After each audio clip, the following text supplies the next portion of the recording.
Dude, I wish Donald Trump was the guy that the left thinks he is. I wish Donald Trump was the guy that was actually, you know, like, oh, they're terrorists over there in Iran, we're going to kill all of them. And Trump is going to be like, oh, they're illegals in the country, we're going to deport all of them. You know, I really wish Donald Trump was the guy that the left thinks he is. Can maybe bring a bit of our democracy back is by having a Congress that functions and that has the checks and balances. And I do think one of the only ways is to win that seat in Maine. Translation, vote blue no matter who. Be sure to remember that clip the next time a Democrat tries to lecture you about the moral high ground. And as it turns out, any moral high ground that the Democrats think they have just got a little shakier. A couple of days after the texting revelations, the New York Times published this article titled, "Several Women Who Dated Graham Plattner Recall Unsettling Behavior." While several women described Plattner as a fun and caring partner and saying they felt safe with him, others did not. In extensive conversations over the last 2 months, 3 other women who had been romantically involved with Mr. Plattner offered a far more complicated assessment, describing volatile and toxic relationships that were unsettling and at times emotionally wrenching. The Times writes, quote, Mr. Plattner could be rough with her, Ms. Fifield said, particularly when they were drinking, leaving her shaken and sometimes afraid. She was quick to note that he never hit me, he never punched me, but during one argument, she recalled he twisted her arm behind her back, shoved her into a bedroom, and held the door closed from the other side so she couldn't get out, telling her to remain there until she was calm. Did that happen? No, it did not. I'm sure if Graham Plattner told me that the sky was blue, I'd have to go outside to double check. Anyway, that's it regarding What an absolute fucking nightmare. And yeah, so after he was accused of raping lots of people, his approval rating went up and he actually won his nomination. Isn't that pretty incredible? That's the left. If you are a leftist, you are either evil or retarded. There's no other option. Understand exactly what your party is. Hopefully he'll get slaughtered by the Republican in a couple of months. Vote Collins to stop the Nazi takeover of America, literally. Like, literally. This is insane. Dude, our country needs a lot of help. It really does. But do not black pill, because we are moving in the right direction. Young men are getting really, really radicalized on this shit. And with social media and stuff, the women that have been importing all these rapists and shit into our country are slowly starting to realize that actually that's not great. The people that hate our country are literally breeding themselves out of existence. Heartbreaking as that is, because nothing radicalizes a liberal woman like a husband and children that they actually don't want to get raped. Never black pill. This infinite degeneracy on the left, it will come back to bite them. We will save our country. We just have to elect strong, young men with principles behind them that actually want to save our country. Slowly but surely, we will weed out this absolutely diabolically backstabbing Republican Party and replace it with real radicals that make real differences, and the left will get absolutely destroyed. As more and more people wake up and realize that it is a self-destructive group and cesspool of terror, lies, and cringe, because this shit might sound cool at the moment, but it has an expiration date. Everyone in England is rising up because they actually really don't like the Islamification of their country. And people here are going to start to notice really soon.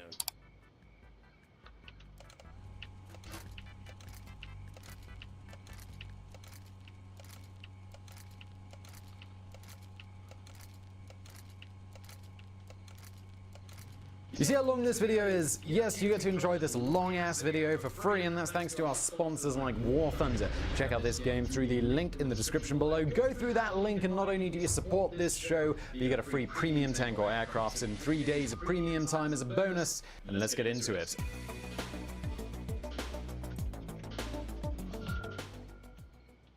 So imagine for a moment that you can travel backwards through time and give your 16-year-old self the powers of a god. Imagine placing the lives and fates of millions into your trembling teenage hands. Would the result be a happier world, a utopia, or would it be a catastrophe for everyone involved, including your younger self? In October 54 AD, the Roman Empire made this little thought experiment a terrifying reality. They elevated an emotionally unstable 16-year-old boy to the position of emperor. That boy's name? Well, it was Nero. The last of the Julio-Claudian emperors, Nero transformed the greatest empire the world has ever seen into a playground for his darkest desires. He had his own mother murdered, ordered Christians burned alive for entertainment, and indulged in perversions so shocking that make the Marquis de Sade blush. Yet he died beloved by Rome's commoners and convinced that he was the greatest artist who had ever lived. Join us today as we investigate the life of the most infamous Roman of all.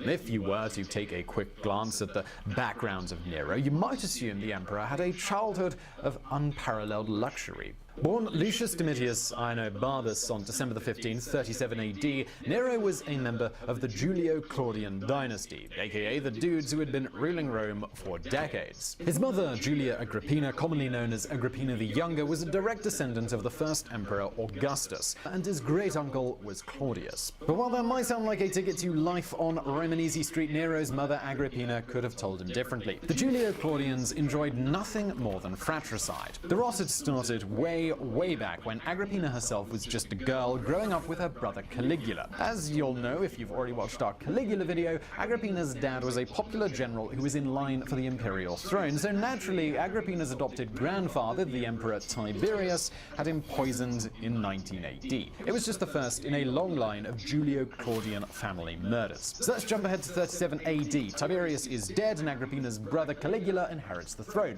At first, things were fine. It was during this period of calm that Agrippina gave birth to Nero. But then Caligula had one of his trademark cuckoo moments and decided Agrippina was plotting to kill him. So he took all of her property and banished her to a tiny island where she could have no contact with her son. Dumped with a random aunt, young Nero was forced to make do with a dancer as a tutor. If that sounds actually kinda alright, well, just know that dancers, actors, and poets were considered the lowest of the low in Roman society, basically no better than prostitutes. It seems like Nero's aunt felt there was no point wasting good money on a boy who might not live long anyway. Knowing Caligula's paranoia, it'd be a miracle if Nero reached his 5th birthday. But thank Jupiter, that miracle happens. On the 24th of January 41 AD, the elite Praetorian Guard assassinated Caligula, stabbing him to death outside the Palatine Games. They then marched straight to Claudius and declared him the new emperor. So there was this blink and you'll miss it moment at the start of this video where we mentioned that Claudius was Nero's great uncle. Well, that meant Agrippina was Claudius's niece. And unlike Tiberius or Caligula, Emperor Claudius was all about not killing his relatives. No sooner had Claudius taken the throne than he recalled Agrippina from exile. At last, I will check all that out. Nero, I don't Agrippina swore she would never again be left at the mercy of her cruel and capricious relatives. That meant getting her wealth back. That meant building her own power base. But how was a penniless widow meant to do that in a patriarchal society like Rome? Well, you just leave that to Agrippina. First, Agrippina pressured her uncle to find her a husband, so Claudius forced a consul to marry her. Next, Agrippina poisoned that consul and inherited his wealth. Then came 48 AD and Claudius's execution of his wife. Barely was her body cold than Agrippina was seducing the emperor's advisor and giving him an excellent plan. Why didn't Claudius just marry Agrippina? The proposal was dressed up as a way of I haven't gotten your email yet. Claudian branches and ending fratricides once and for all. But really, it was just an excuse for Agrippina to get close to yeah, power, I did get it then. Claudius got to live out his creepy incest fantasies. On January the 1st, 49 AD, Agrippina became empress. I did get it. Alright, yeah, it was listed under something else. In 10 short years, Agrippina had taken herself and Nero from pariahs to the heart of imperial Rome. They had money and they had power. But never forget that Agrippina was from a family that prided itself on killing its useless members. And, well, what use did Empress Agrippina have now for her uncle Claudius?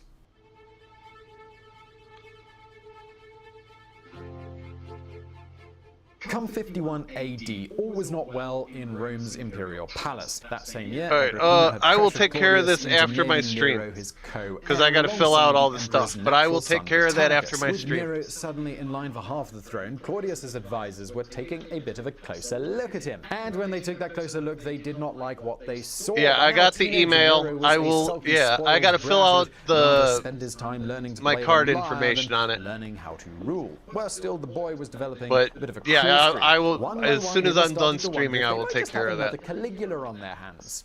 I'll have Yes, Buddy they were remind really me. powerless to stop Agrippina from building her son's power base. In 53 AD, Agrippina forced Nero into a marriage with Claudia Octavia. I'm going to try to get you better When I say pictures of forced it, shoujo. I really do mean it. Claudia Octavia She doesn't was like being to sit pursued still, by another suitor at the time. so it's kinda hard to Agrippina get pictures wrecked of her. that courtship and drove the suitor to suicide. Yet even this marriage of convenience, it wasn't enough to convince Agrippina that she was safe. Oh, I was going to that another Caligula would have my just money. come along and drive her into poverty again. The only way to do that was to make herself answerable to no one. On the 13th of October, 54 AD, Emperor Claudius, he suddenly died. Ancient sources speculate that Agrippina bribed the emperor's taster and slipped him poisoned mushrooms. Whether that's true or not, the results were absolutely the same. Control of the empire went to Claudius's heirs, Nero and Britannicus. Or rather, that's what should have happened. Yeah, I'll At the take care of moment all that Claudius stuff died, later only on. Nero was old enough to be considered an adult. I took a Britannicus nap, was still a child, and I kind of legally got up a incapable little of late, ruling. so I when didn't. Agrippina presented Nero alone to the Praetorian Guard and I asked them just to seat quickly their new checked emperor, X. there I was sent you all nothing sent you Britannicus some could stuff, do. and then Aged only 60, I answered Nero was you on X elevated to about be the sole money, ruler and of the world's most powerful empire. then I pretty much And let's just started pause here streaming. for a second I had to to switch a imagine bunch of just stuff how on my Agrippina must to have get the felt stream that going. day. Against all the odds,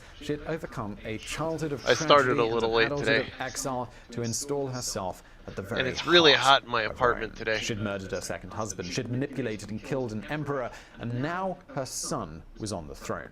We hope Agrippina savored that moment. We really do, because it just wasn't destined to last very long. Just as his mother had started to wonder if she really needed Claudius, the new emperor Nero started to wonder if he really needed Agrippina. Before long, Agrippina found herself being slowly pushed out of the corridors of power. Determined to fight, the wily murderess tried to ally herself with Britannicus, only for Nero to have his stepbrother poisoned. Not long I after, was late Agrippina for was this. moved out of the palace I to just a had little I had villa some errands on to the run. I outskirts had to of go Rome. pay a Even bill, the and previous yeah, marriage I had to secured pay a for bill Nero with today and Claudia stuff. Octavia, it was destroyed Other than as that, no, Nero I'm took up instead fine. with There's Pompeius nothing Sabina. wrong. As a Everything's last-ditch good. effort, Agrippina made overtures to Nero's cousin, suggesting that they could depose the teenage emperor together. But Agrippina's luck, well, it had run out. In 59 AD, Nero had Agrippina board a boat that was designed to sink and drown her. When she managed to survive the grueling swim to the shore, her son simply ordered her stabbed to death. It is said that as she realized what was about to happen, yeah,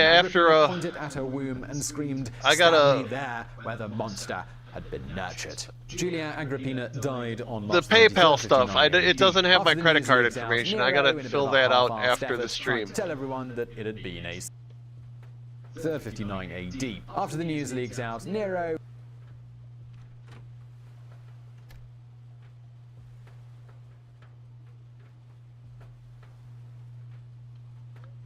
Wait, what? The Donald put his big boy pants on and made an insane tweet. I have been informed by our great military that last night the Iranians shot down one of our highly sophisticated Apache helicopters, one of my favorite genders, while patrolling over the Strait of Hormuz. There were 2 pilots involved. Thank God both are safe and uninjured. Nevertheless, the United States must, of necessity, respond to this attack. Thank you for your attention to this matter, President Donald J. Trump. Iran is really pressing their luck a heck of a lot. They've been bombing all the Arab countries, and they haven't really been doing anything in return, so they kept getting bombed. They bombed Israel. Israel responded by taking out some of their leaders and striking a lot of their weapons facilities. And they were like, all right, we're going to stop striking Israel. They're attacking us back. Well, Donald wants to make a deal, and he's orange. Maybe we'll hit the Donald instead. They take down one of our helicopters, and the Donald decides, actually, no, we are not pushovers. And now you're going to die. And die they did. Breaking, President Trump confirms U.S. military will retaliate against the Islamic Republic of Iran after the IRGC shot down an American Apache helicopter, one of my favorite genders, in the Strait of Hormuz. All right, so all of a sudden, everyone in Iran is like, that's the sound they make when they're having sex, consensually, of course, with small furry animals. As you can see, I think of them incredibly highly. So these guys are losing their mind. They thought that Trump would just roll over. They're like, oh, Trump wants a deal. He's getting pressured by the left-wing media in his country, and the Eurocucks and the UN. They're all pressuring him. He's got to make a deal. We're going to be able to show our strength by taking down a helicopter, and we're going to be able to get away with it. Well, let's just say they did not get away with it. The IRGC is like, they're puffing out their chest. They warns if America hits, the region will burn. And President Trump responds, if people are stupid, we'll end up in something where we have to wipe out an entire infrastructure of a nation. Oopsie poopsie, that would suck so bad. Bro is not blinking. Bro is not blinking. Probably all about the same Right, time, Iran so. directly rejects today's claim that Iran sent a new draft to the peace proposal. They claim no proposal exists. All right, due to suspension of talks, Iran denied to agreeing to the 15-year enrichment suspension, denied zeroing in on 4 nuclear issues. All right, so they're sending deals, and they're denying that they sent deals. And the question is, are they lying? Are they telling the truth? Do we have multiple factions fighting for power inside of Iran right now? Probably a little bit of all of those things. Regardless, Donald decided, you know what? I'm sorry. We're not taking this lying down. We're still in the ceasefire, by the way. These are self-defense strikes. God, I love how we can just twist language. Am I right, guys? Just a page from the leftoid playbook. Yes, men of course, men can be women, and we are obliterating your entire military infrastructure during a ceasefire for self-defense purposes. But no, this doesn't break the ceasefire. Breaking. U.S. military has launched strikes in Iran. It actually happened. Central Command says Central Command forces began launching self-defense strikes against Iran at 5 p.m. Eastern Time at the Commander-in-Chief's direction in response to yesterday's downing of a U.S. Apache helicopter. The mission is a proportional response to an unjustified Iranian aggression. My stance is, if they're willing to do this unjustified aggression during a ceasefire where they're completely militarily defeated, we shouldn't actually give them the opportunity to build back up. I know that my opinion on this seems to be relatively fringe, but I'm not one to cuck out for mass approval. I actually think these people can't be trusted. We gave them ample time to make a deal, and they need to die, or we're just going to lose so many people. You know, I see Thomas Massey goes into Congress and being like, Israel accidentally hit our plane, our ship. 80 years ago, they accidentally hit our ship and 34 people died, and then Israel apologized, and we did 11 investigations to prove that it was an accident and friendly fire, and then Israel paid millions of dollars in reparations, and that's horrible. Iran has killed thousands of our people on purpose, and yet none of these people want to talk about that. You know, Tucker Carlson is floating conspiracy theories. Oh, maybe Israel is trying to get Donald Trump killed. You know, they both control Donald Trump, and also they're trying to kill him. No one fucking What are you looking at? one coming. You know who actually did try to kill Trump? Iran. Why don't you mind your own business, they tried to pig? assassinate Trump's daughter as well. Right? Like Hey, what's up, Ben? The level of bad faith in analysis we're giving this. Alright, here's some good shit, man. Retarded, evil, pedophile, goat molesting regime. These guys need to die, actually. They've killed thousands of us. They got ample opportunity. Check on you know, I have a very biblical stance on my this, meth right? dude. If they want you dead, He's you probably kill them got some first. Listen, some man, meth it's so for me. obvious, actually, that these people are not willing to play ball in good faith. Any deal What's up, that G? they make seems like it would only be to get Trump off their back. Now, I have faith in the orange man. That the Let me make sure he's got dough. He's got plenty of dough. But at this point, I'd feel a lot more comfortable. These guys are just dead. Listen, if we started the war, we should actually win it, in my opinion. I know this is a really hot take, but listen, you can make the argument not to have started the conflict. But once it starts, we gotta end it. Hey, man. Mark, By us you winning. keep up the good work, man. 20 targets in Iran, official says. Let's go. Ceasefire intensifies. Complete W. Iranian outlets, this is crazy, say authorities found electronic equipment in Lavasan, northeast of Tehran. This is insane. Allegedly used to assist Israeli and American air operations from within the country. Oh my God! Dude, we just have them so technologically outmatched. Oh, like literally, the IQ difference is diabolical. It's actually insane to watch these fucking retards get annihilated like this. All right, so according to Mer News, reports of explosions near Keshim Island. No one knows who did it yet. Was it the U.S.? Was it the Gulf states? No one knows. This just happened a couple hours ago, and it was not officially announced yet. Iran's embassy, the United States, the criminal aggressor. Yeah, we actually don't give a fuck about your opinion about any of the things, Mr. Islamic regime that started every single conflict in the Middle East over the last 47 years. Oh, they sparkle whatever they'd be when I take them off the rack. Fuck about your opinions or your moral grandeur. He's gotta be almost done. My favorite thing about watching I got like 4 minutes. basically talk, it's like they're like, we're gonna develop nukes. And we're Where's gonna my blow up truck, your entire man? nation. We've killed thousands of you. You are weak. Then we're like, all right, we had enough, and we fucking blow them up. We're getting genocided. Please help us. This is literally the fucking. What is this? What actually are we looking at, man? This is like the Muslim victim bully handbook. We will kill your men and enslave your women. We fight back. Oh, we are getting genocided. I should have brought the bat with me. No, please. Glory to American Empire is what I'm trying to say. That's right, actually. Actually, we are the strongest Somebody country in the world. exploded. Actually, you should listen to us when we tell you what to do. And if you don't like it, we're actually going to do something about it. I'm really tired of getting pushed around. International law is fake and gay. It was created by goat herders and sheep molesters to convince us not to absolutely dominate the planet. And you know what? I'm really tired of this.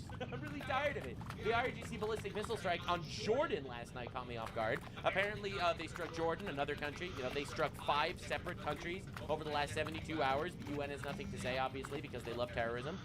No one's surprised. This is footage of the IRGC launches towards U.S. bases in the region last night, which is insane because apparently, to recap, the U.S. and IRGC skirmish overnight. The U.S. carried out 3 waves of strikes against 20 IRGC targets, Bro, they took down a helicopter. Let me just remind you how this started. Many of Iran's coastal air defenses were destroyed. In response, Iran launched drones and ballistic missiles at U.S. military bases in Bahrain, Jordan, and Kuwait overnight. U.S., Jordanian, and Kuwaiti officials said that most of the missiles and drones were intercepted, and for now, tensions have calmed down. But the truth of the matter is, I think Trump is starting to actually realize that, yeah, actually, we can't make a deal with these apocalyptic, theocratic death cult members. I think he's starting to realize that we're actually going to have to go ahead with the other idea. The other idea, if people are stupid, we'll end up in something where we have to wipe out an entire infrastructure of a nation. Oopsie poopsie, we might have to do it. Listen, you should have known what we got into when we started, and I think Trump did. I think a lot of Trump's advisors didn't. I think a lot of people like to think that all cultures are equal and they're just trying to live their lives and be peaceful. And they don't realize that we're actually up against a literal apocalyptic death cult with the stated goal of obliterating all of Judaism and all of Christianity. Stated goals. All right, they view, Israel as the small Satan, America as the great Satan, and their goal is to vanquish that, to bring their end times where everyone can have sex with as many children as they want. Sorry, bro, we're not letting that happen, actually.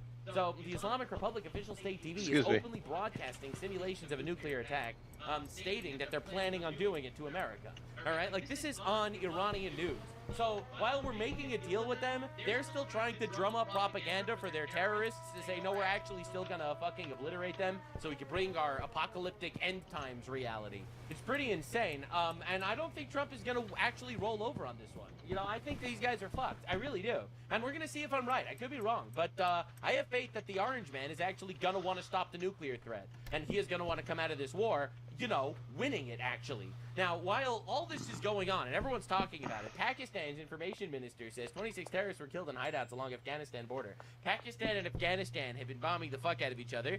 No one knows about this, obviously, because who fucking cares? I'm sorry to be that guy, but I don't give a fuck. Stan is bombing son of a bitchistan, and honestly, none of this really like, bro, they've been doing this for years. But of course, it's not in the media, no one wants to talk about it, no one cares. Only white people are causing violence, actually? Muslims are incredibly peaceful. Now, one thing that I love to see, and this is mostly Rubio, I think, that's spearheading this. Iran's Football Federation says its ticket allocation to the FIFA World Cup has been withdrawn just days before their football's global showpiece begins, leaving fans unable to attend their team's matches. No! Al Jazeera, Qatar News, is crying that the Iranian fans are not going to be able to get into the United States to watch their team's football matches. Listen, I know this is going to be hard for y'all to hear, but based as fuck, this is awesome. Nothing from the U.S. has told them they can't come. I mean, the problem with Iran, it would be not their athletes. It would be some of the other people that would want to bring with them, some of whom have ties to the IRGC. We may not be able to let them in, but not the athletes themselves. Actually, our country has borders. And we're gonna make sure that they work. Actually, we don't want to just let in whoever the fuck without paying attention. Actually. But I don't know where that's coming from, other than speculation that Iran may decide not to come, and then Italy would fill their spot. But if they decide not to come on their own, it's because they decided not to come. That's right. What they can't bring is a bunch of IRGC terrorists into our country. Yeah, no, we're not actually gonna let you just bring in infinite terrorists into our nation. Sorry, I hope you don't mind. Actually, we don't like that a lot. And Rubio also dropped this like evergreen gem in regards to us bombing Iran. If you fire at a U.S. Navy ship, what are we supposed to do? Say, oh, there's a ceasefire, we're not going to shoot down your drone. That's a stupid question. That's a stupid position to take. That's right. Of course we fired back at them. Obviously. They were shooting at us. Yeah. That's what I would expect to do. Yeah. Only stupid countries don't shoot back when you're shot at. Only stupid countries don't shoot back when you're shot at. Just based. It's just correct. But how can we do this? The poor goat fucker. Yeah, honestly, you figure it out. Sorry. Now, in other great news, the Somali referee banned from entering the U.S. for World Cup, right? He was also starting this whole drama. No, you're only banning him because he's Somali. Somali-based. That's enough of a base. But they were crying, no, it's racist. You're not letting him in just because he's Somali? First of all, yes, that is a perfectly valid position to hold. Second of all, bonus meme, he also had suspected links to terrorist groups. Right? Literal double whammy. So first, the United States is like, no, you can't bring in this Somali referee guy. They're all crashing out, it's because you're racist. Now, the reality is, no, it's because Somalis generally suck. Statistically speaking, I'm just speaking from statistics. They generally suck. Like, as a culture, I'm just saying. You know, they got tons of piracy, tons of scams, tons of beheadings and shit. 99% of women in Somalia have been genitally mutilated. Rape was only outlawed like 5 years ago. Average IQ is 67. They have produced literally fucking nothing of value ever. And then these retards are like, how dare you insult Somalia? We have been around since the Bronze Age. You're still in the fucking Bronze Age. So, in my opinion, the fact that the Somali referee was banned from entering the U.S., that's enough. Valid, based, I understand it. I respect the stance and the position. The added bonus, he also had links to terrorist groups. Bro, I'm sorry, man. We need to limit the amount of this shit in our country. Before getting too deep into the chaos, free cash was promised to me 3,000 years ago. One thing I recently added to my daily routine is using free cash for a few minutes here and there. If I'm gonna play games as a time sponge, I might as well make some money out of it. Free cash is a fun and easy way to earn real money by doing simple tasks while already on your phone. Play games. Complete surveys, do simple tasks, and turn your bathroom break into an investment. I've been enjoying playing Call to Dragons on free cash, a high payout strategy-based building game. You get instant payouts with a really easy process through PayPal, Amazon, or Visa. There's already over $250 million paid out to over 60 million users worldwide. It's a win-win. They get someone to test out their games and fill out their surveys, and you get paid. Use the QR code on the screen or click the link in the description to sign up and get a $10 bonus today. Now, back to the chaos. Every individual sign up literally supports the channel. So if you could click the link in the description and do the thing, that would be very appreciated. So I'm Somali. I'm proud to be Somali. To me, being Somali isn't just eating bananas with rice. It's a lot. It's like, it's an interesting thing. It's very hard to describe what it means to be Somali and what it means to be American, but it's like a cultural fusion. It's kind of like the bananas and rice.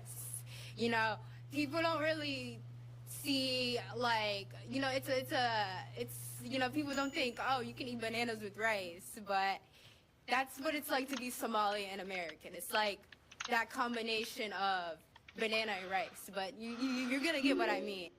Yeah, this is easily one of my favorite clips of all time. This is the person they chose to be their speaker for the community. I am just saying, this clip single-handedly has convinced me to end all Somalia immigration into our country. Anyway, Trump administration accepts only white refugees for the 6th straight month. I'm just saying, my fucking goat. That's my fucking goat. That's my guy. That's my guy. Listen, any white supremacists in the audience? Technically, I'm Jewish, so I'm allowed to say these things when you're technically, like, considered racist. So I will be that guy. I will bear your cross with you. Let's freaking go, boys. Hell yeah, dude. Colossal W, Trump. Everyone's like, nah, Trump ain't doing nothing. Yeah, what are you talking about, bro? Our country is objectively in a better place than it was. Could he be doing more? Sure, absolutely. There's so much more to be done, but fuck, I'll take what we can get. Oh my God. Now, Donald Trump, who everyone's saying, oh, Trump is losing the party. All of his endorsements keep winning. It's insane. So, of course, Lindsey Graham, for some reason, this guy is unstoppable. He fucking wins every single time. Projected to win the Republican Senate nomination in South Carolina. It's like, bro, it wasn't even close. It's 60% to 27%. Oh, it's just miserable, dude. Holy shit. Now, everyone hates Lindsey Graham because he supports every war ever. You hear war, and Lindsey Graham, he just fucking comes out of the fucking sewers. He's there. He's ready to go. Bro is ready and locked in. All right, so Lindsey Graham wins by a landslide. He got the Trump endorsement, obviously. Mark Lynch was the guy that, like, all the retard right-wingers were supporting. They were like, yo, we're all Thomas Massey and Marjorie Trader Green and all these fuckers and you know, Tucker Carlson. They all came out for this guy. My guy, you will never, ever produce a reasonable alternative to the neocons in the Republican Party if you produce retards. It's so heartbreaking to me watching so many, like, decent people on the right just completely and utterly fall for, like, the third world psyop. And it's like, oh yeah, we need to elect some guy that thinks the Jews killed JFK and did 9/11. And it's like, you know, fuck, man, holy shit. Right, so yeah, Lindsey Graham wins by a complete landslide because everyone Trump endorses wins. That's just how it works. And no endorsement in the country, and no coalition of endorsements in the country matters as much as Donald Trump's. I'm just saying, this man has a stranglehold on politics. He has for the last decade, and he still does. Congratulations, Senator Lindsey Graham of the great state of South Carolina. The big win tonight with almost 60% of the vote against a large field of very capable candidates. There will be no runoff. Now Lindsey will be able to devote his time to passing the desperately needed and long overdue Save America Act. And honestly, we need more loyal people in the Republican Party to fucking do this shit. This is insane that we're not doing this. So many traitors, turncoats all. And of course, one of the major people criticizing Donald Trump was Nancy Mace. She was really popular in Congress. She lost badly. So Pamela Yvette won the race with 29%. And get a load of this one. You're not going to believe it. She had the Trump endorsement. And all these guys lost. Nancy Mace came in 5th place. 5th place! So, I guess the American people really don't like when you call Donald Trump a pedophile. I guess the American people are like, no, actually, there's no evidence he's a pedophile, so we don't like the fact that we have Republicans ruining our administration that we worked so hard to put together, a generational coalition destroyed by retards that fell for the bottom-tier leftoid slopaganda. Right, like Nancy Mace, who honestly, did this whole thing about the Epstein files only after Donald Trump was elected Wow, president. I should check up on my brings up Epstein shit. After Trump was elected president, but was silent about it during my Biden's weed supplies, 4 years, man, and I'm in my probably opinion, gonna need is a some traitor. It's really that simple. I want the Epstein files out. I want every client more that pseudo Epstein had that raped kids on his island in soon. fucking handcuffs or worse. Ideally, publicly executed, all right? But as it stands right now, 4 years of Biden completely covering it up, and now we have 3 million files under Trump, and you're gonna sit here and be like, Trump is a pedophile protector, when Biden was just completely silent about it for 4 years? Nah, dude, you're just an enemy of your party at this point, and yes, you're gonna lose. So Nancy Mace loses miserably. Nancy Mace tried to do this. Pamela Yvette is not endorsed by Donald Trump. Do not believe her lies. And then she posted this of her with Trump, which is AI. This is an AI post of her and Trump. A community note, yeah, Trump actually did endorse Pamela Yvette for governor. So she tried her best to make it look like she had the endorsement instead of Pamela. It's not true. Pamela did. See, I think my stance on politics is very simple. Very, very simple, actually. Y'all are still voting for women? Anyway, moving on. Apparently, while all these elections are going down, there is an unimaginable amount of fraud getting exposed. Elon Musk reposted this Nick Shirley video, and it's insane. So how old is this person who's eligible to vote here inside the United States, inside the state? This is in California, of course. California. 126 based on the Secretary of State. And this is Doris.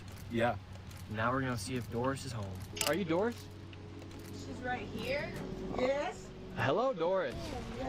How are you doing? Okay. We're just going through the voting rolls here, and we're just confirming anybody who's above the age of 100 years old. And right here it says you're 126 years old. No, you got the wrong house. That's a lie. Are you Doris Wood? Yeah, but you got the wrong house. I'm Doris Wood, but you got the wrong place. That's the wrong information, all that stuff. No, that's wrong. Oh, here, I can show you if you like. No, it's just that it's wrong. How come you think here in California they're just messing up on all these voting rolls here? I don't know, because I don't know what you're talking about. Yeah, it says you voted in 51 elections, Doris. No, not me. Really? That's weird. I'm not no 100-something years old. I know. I said I wasn't. I just want to make sure you're not 126 years old. No, I'm not. Yeah, it really does say you're 126 years old here. No. Says, Who did this? You be 126. That don't even make sense. I know. That's what the Secretary of State says. Well, the Secretary of State is wrong. Yeah. Okay, well. Put it like this. I was born in 1940. So you figure that out. All right, Doris. You have a good evening. All right, so apparently, so the state writes that she's 126 years old and voted in 51 elections, and she's like, no, none of that's true, actually. Like, it's insane how much fraud there is. California, in fact, made it illegal for any election in the state to require ID. All right, not just do they not require ID, they made it illegal to check if there's ID. Costco checks ID. California outlaws local voter ID rules. It's illegal to show your ID in California. Like, why would they do this if not just for fraud purposes? All right, now Candace Owens, Globus, right. has been... Welcome. Oh, wait, that's the wrong clip. So Candace Owens has been on a weird rant lately, basically going full Russian propaganda. As you can see, this is reposted by literal Russian state television, reposting Candace Owens talking about Russia. And she's totally not a foreign operative, guys, decided to divide our country. I encourage literally every person in the world to visit Russia. Apply for a visa. You actually are allowed to do that, Dana. Go see the Kremlin Museum. You will be spiritually moved by Russia. Russia is spiritually moving, guys. Everything, and I mean everything, that we have been told about Russia is a lie. Okay? Wow. So when Tucker Carlson... So they're not communists?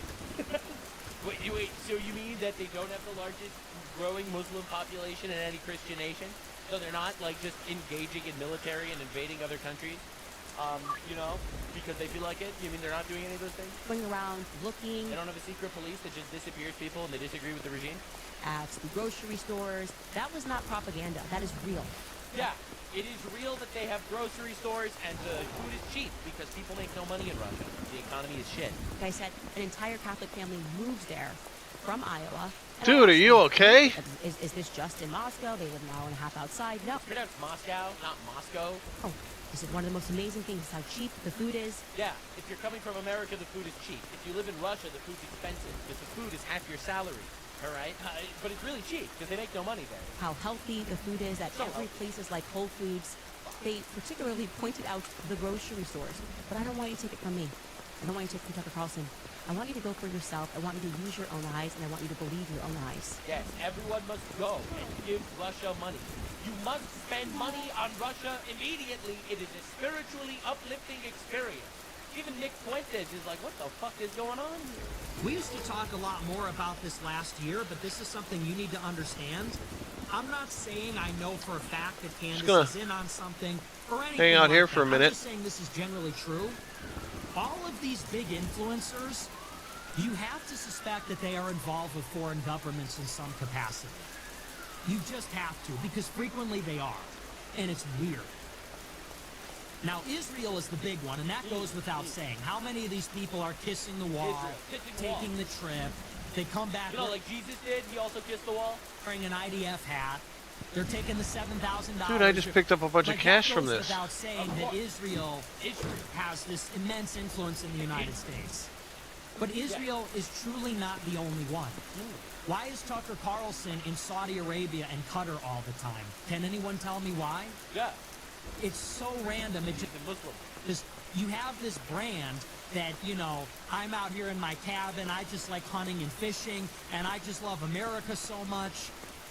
Okay, so why do you spend all this time in Riyadh? Yeah, it's why weird. do you spend all this time in Qatar? Good why point. did you buy a house there? I didn't consider that. It's just weird. And the same goes for Candace Owens going to Russia. Now, why are you what's spending going a on week there? in Russia? Clearly something is going on there. Oh, duh. Dan Kazarian. Jew Kazarian, a.k.a. Jew goes to the UAE and Qatar.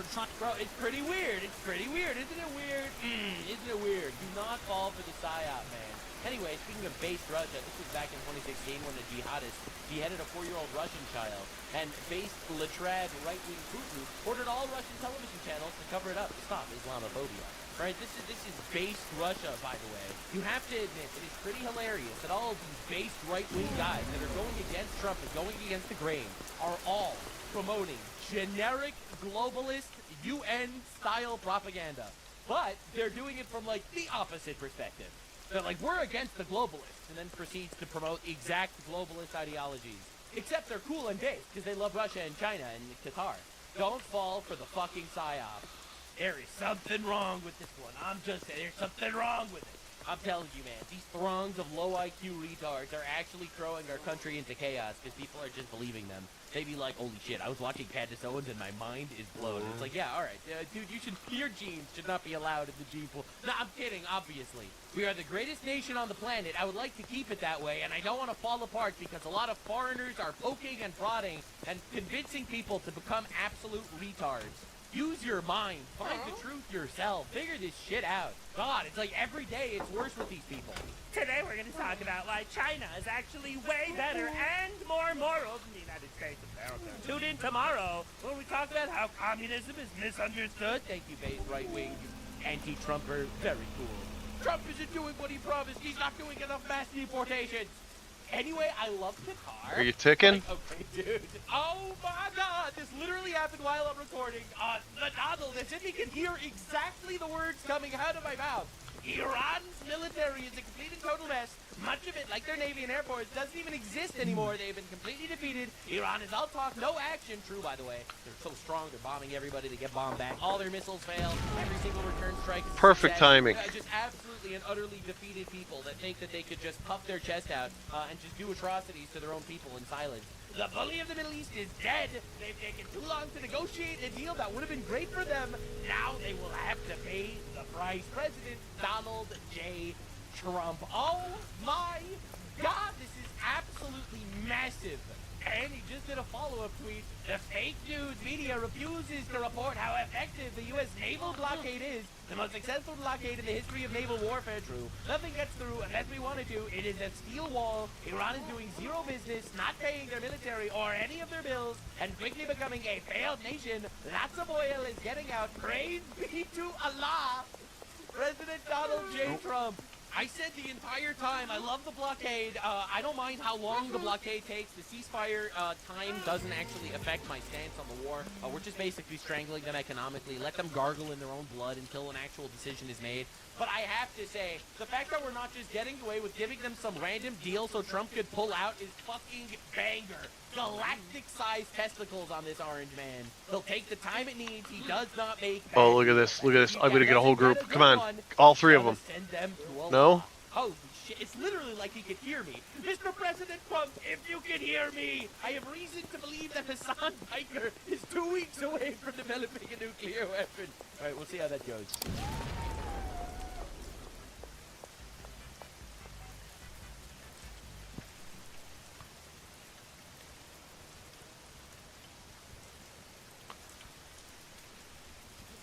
It is bonkers that this Lego scandal keeps snowballing into this avalanche of degeneracy, discovering new unhinged lows that previously went undiscovered in the meta. They're finding new tech here, bricks and minifigs that is, for just bafflingly awful decisions here. Now they have fully opened Pandora's box. They have unleashed the plagues out there, just misery. It's pandemonium. It's crazy because it's like Bricks and Minifigs is a Voltorb whose only move is self-destruct, and they are spamming that bitch. They are just finding every possible angle to ruin their reputation. If corporate ass fuckage was a sport, Bricks and Minifigs would be Michael Jordan. Episode 3 is finally finished after crazy all-nighters and basically destroying my health. But I can't post it or I will go to jail. Not only that, I will also immediately lose my lawsuit of $300,000, and the GoFundMe we made for Brian will go straight to this mystery company that I'm no longer allowed to talk about. All of us are still trying to piece together the puzzle here and figure out who this mystery company could be. It's like a Smash Brothers character you haven't unlocked yet. We just can't quite make it out yet, but I do have a hunch, though I'm, of course, not 100% sure who the culprit might be. We'll have to get Scooby-Doo on this case. So now they have ball-gagged Reckless Ben here. He was giving a status update on the whereabouts of episode 3, that it was completed, ready to rock and roll, but he is now unable to share that because it would put him at risk of going to jail and instantly losing his lawsuit, and also all of the money raised through the GoFundMe for Brian and his family would be forfeit. So he can't release part 3 of the investigation on this massive Lego scandal because of this legal hoopla he finds himself wrapped up in. Now right away I want to talk about something because I've seen a lot of people mentioning that the methods that have been used here were really counterproductive and may have actually been harmful in the grand scheme of things in this case. And while I do understand that criticism, like, yeah, it seems like some of the things he was doing may be purely for content, like that was the impetus behind a couple of the decisions, what's inarguable is that what has happened as a result of this is a net positive for the actual victims of Bricks and Minifigs here, which is Brian and his family. The money raised through the GoFundMe is life-changing, and it is, no doubt, a good thing. And showcasing the way Bricks and Minifigs corporate, as well as how those individual franchisees conducted themselves, is also an extremely important thing as a PSA to the LEGO community with who they might be doing business with. So I think no matter how you spin it, no matter how you look at this and peel back the layers of the onion, I think even if you didn't agree with all the things Ben did, which I do understand in a few instances, I think all of it did lead to something very important, which was trying to help someone that had been wronged by a corporation that refused to try and make things right without this public spectacle unfolding here. And also, unironically, Ben has made a sacrifice to, like, his personal freedom. He's went to jail twice for this and is now wrapped up in some very serious litigation. And all of that under the attempts to try and make things right for Brian. And like I said, again, even if you don't agree with all the ways he went about it, nothing would have been changing without Ben doing those things. Brian still wouldn't have been getting what he was owed, or Rekt and Minifigs and the franchisee would have still been just giving him the cold shoulder, treating him like dirt. So I think it has been a positive thing that Ben has gone to bat for. And now I think this latest decision is one that can be unanimously booed. To now silence the guy who has been talking about this and diving into it, I think is always just a completely inexcusable look. And here's the thing, even if Rekt and Minifigs does end up winning against Ben, this kind of decision here is just such an underhanded, shitty tactic, already on the back of him trying to take down his Patreon, his main source of income, that it is inexcusable and, in my opinion, pretty unforgivable. That is an irreparable blow to their reputation. Even if they do win, no one will be able to look at this company the same way again, and probably won't feel comfortable doing business with this corporation. That's what I think. And again, his investigation has spread beyond just Rekt and Minifigs. Like, it showed some very questionable, very, very shady shit from the American Fork Police Department, obviously. But it doesn't seem like the American Fork Police Department is the one that is now attempting to censor Ben here, under threat of throwing his life away if he continues to talk about them and show his investigation. That is Rekt and Minifigs, the mystery company, whom I believe to be Rekt and Minifigs based on what I think is pretty obvious evidence. They sent court papers to my email, which I guess a judge approved for them that this was a valid form of service.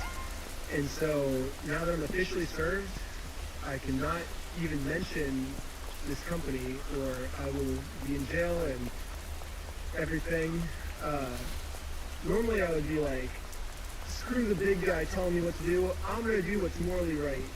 But in this situation, if I do that, then all my friends get screwed with this lawsuit and we lose all the GoFundMe money we raised, like, immediately. Completely understandable. I don't think there's a soul on this planet that blames him for that. There's really no other option than to comply with the demands of this lawsuit here, because if he doesn't, then everyone's getting face fucked. Not just Ben, anyone that he was even attached to a single tendril to this case here, including the main victims here, Brian, they would then lose everything that was built up across this with the GoFundMe. So it makes sense why he is unfortunately having to make this decision to not continue talking about it and putting forth the evidence in part 3. I am very curious why they were able to serve him those papers through email as opposed to when Ben was apparently instructed that the only viable means was through amicable, like, service, trying to serve the papers himself. But I guess maybe there's a chance where a judge looked at this and said, like, oh, so Ben tried to serve them, they weren't receptive, so it's very likely that he wouldn't be receptive to Rekt and Minifigs trying to serve to Ben. So we'll grant you the motion to issue the service through email. But even in that case, I feel like that would have been easy for them to extend that same courtesy to Ben to serve through email, but I don't think they ever did based on everything that was shown in the previous videos. So that was a little confusing to me, and it's hard not to immediately think back on everything that was shown via the police body cam and what was said on those body cams and what we saw in some really, really, really questionable behavior from these officers. It's hard not to immediately think of maybe something a little deeper and perhaps a little bit corrupt. But that's where my head goes here, because there are some very questionable things that have unfolded on camera in regards to how all of this has been handled in that space there, but that's all just allegedly. You know, I'm not saying it 100% is the result of corruption why this was deemed a viable means of service. I'm just very surprised, is all, that Ben wasn't able to utilize email for serving the papers to the franchisees. So, I am no longer allowed to even mention this mystery company. My personal opinion is that this is unfair because this order was put on me because this company was telling the court that I was making bomb threats, I was planning on murdering the manager and employees, which obviously I didn't do, and you can see that in the footage. The only problem is I was not given a chance to share my side. The court just heard their perspective, not mine. So because I was able to share my side, I am now no longer allowed to talk about them, and looks like this might be it. So, yeah. It's so fucking diabolical how they make these allegations that Ben was threatening them with bombs and violence and stuff like that. I'm gonna go over there and kick their butts. I'm gonna go in there and motorboat their cheeks and punch them up real bad and stuff. I'm gonna beat them up. They're saying all these things, which then enables them to move this forward to gag him without ever even seeing Ben's side of it, apparently, according to Ben here. That doesn't make sense to me at all, how that happens. I don't know if that's standard procedure or what, but I know in the case of like stalkers, like streamers who have had stalkers, they will give the most unhinged DMs, like actual hard proof DMs, messages, actual threats, even stalkers showing up to their house. They will provide that, and still authorities never really move to do anything to the stalkers. So why are they moving so hard against Ben? Like, again, you can question some of his methods, and yes, some of it could teeter on like ballpark definitions of like stalking in regards to them trying to like serve them and stuff. But what's irrefutable is how lightly stalkers get taken so often with like actual dangerous psychopaths who are a threat to individuals' safety. They just get to walk away scot-free, willy-nilly, not taken seriously. But in this case, when it's a corporation that's alleging it, now all of a sudden the hammer's coming down. Here comes the giant fist. That's just fucked up.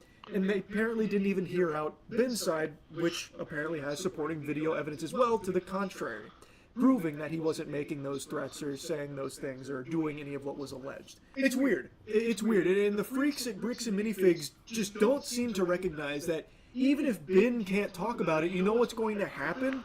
Everyone else is going to talk about it. They truly just don't understand the Streisand effect at all. Genuinely at all. They've never even heard the term, I guess. That nomenclature? Nothing. It's a fantasy to them. Like, it could have been so easily avoidable, all of this, if Bricks and Minifigs wasn't such assholes based on all available evidence here. And the CEO is addicted, like I said, to this humiliation ritual of putting his face on all of it. Going on streams, beclowning himself. Like, constantly talking about it himself. So you're hearing it right from the top of the food chain. And it only keeps making it worse, and it makes people keep talking about it. So then, censoring Ben isn't going to just stop the story, it's only going to make it spread even more as more and more people talk about it now that Ben can't. And I cannot believe that they can't recognize that fact. It's fucking unfathomable that people run a company that handles this much money that Bricks and Minifigs does, millions upon millions of dollars, and can't understand the simplest concepts about the world and life. It's so weird to me. It's so weird. But anyway, very unfortunate new development here in this Lego scandal. Had to yap about it. That's really about it. See ya.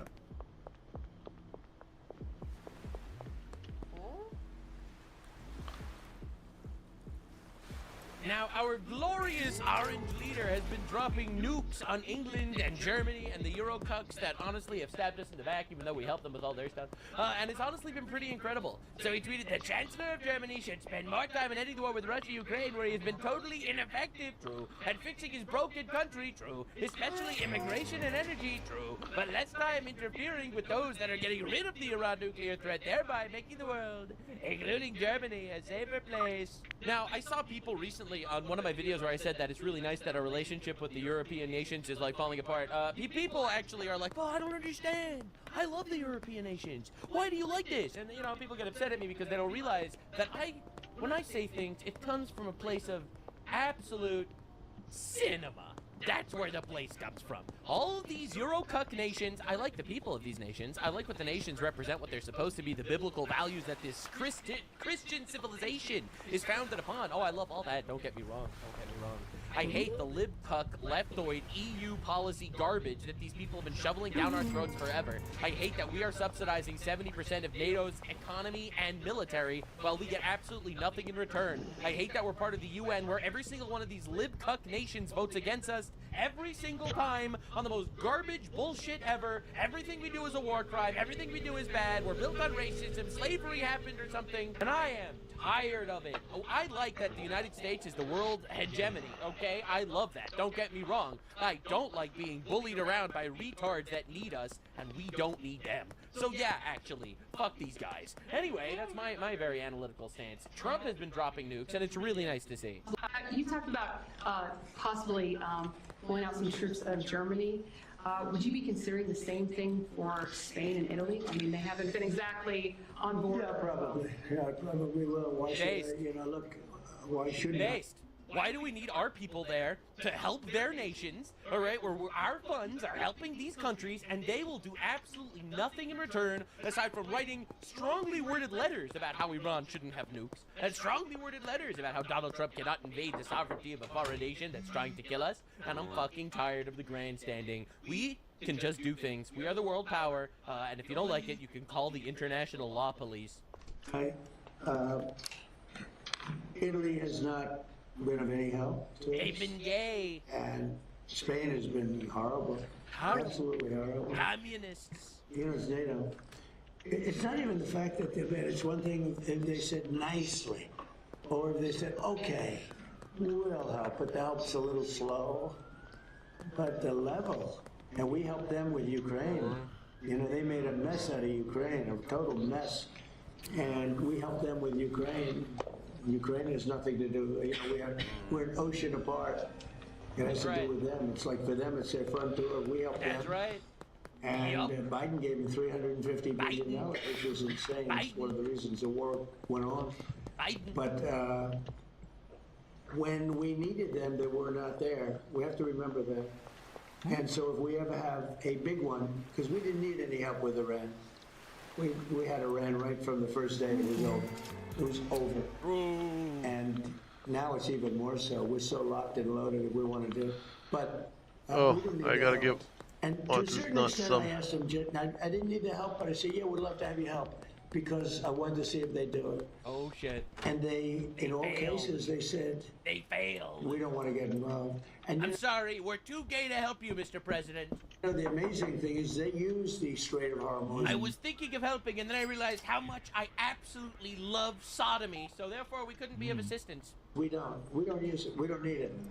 We have a lot I would really be very, very inclined to help you, but then I realized, man, we have millions of Muslims in our countries, and we really want them to vote for us. What am I doing? Well, wait a minute. And they use it, we don't. And you would have thought they would have said, we would love to help you. But they didn't. They didn't want to. They didn't want to, and now the Strait of Hormuz is cock-blocked. These people are crying. It actually affects them way more than it affects us. Everyone crying about the oil crisis this, oil crisis that. It doesn't affect us. America first. We kill those Ayatollah bastards, and unfortunately the Europeans don't want to help, and they're going to actually have some FAFO on the way out. Skill issue. Anyway, so Pete Hegseth was actually brought in to talk about the war, and he's been dropping. He's insane. He's so fucking good at this. It's crazy. All right, and then I'm going to get into the Eurocuck situation, but first you have to see this. I haven't talked about it as much in these hearings because this is a budget hearing about $1.5 trillion that's historic and significant. But underwriting the change that we've seen at our department was a laser focus on getting back to basics. And the key word to that is merit. Yeah. We had a department that was obsessed with gender, ideology, and race, diversity, equity, and inclusion. In fact, the mantra you would hear dripping from the lips of generals and with a serious look on their face was, our diversity is our strength, which is the single dumbest phrase in military history. The GOAT? Of course, our diversity is not our strength. Our unity is our strength. Our shared purpose, the flag we wear, and who we. Yeah, and we sit here and the Constitution. And we wonder why the leftoids hate this guy. And we wonder why the Euro-cuck nations that import Where you at, Peggy? diversity. Come on, you're holding me up, Peggy. Where you at? I wonder why. We serve to defend. And when you clear that debris away, whether it's Marxist ideologies or social engineering or political correctness or quotas based on gender and diversity, you get the best of the best rising up, regardless of gender, regardless of race, motivated by that environment where merit reigns. It's accountability, standards, readiness, training, all the debris wiped away. God, he's so fucking based for that. He's right. Diversity is not our strength. It's dumb as fuck. Unity is our strength. This shit is so fucking stupid. It's crazy. It's like, it's actually insane. And every single question he's been answering was just I'll just show you one. So Elizabeth Warren is asking him all sorts of questions. Are you being paid by, is it the Jews? Is it the Russians? Who's paying you, right? And he dropped an absolutely insane response. What I give, what you give, what others give, I'm not looking for money. I don't do it for money. I don't do it for profit. I don't do it for stocks. And that's part of the reason why I'm able to... Does someone we know do it for stocks? Elizabeth Warren, who's worth $300 million somehow? Be effective in this job because no one owns me. No one owns this department. No one owns this president. And we can execute for the American people, and we do. She has a little crash out because obviously she is corrupt as fuck, in my opinion. Anyway, let's take a look at what's going on across the pond in all the countries that are condemning us and currently getting cooked. All right, so this is a nice-looking individual over here. Look at this guy. Oh, wow, he's a mayor. Look at that. A mayor? Wow, a mayor in England. He must be a really wonderful guy. Ex-Labour mayor slammed by judge for helping hide his son's phone after he raped a 15-year-old girl as he jails her for 3 years and locks up her son for 12. Wow. Wow. So you mean to tell me that this mayor is now in jail because this mayor's son is a rapist that this mayor helped cover up? Wow. Seems to me like England is going very well. Now, just to understand what's actually going on in this case, this is a case where a guy drugged a child, this 15-year-old victim, filmed himself raping, slamming, and choking her. He got a 12-year prison sentence where he will only serve 8. His mayor mother helped him hide his phone, and a character witness described her as an advocate for women's rights. Do you understand the level of bullshit we're doing? All right, so we import people that advocate for women's rights. They'll use your liberties against you. Your words are just weapons that they wield to destroy you. All right, the foreigners that come in want to use to manipulate you, and she will cover up the brutal rape of a child committed by her son. Understand the level of conquered the West actually is getting, and why these people refuse to help us. Wow, wow. You mean to tell me a country that has this thing as a mayor is actually not willing to help us fight Iran? Terrorist pedophiles? Now, this guy, I covered this in great detail in my video yesterday. Terrible terror attack. Guy slit the throat of 2 Jews in England and London in one of the daily terror attacks that happens there right now. So, this guy, this was new news that came out after my last video came out. I just felt like I had to include it because of how perfect it is. This guy is a Somali immigrant who stabbed 2 Jews, but also has a history of violence, including stabbing 2 police officers and police dog in 2008. And after stabbing those 2 police officers and police dog, they still made him a senator. And then he stabbed 2 Jews. What are we doing? What are we doing? What are we doing? What are we doing? What are we doing? This is like the suicidal empathy. No, it's just suicide. There's no empathy here. This shit's insane. This is absolute insanity. This is crazy. All right, here's some fun statistics for you. The Nice attack, Muslims. Paris attack, Muslims. Shoe bomber, Muslims. Orlando attack, Muslims. Beltway snipers, Muslims. Fort Hood sniper, shooter, Muslims. Underwear bomber, Muslims. Westminster attack, Muslims. Pulse nightclub shooters, Muslims. 2005 Bali bombings, Muslims. Murder of Lee Rigby, Muslims. USS Cole bombers, Muslims. London Bridge attack, Muslims. Madrid train bombers, Muslims. Charlie Hebdo attacks, Muslims. San Bernardino attacks, Muslims. Surabaya bombings, Muslims. Minnesota mall stabbings, Muslims. 7/7 bombers. You see the list goes on and on. And I think that there is one through line throughout all of these cases that we could find a common denominator, and it's Islamophobia. We really need to be careful about that. So Keir Starmer, he released a whole statement yesterday, which I've already covered, which he basically, sat there like Dobby the house elf saying, "Master, Keir Starmer's lost his cock, master." All right, so, he drops one of these. "Yesterday's terror attack wasn't an isolated incident. It's the latest attack on the Jewish community for being Jewish." Attacked by who? Who attacked the Jewish community? You'll notice a very, very obvious absence in every single statement made by the government here. Today I spoke with volunteers, first responders from Showroom and Hatsolo to thank them for their bravery. I know this is deeply worrying time for the whole community. Who are they worried about? My government is taking immediate action. Action against who? Who are you taking action against? We've increased enhanced funding for police patrols. Oh, good. So the white people's taxes is going to pay for Jewish police officers to protect them from Muslim killers. Wow, what a fantastic solution. Protective security and fast-track legislation to deal with malign state actors. Like who? My message to the Jewish people is you belong here. I don't know. You keep importing the natural predator. And we do everything we can to keep you safe. Their natural Except you predator. literally import the natural predator. Like, are we being serious, man? I don't know. If I was living in London, I would move. I would literally leave. I don't know why these people are staying in London. I'm not gonna lie. Like, I'm sorry, bro. They sold you out. They sold you out. Anywho, and they're all doing this. They all have the same post. Shabana Mahmood, which is Home Secretary, Member of Parliament in England, you know, the UK's natural threat has been increased to severe. I know this is a source of concern, particularly among Jewish community. Who are they concerned about? We should all be vigilant, reporting any concerns. Concerns about who? Today we've increased funding to protect Jewish community. Oh my God, these people are like actually fucking evil. It's insane. It's actually crazy. Now, this Ooh, is, I your think, cupboards one of the are most bare. telling moments in British television history. You Ever. got seeds. This is right after the horrible terrorist attack where 2 Jewish guys were just stabbed by a Muslim guy for being Jewish. Get a load of this one. They add, oh, this is perfect. This is actually perfect. Watch this shit. Lady from the Green Party, you just stated that you've seen racial hatred in the country. Right, so, you know, they'll all be out here and be like, oh, anti-Semitism bad. Right, sure. You're so right for that one, Queen. Could you please specify where that hatred is coming from? Where is the racial hatred coming from? Where is it? A fantastic question, sir. Fantastic question. All right, get ready for the worst answer of all time. Not quite sure what you mean. Do you mean from the general public, or? No, it's from Muslims. I'm sorry if this is gonna hurt your feelings, but 2 Jews were just stabbed by Muslims. Jews were shot in Manchester by Muslims. Jews had synagogues burnt to the ground by Muslims. Churches burnt to the ground by Muslims. Jewish ambulance service volunteers destroyed in a firebombing attack by Muslims. The Holocaust Memorial in England was destroyed by Muslims. So yeah, where is the hatred coming from? Well, she said there's racial hatred in the country, and I'd just like to know where she thinks it's coming from. That's a great question. Where's it coming from? I mean, I was talking about the fact that there is a rise in racially motivated crime, that kind of thing. Yeah, but specifically against Jews and white people, by the way. Those are the races that are actually affected by the current environment of racial hatred. By the way, there's almost 0 hate crimes against Muslims in England, by the way, which is a shock.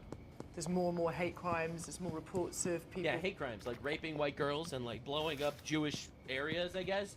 But who's doing this? Where's the hate coming from? Feeling uncomfortable, unsafe. Yeah, but what's making them feel unsafe? Well, you said there's racial hatred. Where do you think it's coming from? Okay. This is a good question, right?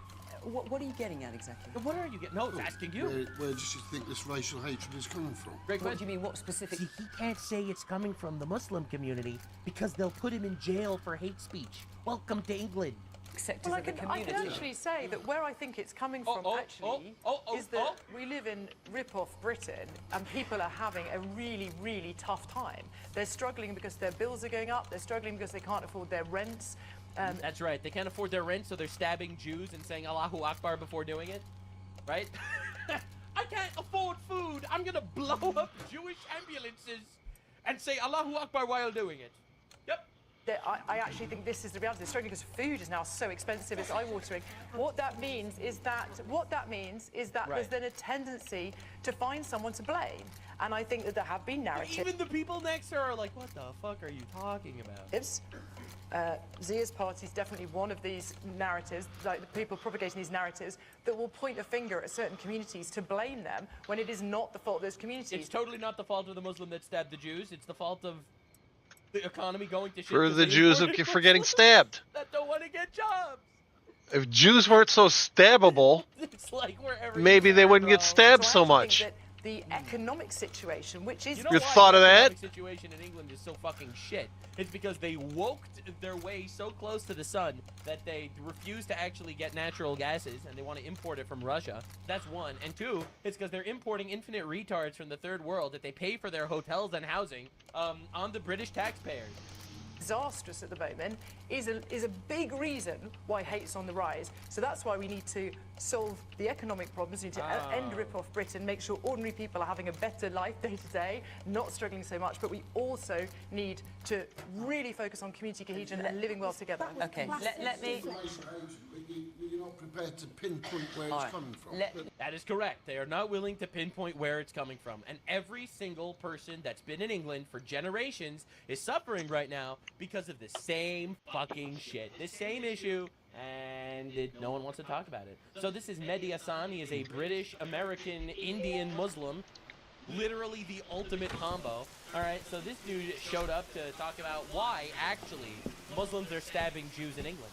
I've spent my entire adult life, my professional career as a journalist, trying to separate the two out. As you know, I'm a very outspoken critic of Israel, and especially this Israeli government and this genocide in Gaza. But I go out of my way to tell people on my side of the argument, do not do that. Could you park any closer to this truck? The fuck is wrong with you? And look, it becomes what do you more want? complicated because, of course, many people in the Jewish community do support Israel, and that becomes a problem. I think Yeah, well, all my shit was in that RV. You see, the thing is, since Jews support Israel, of course we're going to have Muslims stabbing them in the streets of England. We need to be able to have these conversations, oh my God. But at the same time all agreeing that violence is never the solution. Anti-Semitic violence is horrific. Anti-Semitic violence is bad. Anyway, I really hope Hamas goes and rapes a lot more Israelis, but anti-Semitic violence is bad. I support the terrorists that killed Jews. Yeah, I don't think so. Anti-Semitic violence is terrible, but the Jews that support Israel... Piss off. Like,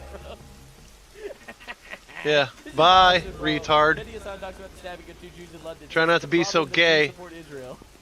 Her skirt was too short. He just had to rape her. Am I right, guys? And again, this is Mehdi Hassan, who just yesterday, he went on a show talking about something pretty incredible. These days, Tucker Carlson has a big fan base amongst the anti-war left, who see him as saying the right stuff, trying to stop Trump from illegal wars in Iran.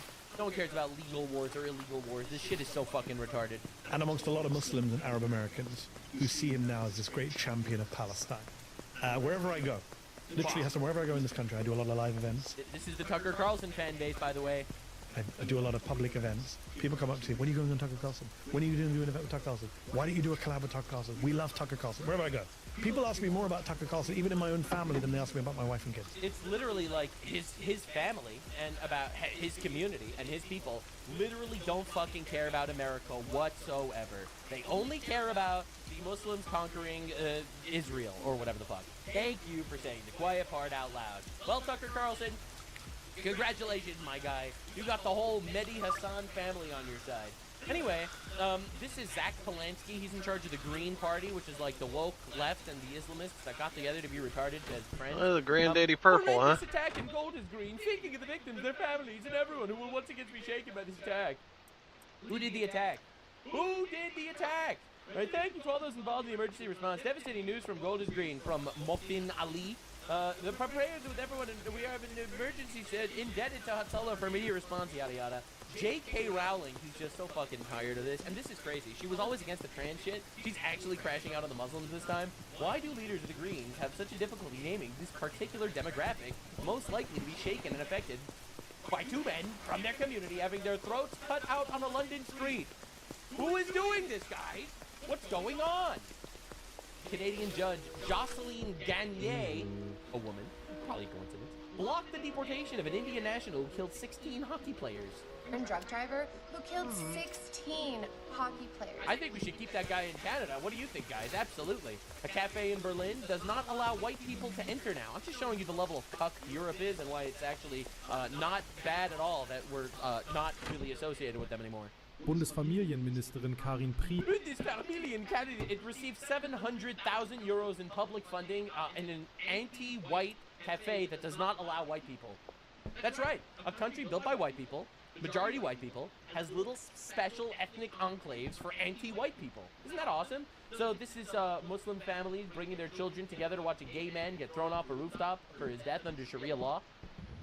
ولذلك I don't think I could actually show you the plop, but you get the idea. It very makes a lot of sense that the leftists are super happy to import these guys. Another day, but the church on fire in France. This is the Église Saint Christiac in Monetac. I don't know how to pronounce any of this shit. And it's on fire. It's so weird. It's so weird how all these churches started getting lit on fire magically right after mass migration started. Wow. Wow, it's probably coincidence. You know what else is funny? And I'm thinking about it now. It's kind of weird that we don't have, like, mosques on fire. It's so weird. Like, you'd think that statistically you'd have churches and mosques on fire at a relatively similar rate per capita, but seems like that's not the case. What a funny coincidence. So this was the funny story of the day. So this is medical aid on the PR stunt flotilla. All right. So remember Greta Thunberg had her little flotilla that she's going to Gaza on this little flotilla to provide aid to the Palestinians that started a war and lost.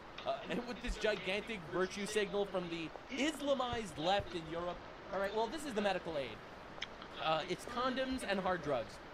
They searched the boat. The Israeli military searched the boat because obviously there's a blockade and they're not allowed to actually just breach the blockade, actually. Right? That's the funny thing. And so these are the 175 activists from 20 boats of the condom flotilla making their way peacefully to Israel aboard Israeli vessels because they were stopped. They were stopped by the Israeli military because obviously you can't come into the Israel country illegally or something. All right, so Netanyahu says this, and this is funny as shit. Well done to our Navy. I instructed them to prevent a Hamas-supporting flotilla from reaching the shores of Gaza. The mission was executed with complete success. No ship or no Hamas supporter reached our territory, not even our territorial waters. They will turn back and will return to the countries of origin. They will continue to see Gaza on YouTube. Honestly diabolical shit. Oh my God. Right, and guess who gets involved? Zoran Mamdani, mayor of New York City. Wow, I'm really glad he's taking care of New York's budget crisis. Last night, Israeli forces intercepted and boarded a humanitarian aid flotilla bound for Gaza in international waters off the coast of Greece, unlawfully detaining 175 people, including several New Yorkers. My team is in direct contact with the state and federal partners as we work to confirm the whereabouts and conditions of these New Yorkers. This is a brazen violation of international law. Those detained must be released. Except the funniest part about this is he thinks that if he just screams buzzwords to his audience of dipshits, Islamists, and woke retards, that it'll work. Except it does not violate international law. Actually, hilariously enough, if you look at the capture of neutral merchant vessels and goods, neutral merchant vessels are subject to capture outside neutral waters if they are engaged in any of the activities referred to in paragraph 67. For example, attempting to breach a blockade. So actually, it is perfectly legal under international law to stop terrorist supporters from providing aid to terrorists. Wow! Literally the shock of all time. Right, so these woke people are actually fucking retards. I would focus on this though. Zoran Mamdani, a man just lit himself on fire and blew up an apartment in Queens. I would focus on that. Who knows? Who knows what ethnicity the perpetrator could possibly be? I'm thinking that probably a straight white Christian male. I think straight white Christian male is probably the most likely ethnicity of Mr. Anrup Parasram, who blew himself up. Personally, that's what I think. Anyway, Fatah, this is Palestinian people, officials in the Gaza Strip are accusing IDF of releasing trained rats to attack Palestinian children. Every day with these people. It's unbelievable. It's a genocide. It's a genocide. The rats are eating the Palestinian babies. Now, this is one of my all-time favorite lies. It's up there with Iran destroyed America's entire naval fleet, and Israel is training dogs to rape Palestinian prisoners. So, some of my favorite stories of all time. Now, what we did actually get was Hezbollah, the terrorist organization that murdered 240 of our Marines in Beirut, positioned a rocket launcher inside a civilian building. You know, we keep getting more and more evidence of this, actually. As you can see, there is a rocket launcher in a civilian building, which is a violation of international law, which no one fucking cares about when terrorists do it. Kaboom! And there it is. There it goes. Goodbye, civilian building. Get fucked, retard. No one cares. So anyway, these are the people that the leftoids are doing their absolute best to protect. And honestly, I'm not surprised. This is what we're dealing with. All right, so this is Cam Higbee, an American journalist, investigator guy who's actually pretty based, it seems. Like, he cracked down on a lot of the Somali fraud and shit. And he was talking to this girl about Palestine and whatever, because that's what these activists care about. They don't care about the Christians getting massacred in Nigeria, or Sudan, or Iran, or Syria, or Yemen. They don't care about any of those people, but they really desperately care about the Palestinians that started a war and lost. I'm using Palestine as an example because we are obviously living through that right now. Do you guys agree? Where is Palestine? What countries border it? I do not know. I will be honest. It's so over, man. How are you going to lecture me about Palestine when you don't even know where it is? I don't have to know where it is to know that millions are dying. Millions are dying! Millions have not died. You're telling me that you have the most minimal information possible about the Millions are dying! A population of 2.2 million, which, by the way, increased since the start of the Pretendicide. All right? It increased. All right? Since the Pretendicide started. They had more babies than people were killed. All right? And millions dying. I'm supposed to expect that Millions you're going to be able to have inform me died about just it. because I don't Millions know have where not it died. is. Not even Hamas claims that. Yeah, so obviously we're dealing with absolute dipshit retards that are trying to rape and destroy our civilization, and we need to destroy them. And yes, that means that I don't give a fuck how strict Trump is on the Euro-cucks that hate our way of life and are importing our destruction. Fuck these people. We are the most powerful nation on the planet, and you're gonna have to fucking deal with the consequences of not being our friend.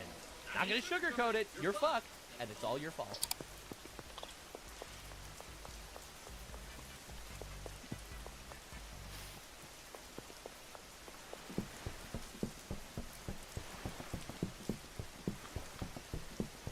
Hello friends, my name is JJ. So one of the most flattering experiences I have as a YouTuber is when people come up to me on the street and tell me that my videos have been useful to them in some way. And probably the most common comment that I get as far as this sort of thing goes is people telling me that I've helped them understand Canadian politics better. In my experience, there is a lot of interest among both Canadian and foreigner alike in learning more about the politics of this country. But sadly, the information that people are interested in is often not easy to come by or is communicated quite poorly. And it was with that in mind that I decided to make this. The Canadian political system iceberg. Basically, I tried to use all of my accumulated knowledge as someone who has spent many years working as a Canadian political journalist and commentator to come up with a relatively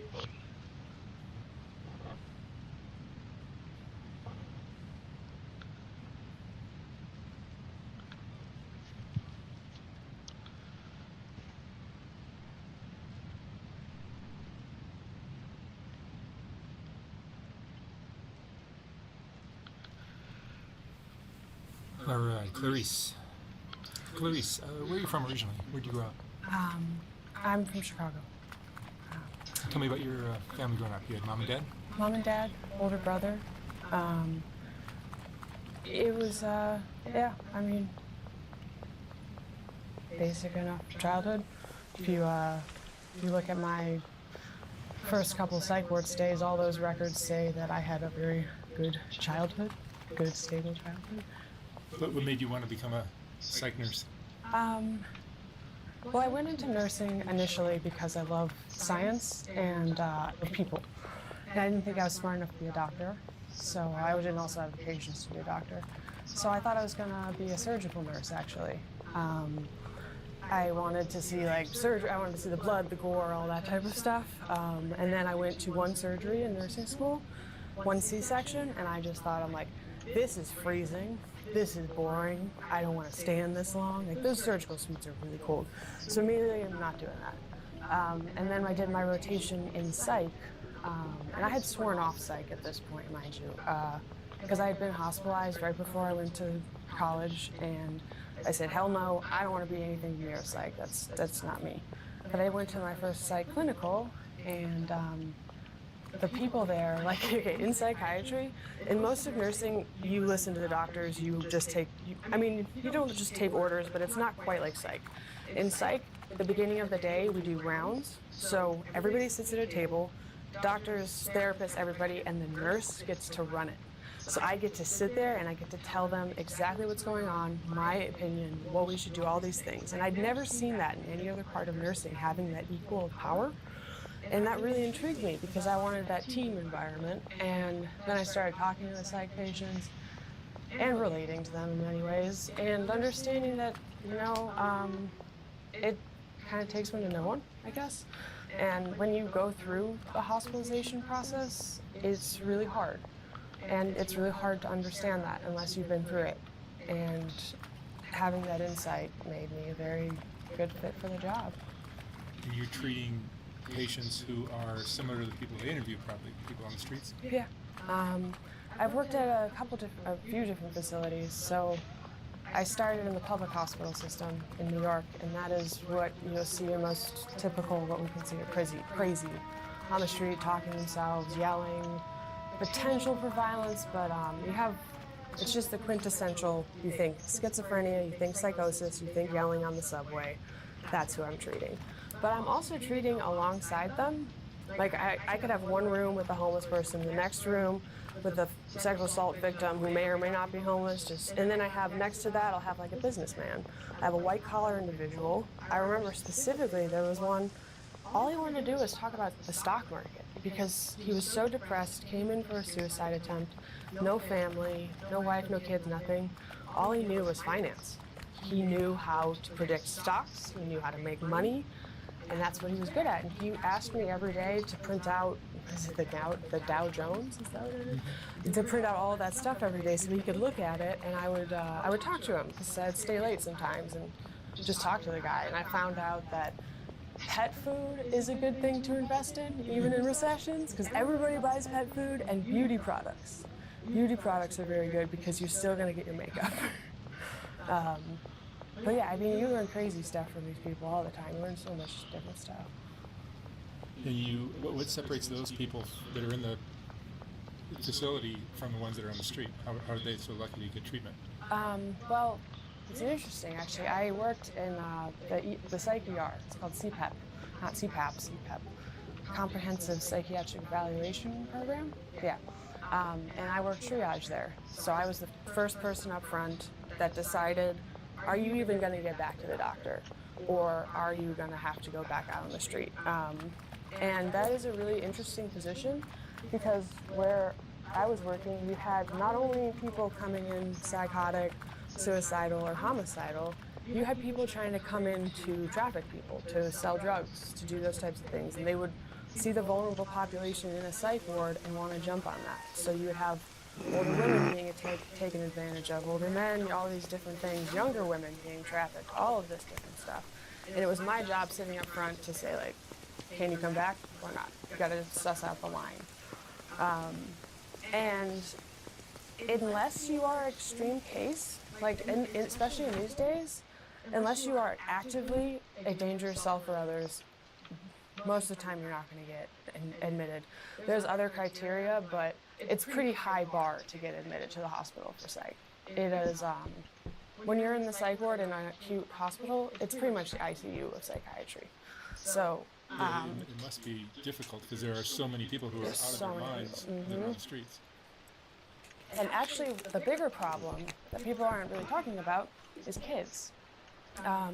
We have a lot of adult beds. We have a lot of adult psych hospitals. We don't have that many kids ones. We don't have many people wanting to go into kids. And we have a huge problem with mental health with teenagers and younger kids these days. COVID, where do they end up? They end up in the psych ward as well, but there's far and few beds in acute psych hospital. They end up in the emergency room for 2-3 weeks, months sometimes. I heard of a case that I had once where this little boy was in the emergency room for 2 weeks. And in the emergency room, you don't have any psych care. You don't get therapy. You get sandwiches, you get juice, and that's about it. It's an emergency room. It's meant for temporary stays. But these kids don't have beds, so they'll either go to the medical ward, not get their psych care, or stay in the ER. Or worse comes to worse, they just get, discharged right back out until something worse happens. You get someone, like a lot of kids will come in and they will be self-harming. But there's not a bed unless they are literally trying to go for a artery. We have to push them out, and we have to push them outpatient. And then it's so frustrating because you have kids who are from DCFS, and they don't have placement. It's called placement. So they will stay with me first up. I had one for 9 months in the psych ward that's not leaving the psych ward. That's not leaving that little unit, not going outside, not getting sunshine, any of that. And there's just not enough resources for the kids either outside or inside the hospital. And the state, the wars of the state are just, I feel for them so hard. Some of those have broken my heart in the past. So what do we need as a country? I think we used to have mental health facilities for this. In our history, we had very abusive state-run facilities, and instead of trying to make those better, we decided to shut them down and push everybody in the street. And that's why that's a huge reason we have this massive homelessness problem. Now, to say keeping them in an abusive environment, that's horrible to do. That's not necessary in any way, shape, or form. But to push them onto the street, is that really more humane? Because once they go on the street, they're just cycling in and out of this what's it called, like ICU care of psychiatry. They're never being stepped down to the appropriate levels. How it's supposed to go and how it was planned to go before Kennedy got shot, essentially, was that they were going to close these big state-run facilities and make community centers. And so you could step down from this acute care, which is the inpatient psych ward stay, go to a residential treatment facility. So you're still being monitored 24/7, but you can leave and you get some of these more, it's a less restrictive environment. You're still getting your meds, still getting taken care of, but you have a lot more liberty. Go from there to partial hospitalization, which is day programs. You're there for all day, 8 to 8 sometimes. And then you go from that to intensive outpatient, and then hopefully from there you can just do your weekly or bi-weekly therapy. It's a very process that we have established. There's so little resources along those steps. And we don't want to treat it until it's super severe. We don't want to intervene until somebody has their wrist cut, until they try to push someone off a subway platform. It takes that kind of event for us to be able to admit them. There's a lot of patients that I've wanted to keep, that I've wanted to admit, that I've wanted to hold longer because they needed more help. But insurance ran up. They didn't have a criteria. Like, these things get in the way. Oh man, when insurance runs up and you have to kick a patient out who's not ready, that is brutal. And that's our job as nurses. We are the ones who call security if they won't leave. And you have to turn off that caring part of you. And it's hard to do that. It's hard, those situations, when you have the reality being hit there. As a caring person, how does it affect you to be working in this field and doing things like that? I tell the new grads that because I'm a preceptor, I tell them if you're having trouble week 1 with this emotional aspect of it, you should probably change specialties because it doesn't get easier. You just get more bitter. I pour my all into my work. I care, I give it all, but that needs to shut down when you can't worry about those patients. You can't think about them. You have to convince yourself every time a patient is discharged, they are going through a great life. They are successful. What's the truth of it? Who cares? Because you have to think that way. The truth of it may be, it's bitter, it's horrible. Otherwise you couldn't do your job. If I let every single one of these patients, if I let that reality really hit me in the chest when I'm going to sleep at night, I could never do this job. Same with what I'm doing. Seeing some of these heartbreaking stories, I can't absorb all 8,000 people I've interviewed under horrific stories. So I have to just kind of numb myself. So I don't necessarily listen to every detail of every story because otherwise I'd lose my mind.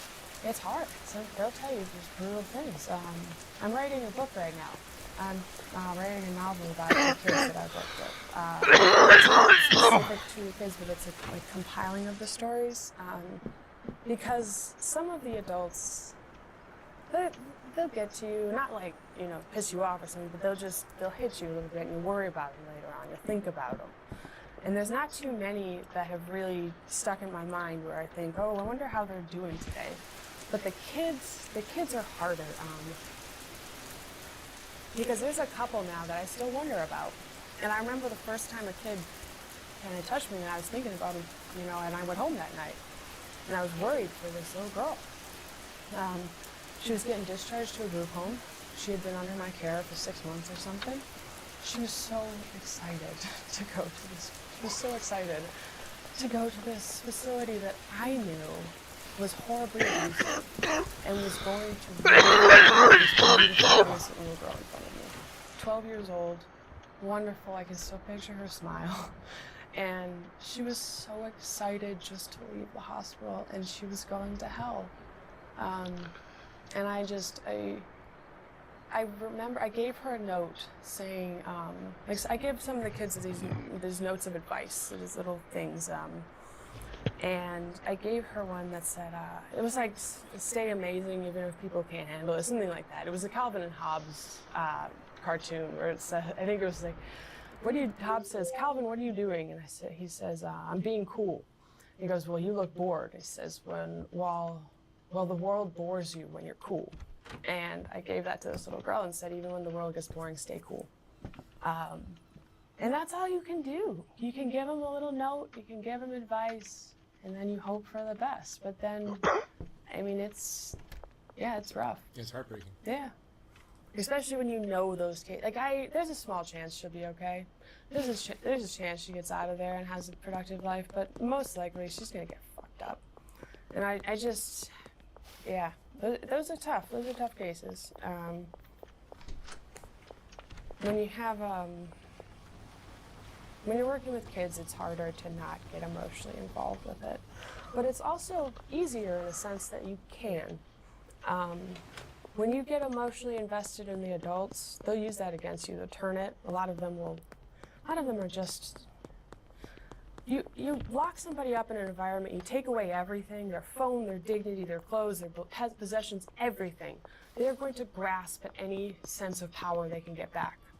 And they'll do it desperately in many ways. And if you show that you're kind-hearted, they will oftentimes they'll use that against you.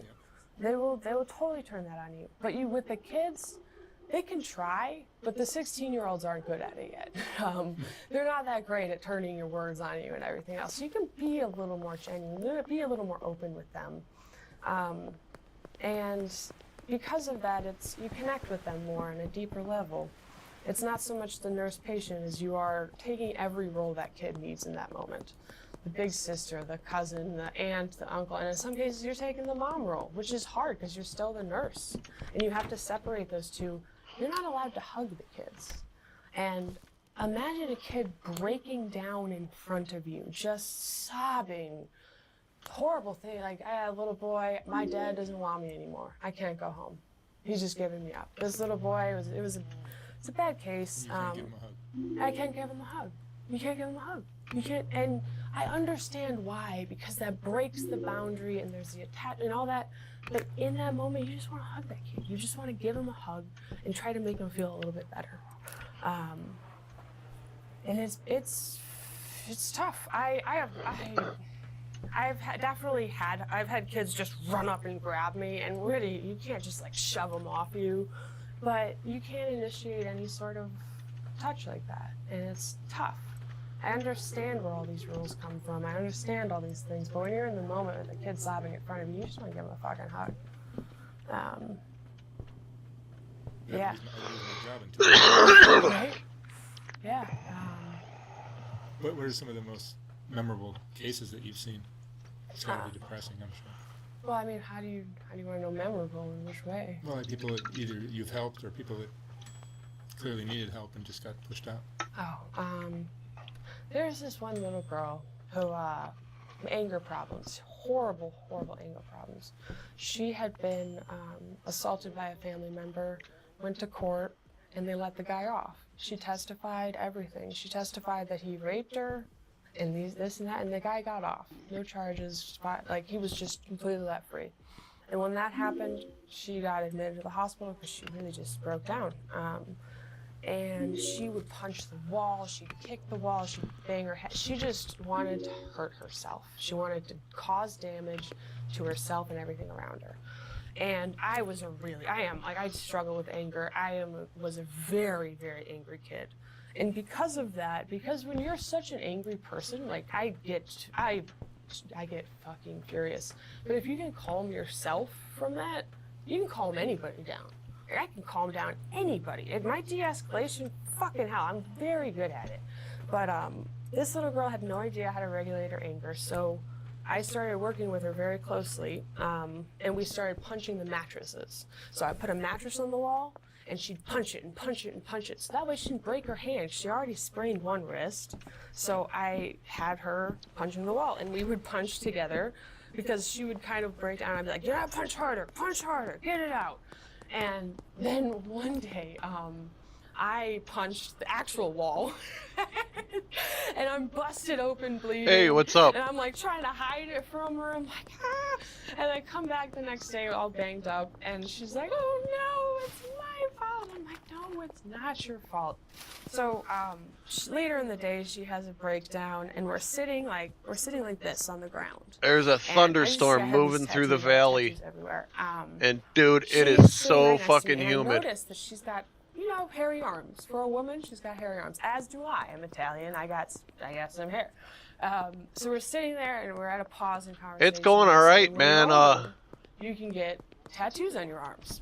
I And your got 2 arms go dealers. hairy. This is my And she looks at me, stockpile, she goes, and "Oh." all of them are She Gold breaks out Star, laughing, and I'm except like, for "It was these such a good 13 moment," back because I'm here, like, which we related over this one little thing. I'm just gonna get and rid of. Then she would talk about all the tattoos she wanted to get later on. You know what? I'm gonna They were better than originally. grab it with my other little piles and see if I can push it off on new She customers. was a wonderful kid, and when I discharged her, she told me, you made me want to live again. You made me want to go Gonna on." get what? And hearing that is just, it's insane to hear. It's amazing. When you can turn somebody's day around, their life around like that, and give them some motivation, that makes a huge difference. And I'm a big believer that it takes one person. Oh. To really turn No, things we're under a warning right now. I got back from working COVID. I don't think it's gonna last much longer. I think the thunderstorm's actually gonna really- miss us I've because it still doesn't look like that, but I it's have PTSD fucking driving the humidity because up, of all the man. shit that went down there. But there was a point where I was really just ready to throw in the towel. I'm like, I don't know what I'm gonna do. I really don't know. There's no. I help forgot for what I was doing nurses with this after shit. it. It's not like the Oh, I was VA gonna look jobs, for, not like veterans where you have all these resources and everything. Public hospital system of New York said, get the fuck out. So I left there, and I found this. I called the city number in Chicago, the COVID helpline. And I'm like, He's I just just hanging broke out over down there to by the sky skate phone. shop, I'm like, huh? I don't feel good.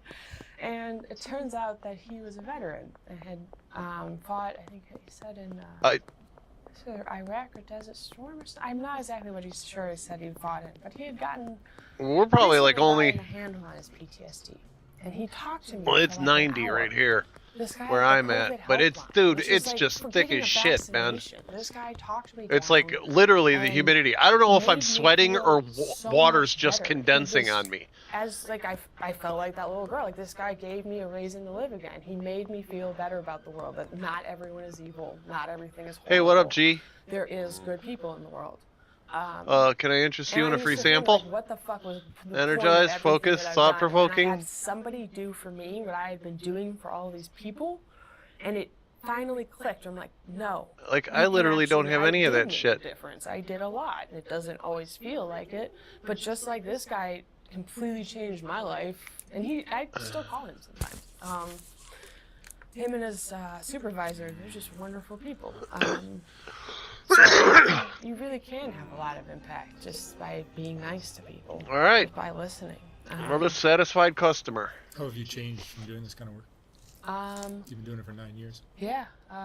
And that is it. Almost a decade. I got in. nobody else. It's changed me in many ways. In many ways. Some for the good or some for the good. Some for the good, some for the bad. I really don't have time. Let me go for see bullshit what anymore. When I've had stuff right happen there, in my you. life, Hey, what's up, but, dude? You're always down for I some don't weed. like gossiping much. I don't like the petty Oh, you things. just I- completed a deal, huh? When people come and Alright, complain well. to me about their day, Guess I'll because run over to the they had a laundromat. stressful meeting or something. It just, I'm like, did anyone die? It was a bad day for me as a kid tries to hang themselves. Like, what a bad day for you? What? Your boss gave you a poor performance. My review? nephew's It's just it wedding. definitely puts things I into gotta go to in perspective. a couple weeks. It's bittered me in many Getting ways. married on the It's 28th both in bittered me and Asheville. made me more hopeful, but you become suspicious of people. I gotta go to At my first hospital North was Carolina. An ex-detective. NYPD. I don't remember what division. I don't know what I'm going to be doing about my streaming. I think I'll probably just bring a laptop He went to back do to some nursing streaming. school post-retirement, and he taught me how to be a nurse, but he also just taught me how to be a cop in many ways, how to really tell when someone's being genuine, when someone's trying to get one over on you, and all these things. And because of that, you become suspicious of people pretty easily, and you become pretty aware of people. Everyone always says to me, "Are you psychoanalyzing me? You work in psychiatry. Are you psychoanalyzing me?" I'm like, "No, you're probably too boring for me to even try." But it's you spot things. Like you see track marks when people don't see it all the time. You see like little ticks and stuff that most people aren't looking at. In my family, I have a lot of addiction. Hey, you want to buy something? In my family. And I came back, and I have a family member, and I told my family, I said, he's back. He's back on crack. He's using again. 100% he's using again. Nobody believed me. Nobody believed me. Everyone said, "You're crazy." No, he's fine. He's doing great. Hey, can I interest you in anything? No, you already completed a deal? Alright, that's cool. He's back on crack. I'll just, he's using again. I'm like, well, of course he is. I told you this. I'll just slowly move away from that strange ticking noise. Stuff that others don't. And for the better, though, I am the panic button for most people in my life. Like, I'm the emergency contact for a lot of people. And I actually struggled with it for a little while, but most people come to me when they're not doing so hot. Boom! Look at that. Either I've worked with it or I've been through it. That's how it's done, man. But usually when I get a call from a friend out of the blue, I'll say like, "Oh no, they're not doing well." And my boyfriend once said, he goes, "Why do you say that?" I'm like, nobody calls me with good news. Nobody calls me doing well. Nobody calls me to update. They call me because they're breaking down sobbing. They call me because they're going through a breakup or someone died or something like that. That's why I get the calls. No, so it's a very, I have tried to sell weed to people that are going to walk across the bridge or like towards the cops, but so far I haven't been able to blow up a cop yet. Is purely from the family. But getting two people with one explosion, I've done that quite a few times. Brain chemistry. The kids I work Also, the dude without a shirt, he hangs out with the dude with the pot on his head. Or the dude with the bandana. Yes, is the answer. Like this guy here, he hangs out with the guy with no shirt, and sometimes they hang out in the construction yard. Some kids and I can usually get both of them, but he already bought some. You can tell by the weight, because he looks weird. Will come in better We'll knock on the door here. Than kids from Nobody in there. Families. Maybe this lady's and in here. How do you really sort that out? I have read up on it in many ways. There's studies, there's books, all this stuff, but it is both. You can have a really Chloe, what's nice up? home and a kid who's all just right. genetically predisposed to things. Hey, tattoo guy, what's up? And then you want to buy something? Kids who are not How about predisposed to things, but they go through such trauma. How about a couple nugs of splody weed? Disorders related to trauma-induced things.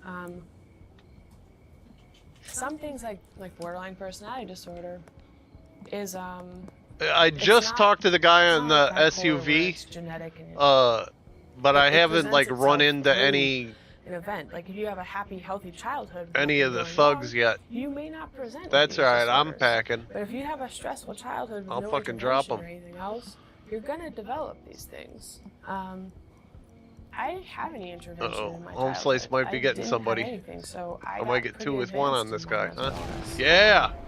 Did My I? first intervention was No, I don't at think so. 17 when I asked my parents for therapy. And then my second intervention was after that. I drove myself to the emergency room and then got checked in. But no, nobody said a word to me. Nobody said anything. So What's up, dude? Want to buy something? yeah. What do you wish was No. different about the way we handle Where's the mental splody illness in weed? this country? Here it is. Preventative care is which I wish people would think about more. There you go. You have to treat mental illness earlier. So if we were to actually put in place preventative measures for people. Oh, he's gonna go into his like, apartment. The kids who get early intervention are much less likely to have problems later in life. The answer to the mental health question in this country is enormous. It's so many factors. It's the stigma around it. It's the access to care. You know, virtual care has made a big difference because now we can have therapists and psychiatrists doing this from your tablet, your computer, whatever it may be. Perfect timing. But there needs to be more people working in I couldn't have timed that psychiatry. any better. I got hurt, but Not enough people to man the hospitals. Like, even if they were Give to my open weed up back. more hospital buildings. and who your you pills. gonna I'm taking put your in it? pills. Who you gonna man 'em I with? can't take your I pills. remember here in New York, You keep your they were Adderall. going to You're gonna expand need it. how the criteria for admission to a hospital. Who is going to be there manning those beds? We were short-staffed every single day. I have never once been fully staffed on an acute unit. Like, occasionally, there's probably a handful of times I've had enough staff for things, but especially post-COVID, I have not had anybody. There's a mass exodus of nurses. We already don't have enough of them. Now we're going to put more people into these beds to get worse care to cycle in more and more and more. There's a lot of changes that need to occur. And to get more nurses in there, you got to stop beating us up. Stop fucking hitting us. That's why no one wants to work in psychiatry, because we don't want to get fucking hurt anymore. You know how many times I've been attacked? I don't work inpatient hospital work anymore, even though it's my favorite job, because I'm tired of getting bit, smacked, insulted, attempted rapes, threats of rape, everything. It's disgusting what happens in there, and it's tolerated. You punch a bus driver, it's a felony. You punch a stripper, you're banned from the club. You deck a nurse, I get asked later on, what could I have done differently to prevent that situation? How is that anything? So nurses are leaving in mass numbers because there's no protection for us, and the little protection we do have is inadequate. And you have an influx of patients, so you have an impossible situation here. You can have as many psychiatrists as you want. They don't make up for the difference of all the nurses manning those units. You take away all the nurses from a hospital, it will immediately crumble. But we don't protect nurses right now. We don't seem to care. And do some of these people, kids or adults, end up just back on the streets? Most of them do. Most of them do. Most of the people you mentioned, most of the homeless people cycle in and out, in and out. It's the revolving door. We have, you call them frequent flyers, because they're constantly coming to the hospital. When I worked in Manhattan, there's a line of hospitals that they would go up. They would go 1, 2, 3, and then get admitted, discharged, admitted, discharged, admitted, discharged. And sometimes they'd have all the hospital bracelets on. They'd have like 6 or 7, and I would say, at least take those off before you come to the next hospital. I have to know which one to scan. And if they were given like medications for schizophrenia, they're not going to continue taking them when they're on the street.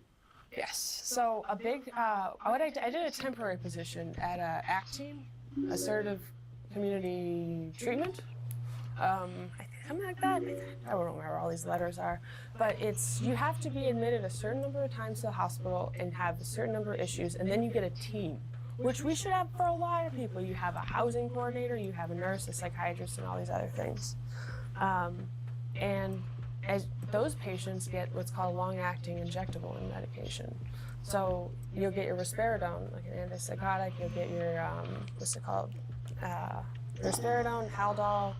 And then, I don't remember the name of the last one, but you get it, it's long acting. They can last from 2 weeks to I've 3 never months. played them. Invega, that's it.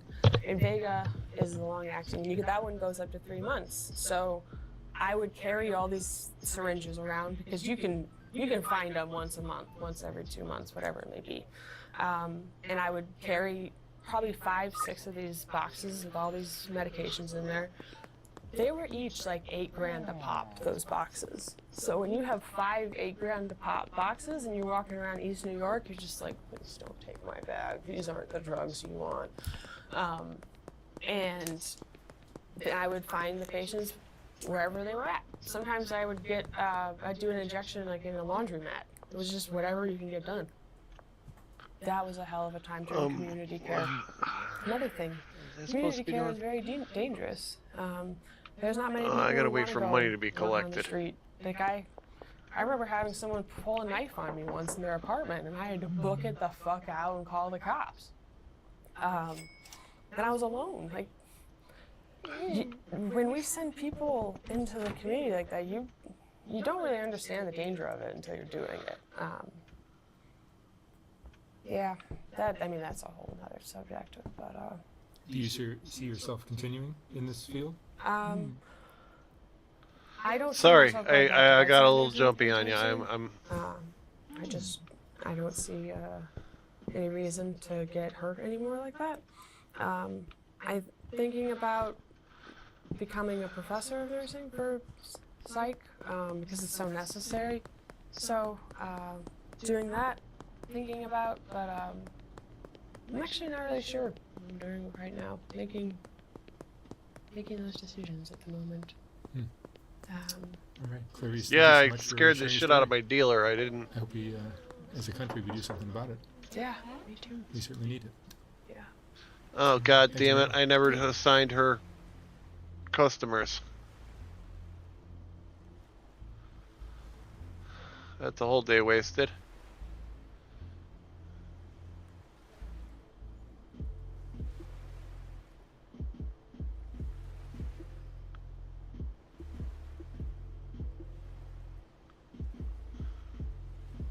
Now for the best news of the generation. Federal officials have served subpoenas to the Marxist political influencer Hassan Piker and Code Pink's co-founder Susan Maldia Benjamin as part of a wider investigation into whether U.S. organizations and leaders violated U.S. laws and sanctions by supporting Cuba's communist regime. Absolute cinema. Bro is literally 500,000% fucked. He is going to jail. It's happening. We're finally here. They subpoenaed Assad. 500% fucked, man. Massive day for the unemployed. Literally everyone was celebrating when we heard this news. Hell yes. We have a lot of performative You go, girl. that we need to talk about. And I honestly, I'm super excited too, because this is the greatest fucking shit in the universe. Now, this is one of those stories. Now I gotta go to the laundromat. The more you actually research. So, you know, Hassan Piker subpoenaed by the feds. Fucking hop out my piece in case I run into Hassan Piker and all of his some performative Benzies. activist buddies. They all went to Cuba to protest and be like, no, I hate that the communist regime is falling apart. We need them to keep oppressing, starving, and censoring their citizens who are crying for help. Yes. Huge W. The Cartier communist, Hassan Piker, decided to abdicate his golden throne and come down to the mere mortals, where him and a bunch of other retard terrorist supporter celebrities decided to all go to Cuba and lick the balls of communist dictators. You know, classic leftist bullshit shit. Dude, that dude's sketchy. So, of course, I don't like that. People on the left be like, oh, they just created a million Hassan You looking at? So here's a visualization of a million Hassan Pikers. Just colossal W everywhere. A million Hassan Pikers have been created. Yeah. Really fantastic Look at this, stuff. another Now, lone Hassan cop. Piker is wondering, why are all the people coming He's after watching me. He was literally such a good guy. If I can get up behind him, I can get another gun. Well, this is literally from his stream yesterday. And I'm not even kidding you. It's the most quintessential Hassan Piker response you might ever see in your life. Because I do want to fucking do this, if given the option. I would love to fucking duke it out on Israeli television. Oh my god. Not that Tucker Carlson gives a shit. Bro, by the way, I mean, look. Get ready. Speaking of like... I just wanted to show you the context to show you the level of rent-free that this following clip is about to be. I might have more name recognition in Israel than I do in America at this point. I'm not. No one in Israel knows who you are, little bro. They're busy killing terrorists. I'm not even joking when I say this. Like, look, this is from the Times of Israel. Chris Rabb won Pennsylvania 3rd. Times of Israel's article title is Anti-Israel Democrat backed by AOC and Hassan Piker wins nomination for U.S. House in Pennsylvania. Bro, Kayagate happened on October 7th. Kayagate, for the record, is where people realized he was electrocuting his dog. You know, because he's a dog-abusing piece of shit. You know, the classic. You know, it's a funny coincidence that, like, on the one side, he supports rapist, pedophile terrorists. Then on the other side, he also abuses little animals. You know, it's pretty interesting how the same guy could have literally all the bad traits. It was in the Israeli news. That's right. They covered it on Israeli news. Yeah. On Israeli news, they were making fun of you for electrocuting your dog. Based Israeli news. Let's go. On October 7th. Not October 7, 2023, of course, but October 7, 2025. Okay. Think about it. 2 years after Hamas terror attack. Up that. Okay, I'm thinking. He celebrated the Bro, Hamas they're terror running attack by nonstop. shocking his dog. That's fucking crazy. That's right. Think about that. That is crazy and weird. Think about that. It was on October 7th, 2025, that Israel reported on the fact that I was Gotta head over to the executing my bungalow. dog. My shit's arrived. Hassan is blaming Israel and the Jews for him shocking his dog. The Jews. He's so gay. It's unbelievable. He is so fucking gay. It's crazy. Now, so of course, this is his reaction to the news of federal officials giving him a subpoena for committing treason, basically. The American government would rather try to criminalize delivering aid to a country we've starved than punish the Epstein class. Oh my god. First of all, anyone that says the term Epstein class is probably retarded.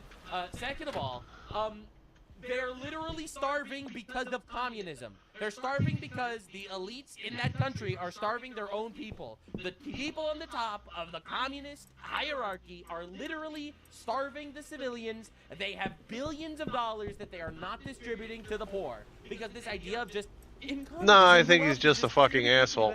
It's not. It's literally His uncle likes fucking animals. I don't think Hassan does. So yes, the American government would, yes, indeed, not criminalize. At least he's never said anything or, led to it. I think he's just an asshole that shocks his dog. Committing acts of treason, aiding and abetting rival and adversarial communist regimes that we are basically at war with. All right? Then punish the Epstein class. Motherfucker, you are the Epstein class. You are the Epstein class, dude. This is the guy that went to a brothel in Germany that was raided for sex trafficking children. Okay? Okay? All right, let's be real. Whoa, here comes that thunderstorm. All right, so yeah, this is just an image of Hassan Piker. Holy shit, it just got dark real fucking quick and the wind picked up.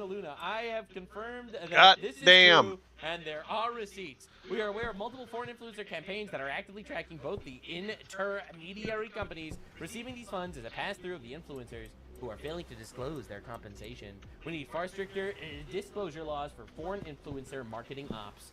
Dude, Hassan Piker is so fucked, it's crazy. Also, new collar patch notes. So the old collar was +2 shock damage. The current one is 3 fire damage. As you can see, they replaced the collar with this big, ominous red fucking button. A federal official subpoenaed political streamer Hassan Piker. Hey, Hassan. Hey, Hassan. The reason why I wanted to show this to you is not only are people that don't like getting assassinated by Muslims, like me, who I'm not a fan of getting assassinated by Muslims personally, so that's why I'm super happy about this, because he supports the Muslim terrorists that all want me dead. But also, hang on, how many? The liberals, like the center-left Those liberals, only have 4. Why does this one? Piker We're is gonna going send to them through Rotel. again. But they would do the exact same thing. Democrats, if they were in charge right now, would be doing 100% the exact same thing. 1 to 1. Yeah. Make no fucking mistake. Anyone who tries to tell you that Kamala Harris would be different is a fucking delusional moron. That's right. Hassan Piker refused to endorse Kamala Harris because he wanted someone even more far left. All right? So the liberals, the libtards are eating him alive. All right, hang on. I gotta get up and turn on some It's lights. just the greatest thing ever. Now, for those of you unaware, we are currently engaged. Because it just got dark as fuck in here. All right, I covered this previously, so I'm not gonna, retread ground already. I have a lot to do. Goddamn Every day I cover apocalyptic all the outside, things here on man. the channel. Definitely subscribe. All right, but Marcus Rubius, first of his name. Let me grab another Red Bull. States, arguably, dropped a I don't have to 5-minute get up call for again. arms, basically telling the people of Cuba to rise up against the government, and we're here to help. He actually just went to Cuba. The CIA director just went to Cuba. All right? I don't think people are aware of what's going on. This has over 6 million views. It seems like a big number. It seems like a lot, some would even say. Hey, buddy. But that's, What are you doing over there? Here on the thing. That's what we're saying on the thing. Please, Trump, I'll do anything. I'll fucking suck your dick. You want me to eat your shit? I'll eat your fucking shit. Please, Mr. Trump. No. So Hassan Piker. Okay. Hassan tries to collab with Ashley St. Clair. This is like one of Elon Musk's exes, just trying to basically shit on him. He's just like an actual disgusting human being, actually. It's pretty hilarious. Yeah, so like obviously he hooks up with her. He tries to release all of these private messages that Elon Musk sent to the public. He's just a gross fucking guy. It's actually crazy how So he like decrepit one guy could be. flexing that he got Elon Musk's sloppy seconds. Working with this guy Burnt Peanut. He's like a big streamer. Hassan Piker crashes out because Burnt Peanut doesn't want to have anything to do with a dog shocking terror supporter. And I'm reminded of when AT&T blacklisted me for participating in events they sponsored due to my Palestine advocacy. Palestine advocacy means support of terrorists raping, brutalizing, and murdering Jews. I hope you understand. He had literal Houthi terrorists on his stream. All right, just understand. Palestine advocacy means advocating for the rape and murder of Jews and abduction. Just trying to put this into perspective what Palestine activism actually means these days. Calling it Palestine activism won't change what you defended. This is a quote as shown on I wonder if I can do mushrooms in this. Oh, I can. Gold star mushrooms. I don't know, how do I get a gold star on meth? To rape as many Jews as they can, because look, it's really, it doesn't change the dynamic for him even one bit. Pretty awesome. You know, and this is just apparently Palestine advocacy, the advocacy for Palestinians to rape as many Jews as they want. What do we want? You expect them to not rape? Please, that's what Mohammed would have done. We love it when Palestinians rape Jews. You want them to go against their teaching? You are so Islamophobic that you don't want Muslims to take Jewish sex slaves. Holy shit! Islamophobia off the charts. Now, the crazy thing is, in Fox News' actual subpoena, you know, in their article, they talk about how Hassan Piker was subpoenaed by the United States government.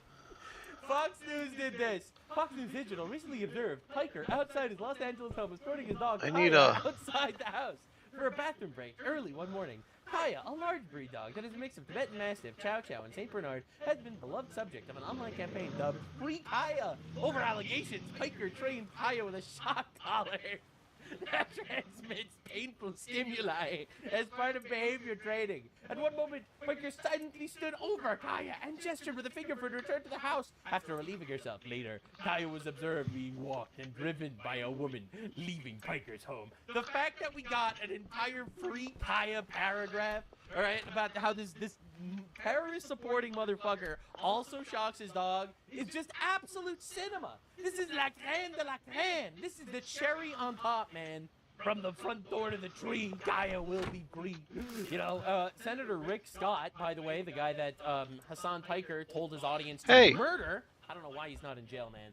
But he will be. Huge W. It'll happen. All right, so Senator Rick Scott ripped the think I did that shit on purpose. To keep defending Cuba's regime. Bro, I feel like this is personal for him. It's crazy. This is not somebody from World War II. This is somebody that in this year, okay, this is a picture from this year in Cuba. So when Democrats go down there and campaign for the regime, they're campaigning to do this to a human being. I mean, to be fair, that's exactly what Hamas did to the, Jewish captives in Gaza. And Hassan Piker supported that. Why don't... Hassan Piker loves starving innocent people. It's like his favorite thing. He loves doing it. He loves it. He loves it. That's the only conclusion I can come to by the fact that he supports so many instances of starving innocent people. Crazy. Alexander Diaz-Rodriguez is, I think, 45 years old. Look how old he looks in this. You know why? He was starved. He was tortured. He has cancer. They didn't give him treatment. That's the face. Hassan Piker loves that, by the way. Hassan Piker's dream is not giving cancer treatment to people that don't like communism. Of course, Hassan Piker's favorite guy decided he was going to go do a live stream. All right, so this is the mayor of New York City doing a live stream on Twitch. He got 7,000 viewers and a lot of gigantic penises posted in his chat. You know, you shared penises with the world the way Al-Zut always intended. Before getting too deep into the chaos, free cash was promised to me 3,000 years ago. One thing I recently added to my daily routine is using free cash for a few minutes here and there. If I'm gonna play games as a time sponge, I might as well make some money out of it. Free cash is a fun and easy way to earn real money by doing simple tasks while already on your phone. Play games, complete surveys, do simple tasks, and turn your bathroom break into an investment. I've been enjoying playing Call to Dragons on Free Cash, a high payout strategy-based building game. You get instant payouts with a really easy process through PayPal, Amazon, or Visa. There's already over $250 million paid out to over 60 million users worldwide. It's a win-win. They get someone to test out their games and fill out their surveys, and you get paid. use the QR code on the screen or click the link in the description to sign up and get a $10 bonus today. Now, back to the chaos. Every individual sign up literally supports the channel, so if you could click the link in the description and do the thing, that would be very appreciated. Now, here's the crazy update, speaking of activists finding out. Because, as we've already mentioned, the Free Palestine movement is fucking retarded.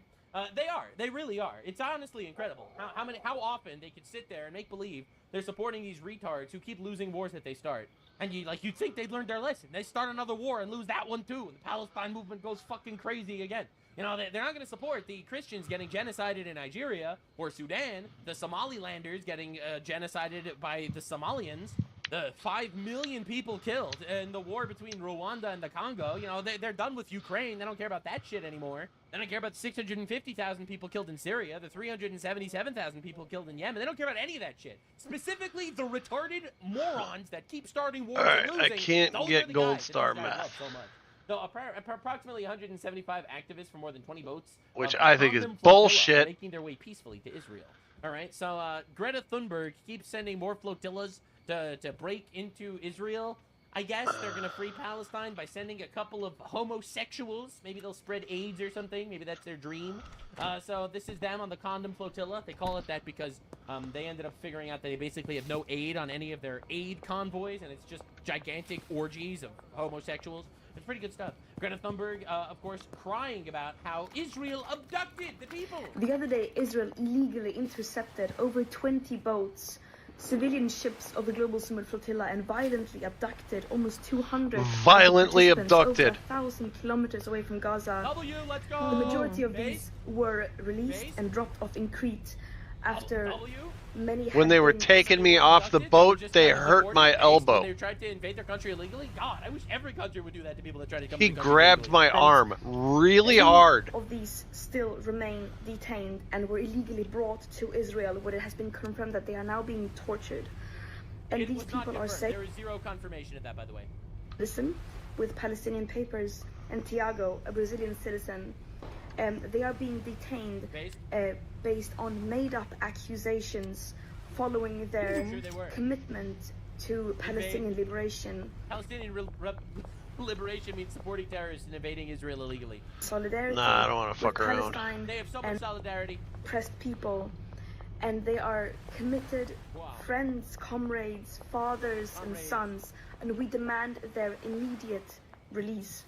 They are well, it's a good thing the Goblin got involved, because now Israel is nothing. The Goblin got involved. What is Israel gonna do against the autistic Goblin troglodyte over here? The Doom Goblin, Greta Thunberg. It's all over now. You know, of course, Zoran Mamdani feels the need to condemn it because this is definitely important to New York affairs. I'm gonna need to get the post office going soon. An important humanitarian aid flotilla banned for Gaza in international waters off the coast of Greece, unlawfully detaining more than 175 people. Actually, it's totally lawful. They were trying to invade a blockade. It's fucking lawful as shit. And first of all, I don't even care if it's law. Just to be clear, I think international law is fake and gay. I'm not gonna sit here and defend it. But even under the fake and gay international law, it's completely lawful to stop people from invading your country and breaking your blockade illegally. Yeah, you don't want them to actually be supplying aid to terrorists, I guess. But it's a brazen violation of international law, which it isn't. But it's also, what the fuck? This is in New York. All right, so of course this is how the flotilla members were liberating the Palestinians. As you can see, by doing sexy dances. I mean, this would get you executed in Gaza, but hey, you never know. Now, these are the people from the Gaza flotilla. As you can see, this is footage of them being raped by Israeli rape dogs. Yeah. My mistake. There's no Israeli rape dogs, but clearly you can see he is standing here making believe he's handcuffed when in actuality he's not. He is no handcuffs. Just making believe he's handcuffed with zero handcuffs. These are the most performative people on the planet. You guys are just like, what the fuck is he doing? Like, why is he doing it? Why is he doing this? Right, so anyway, of course, Itamar Ben-Gvir. Alright, so this guy is one of the Israeli, like, finance minister guys. He's a little retarded. He basically went to all these people that invaded the country, that were captured, to flex on them. I'm not sure. Free Palestine! Check it! Where's your locker? This guy over here.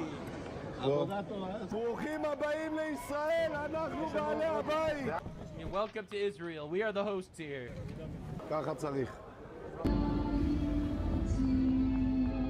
Yeah. So again, I think he's a bit of a retard. Don't get me wrong. Yeah, buddy, it's getting nicer in here. The humidity's dropping. Now, to be clear, I don't really give a shit about what happens to these people that You're try a good to kitty. invade another country illegally and are getting deported. But at the same time, what the fuck is this whole circus shit? Now, of course, the world crashed out. Maloney, who is freaking out that Ben-Gvir went and he flexed on the people that invaded their country illegally and are getting deported. So she crashed out about this. And, she's the leader of Italy. All right. The images of the Israeli minister Ben-Gvir are unacceptable. It is inadmissible that these demonstrators that invaded another country illegally, including many Italian citizens, are subjected to treatment that violates human dignity. What?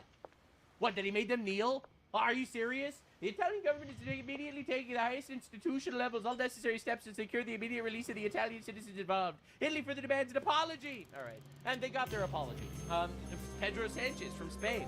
The images of the Israeli minister Ben-Gvir humiliating members of the international flotilla in support of Gaza are unacceptable. Okay. Okay.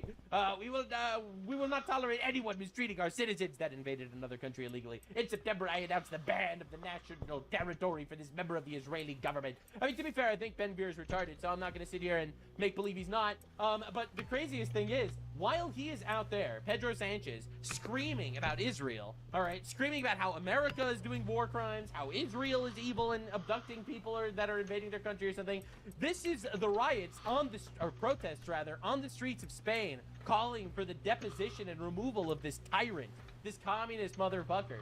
Tens of thousands of Spanish patriots stormed the streets demanding the resignation of socialist left-wing PM Pedro Sanchez that betrayed his people. You know, this is right after the UK march. You know, people are really tired of this far-left bullshit. Because this stuff sucks, man. These people suck. For the record, this guy just let in 500,000 Syrians and just, poof, decided to give them citizenship so that they could vote in elections. And wow, he won! Wow! So again, people are really tired of this infinite garbage, you know? I love the internet, man.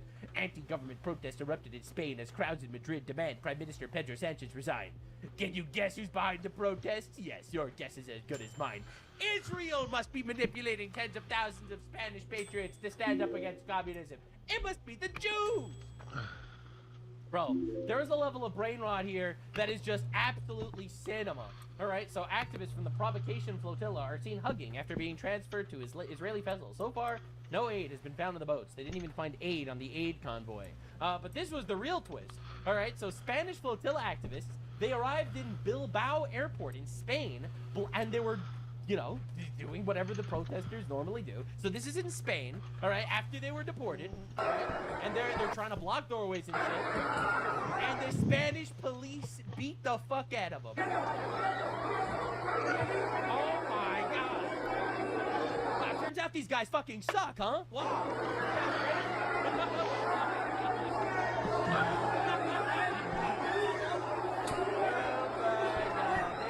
So tired of it. Look at this bitch cower and hide. All right, so the Israeli Foreign Ministry is sitting there. I don't know what they're fucking smoking. The flotilla anarchists are driving the Spanish police crazy. It's just the Spanish police beating the shit out of these fucking retard flotilla people. You know, it's a miracle. Thank God the flotilla anarchists made a full recovery in no time. All right, so this is one of the people that was on the flotilla, and she did an interview with like CNN talking about how she was going to rescue Palestine, and she was stopped and injured by the genocidal Israeli entity. And anyway, this was her after getting deported. Yeah, she was like making believe she was paralyzed from the neck down over here in a hospital bed for her little interview to talk about how she was brutalized because this is all for the sake of advocacy for 67 IQ Palestinian inbreds that keep starting wars and losing. It's so important. All right, and then, of course, obviously it was all fake. Obviously, none of these people actually... Miracles happen! Wow! This is a young German activist trying so hard to fight for Palestine. For me, it's hard because I know how they... كان الأمر صعبا علي لأن... She knows how they suffer as it gets released on CNN Turkey. For some reason, that's a thing that exists. Oh, no. Anyway, this is her after arriving after getting deported, I think to Spain or Germany or where the fuck. And she's fine. So, thank God, she had a full recovery from her fake trauma. Colossal W. Now, in my opinion, this is one of the greatest trolling posts I've ever seen. Ever. come out of Israel, because normally Israel PR is like dog shit. So the flotilla activists ended up getting deported to Spain. And Holy crap, she's having seizures. Just colossal W Spanish police. And Israel did this. We demand an explanation from the Spanish government regarding its treatment of the flotilla anarchists. Absolute fucking cinema. Absolute cinema. Just to understand, all right? We got Pedro Sanchez, like the Prime Minister of Spain, releasing like big condemnations for after the flotilla people tried to invade Israel illegally. They were abducted, quote unquote, and deported in full perfect health. They end up getting deported to Spain, and the Spanish police beat the shit out of them. Then we have Israel demanding an explanation for the Spanish government regarding its treatment of the flotilla anarchists. All right, just understand what we're dealing with here. This is one of the flotilla people. Thank you, because you're also holding the Iran flag for... That's right. It's these absolute anti-West retards, these liberal cucks that are protesting for Iran and for Palestine. Two people that have notoriously always been overwhelmingly peaceful. Now, I have fantastic news for everyone that's on part of these protests.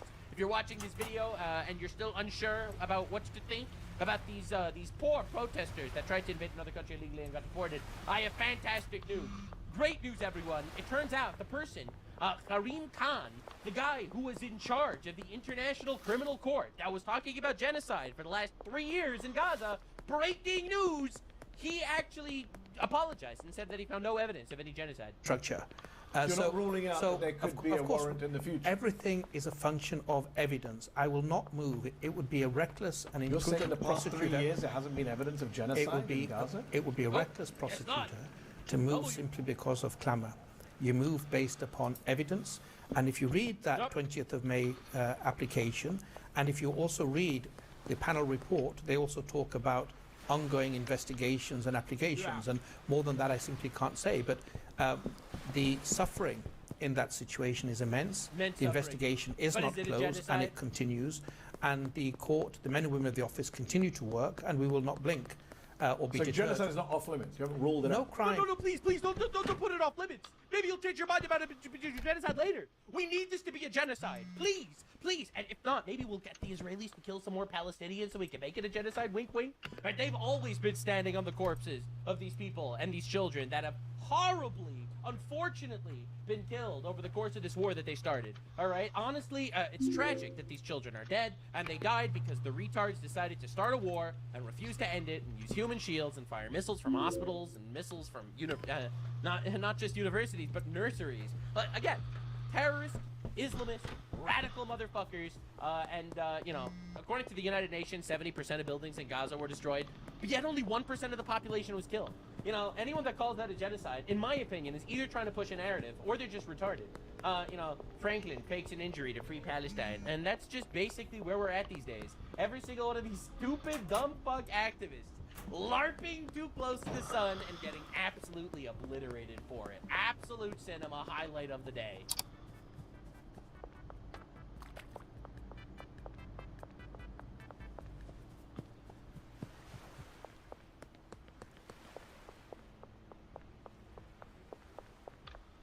The deadliest gang raid ever. A police operation in the suburbs of Rio de Janeiro has left at least 132 people dead in what has become the largest and deadliest gang raid in Rio's history.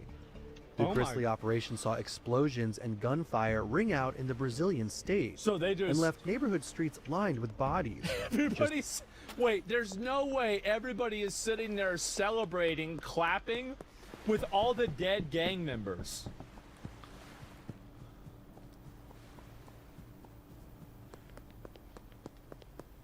Damn, that says a lot, doesn't it?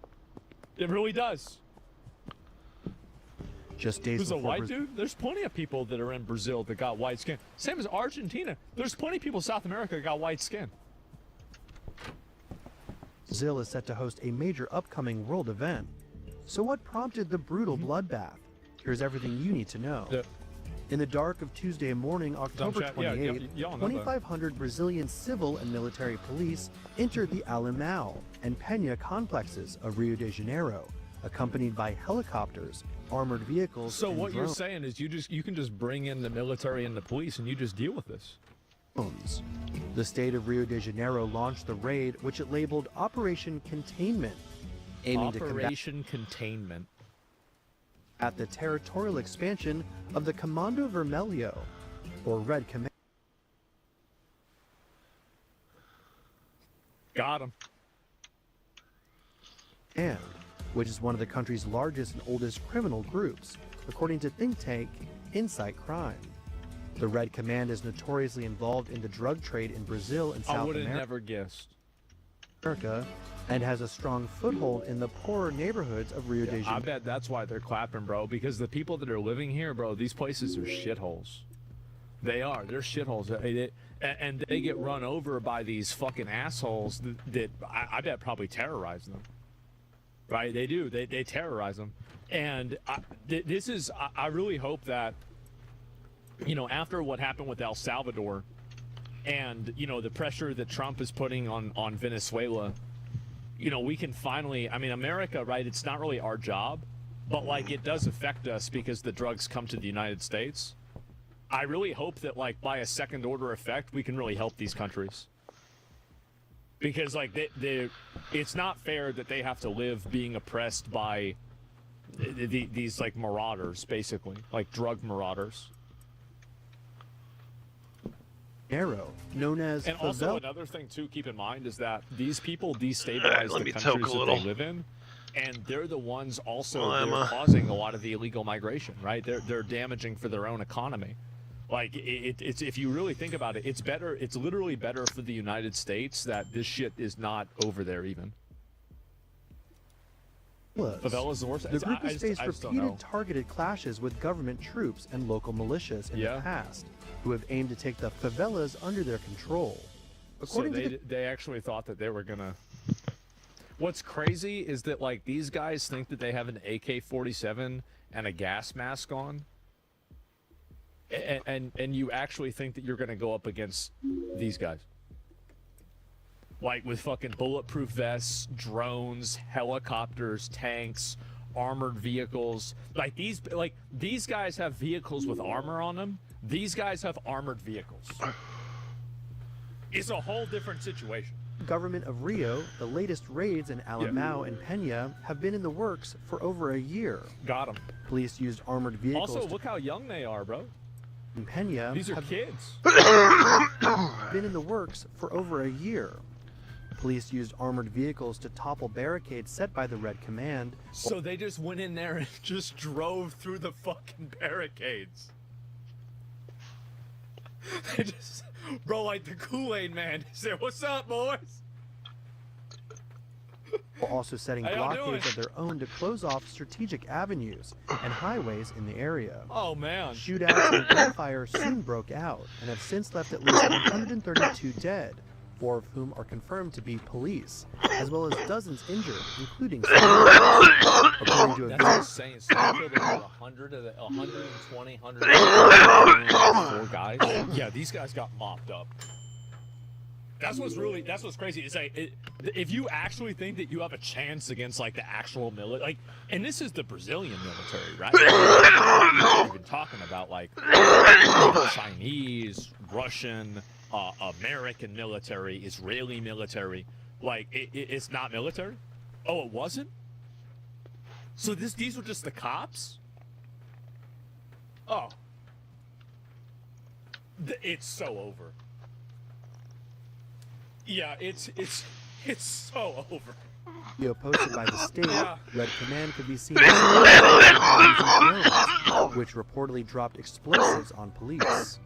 Various videos is looking like a war zone. Wow. As explosions and rising black smoke scattered across the city skyline.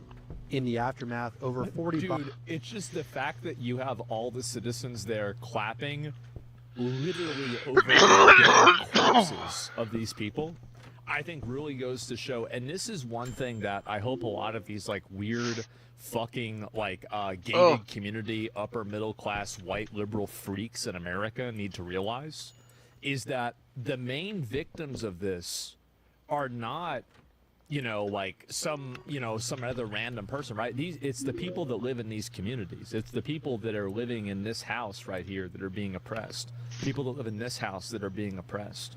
Like, this is really, they're the real victims out of all this. Bodies could be seen lining the streets of the Peña favela on Thank Wednesday, a witness told Reuters. The UN Human Rights Watch chimed in on the deadly assault, saying, "We are horrified by the ongoing police operation in favelas in Rio de Janeiro. We remind authorities of their obligations under international..." Get rid of the UN. There's a bunch of fucking retards. Fuck them. They don't know what they're talking about. The UN. Fuck them. Absolutely not. Human rights? What about everybody else's right to exist? Who's paying for the UN? Who's paying for these retards? Fuck the UN.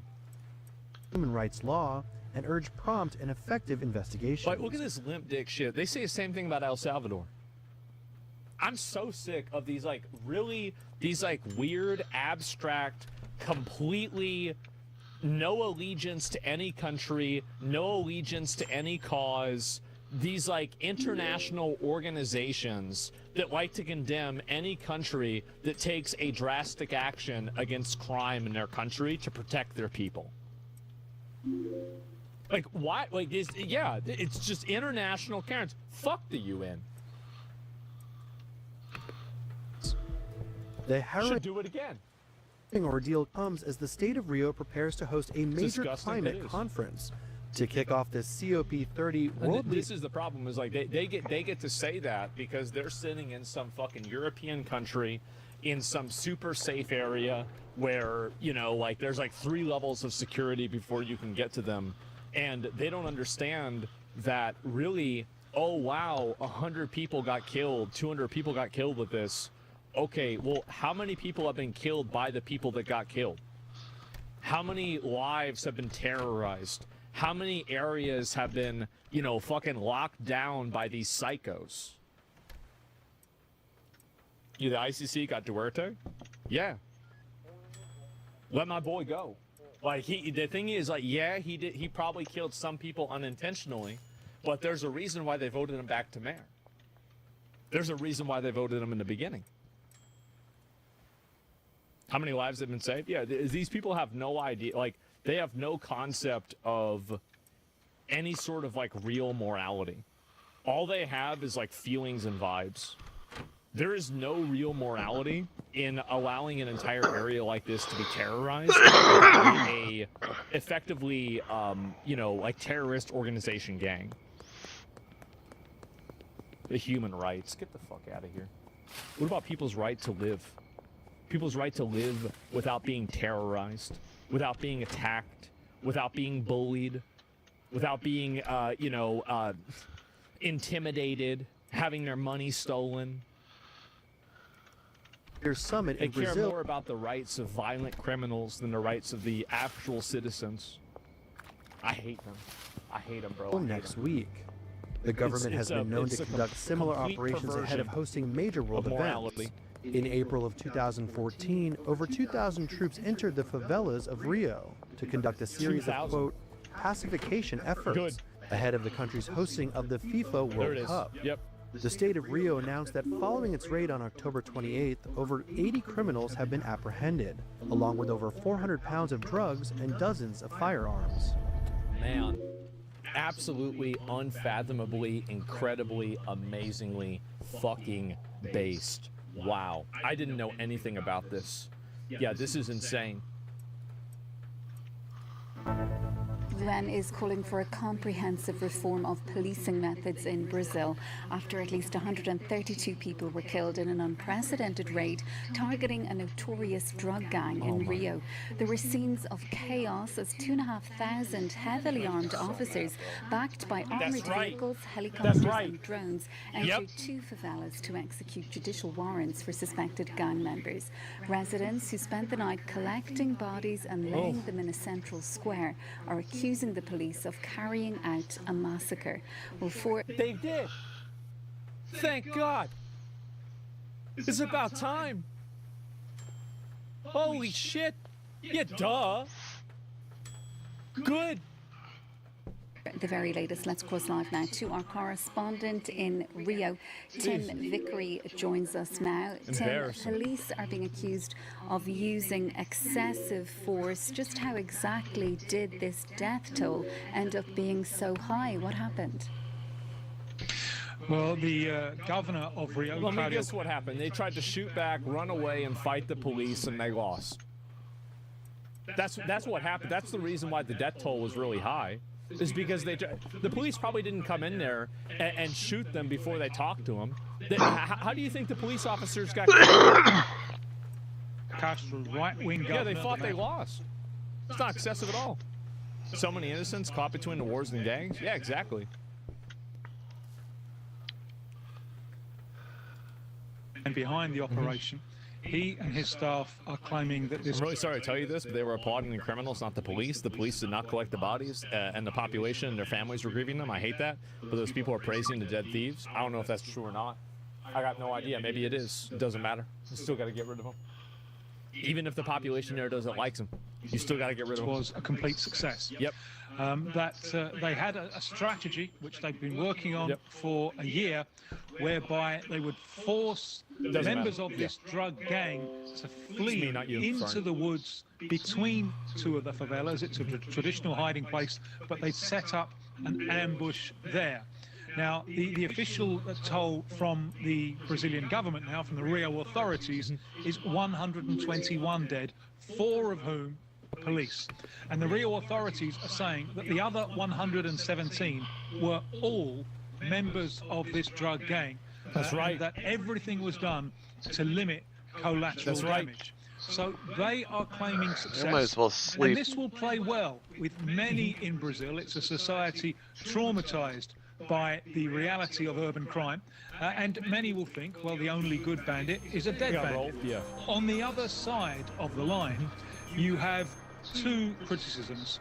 One, was the objective of this operation to assassinate rather than to arrest? Should have been. Was excessive force used? And Brazil's Supreme Court will look into that. Another line of criticism will say, well, how effective is this really going to be? They're dead. That's extremely effective. They're dead. You just look at them.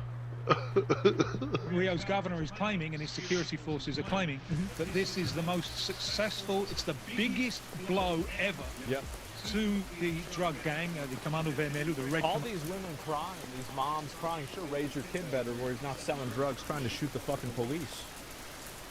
This is embarrassing. It's embarrassing. The emotional manipulation for this is crazy. It is crazy. You raise your kid to be a hood rat that turns into a gangbanger, selling drugs, shooting the police, and then your kid dies and you want to act about how the police is bad? No, you were bad. You raised a demon. You raised a demon and he got put down. That's what happened. In the organization's history. But critics will say, all right, over 100 of them have been killed. 90 rifles have been apprehended along with drugs, and 130 90 rifles. Totally, totally innocent, right, guys? Arrests have been made, but the drug gang will have the resources to replace all of those rather quickly. You're so insensitive. They're doing what they can to make a living. Of course, I'm insensitive. Why would I allow people like this to control my emotions whenever I know that obviously a drug gang that uses guns and terrorizes people is bad? Like, we already know this is bad. I know that there are some people that commit crime and they feel like they have to commit crime. I understand that, but whenever you do it, it's still a problem. Like, I can understand it. But whenever you tell me that I'm insensitive, I could also say that you are also insensitive to the people that are victims of this behavior. It's always easy for you to think about the direct result because it's being portrayed by a media organization here. And this is France here. You've got to keep in mind, France is busy selling out their own country to migrants that go into their country and rape their own citizens, okay? So I wouldn't necessarily listen to anything out of France and be like, oh, okay, these are the real moral arbiters of the way a country should be run. Okay, number one. Number two, the other thing is that you don't think about the victims that get hurt by these individuals. You don't think about the families that are destroyed whenever these people kill other people. And so all you do is you look at these victims who, in a lot of cases, I think were probably gang members. They probably did have guns. How do you think 4 police officers randomly died? Right? There you go. If France 24 has left this media, yeah, it's bullshit. And so you tell me that I don't have empathy or sympathy, or I'm not I'm not thinking about it. I'm not, I'm being insensitive. I'm actually the only one that is sensitive, because I can see the greater good in the bigger picture, where these people are painting a lie in order to co-opt your emotions to make you side with drug dealer murderers. The reality is that these people are terrorists. They terrorize their own community. They terrorize surrounding communities. And to the extent that they can, they'll terrorize the whole world. That's what they do. So, no, I'm not insensitive. I'm the only one that is sensitive. I'm the only one that doesn't let my emotions get the best of me whenever I see somebody crying. Oh, wow, somebody's crying. Who cares? What about the people that do you believe in a hope for redemption? I don't care about redemption. Why would I give a fuck about that? Like, do you think that I'm thinking about their best interests? Who gives a fuck about what their best interests are? They're fucking criminal drug dealers. Like, obviously, if you can help them, then it would be better to help them. But who gives a fuck? Were they thinking of anybody else's redemption whenever they killed them? Were they thinking about other people's redemption when they sold them drugs that were probably laced with worse drugs that could have killed them? No. You have to stop letting yourself pick the side of evil. That's what you're doing. You're letting your emotions allow you to side with evil. How much damage has really been done? And the problem, surely, far, far bigger. This is not so much a problem of public security. It's a problem of sovereignty, with the drug gang being able to take effective command of a number of areas in Rio and increasingly throughout Brazil as well, especially in these favela areas. Now, getting rid of this drug gang, who gave an impressive display of force with their reprisals yesterday, effectively...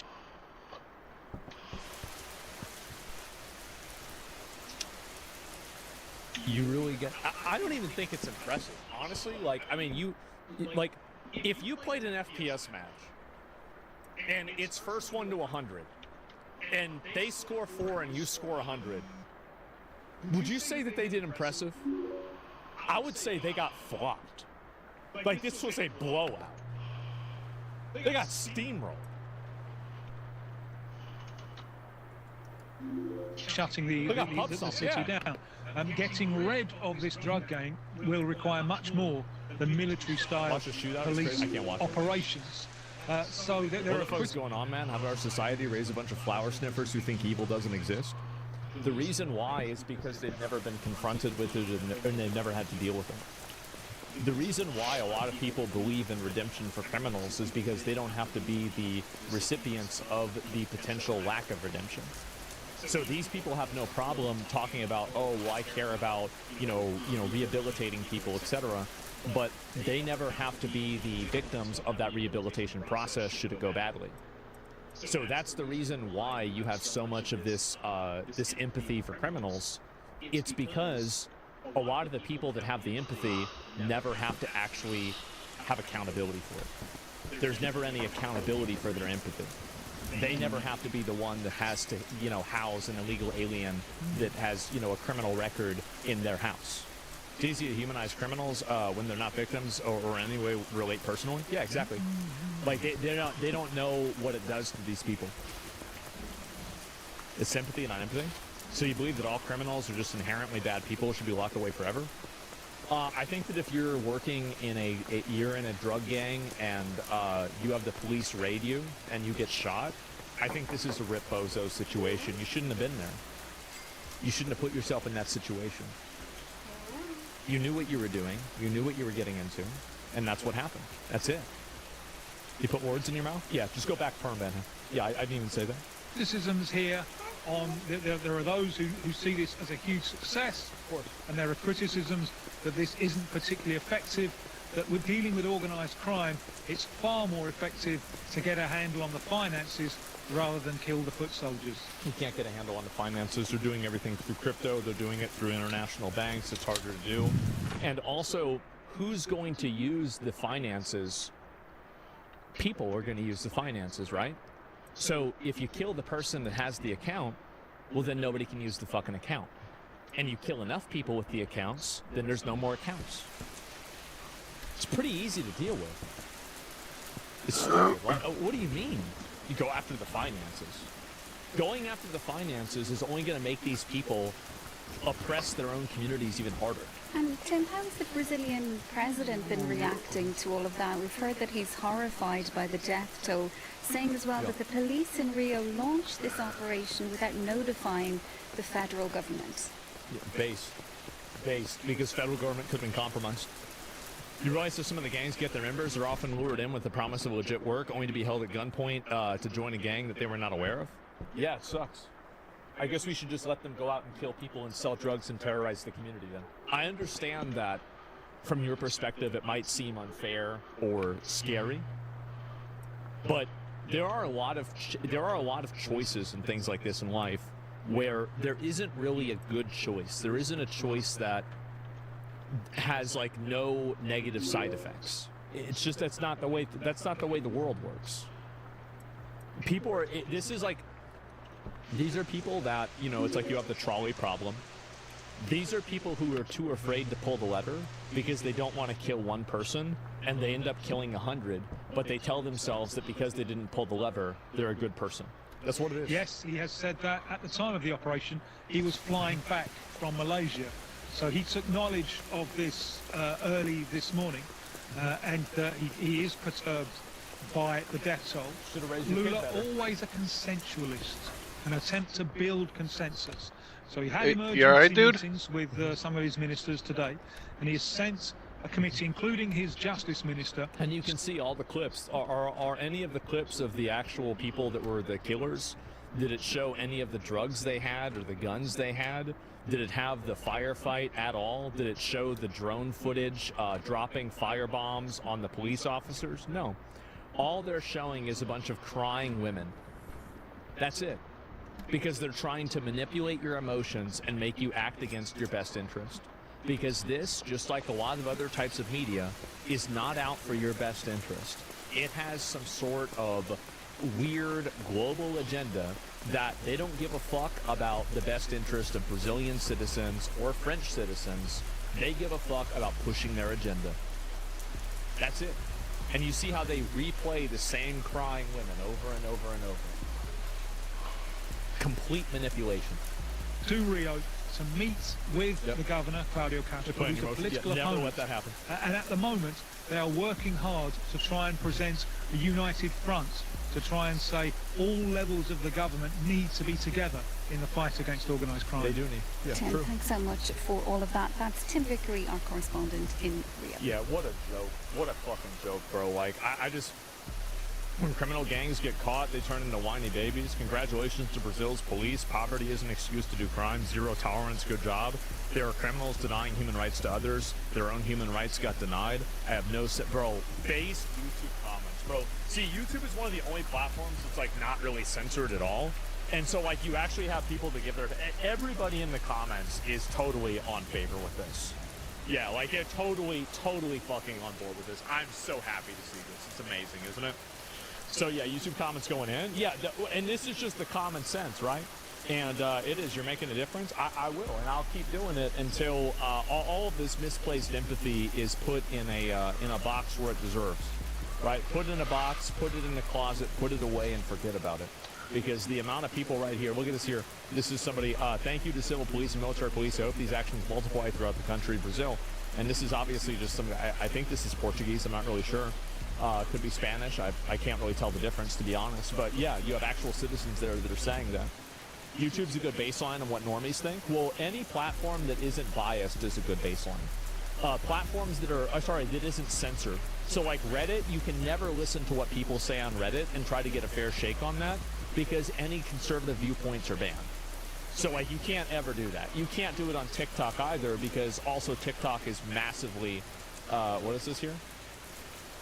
May there be no shortage of ammunition. Amen.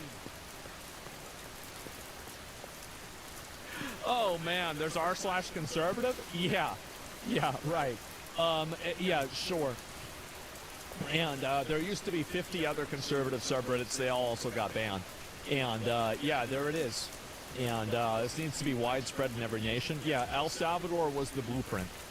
El Salvador was the blueprint, and it was one of the worst criminals of all. Brazil is not his. It belongs to Brazilian people. Yeah, bro, I'm so glad to see YouTube comments calling this shit out, bro.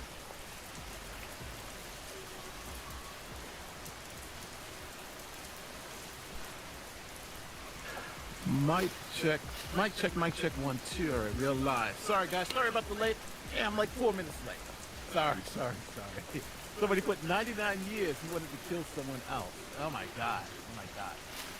Well, obviously Carmelo Anthony is guilty, like I predicted. I said he wasn't justified in his use of force. I said it was ridiculous.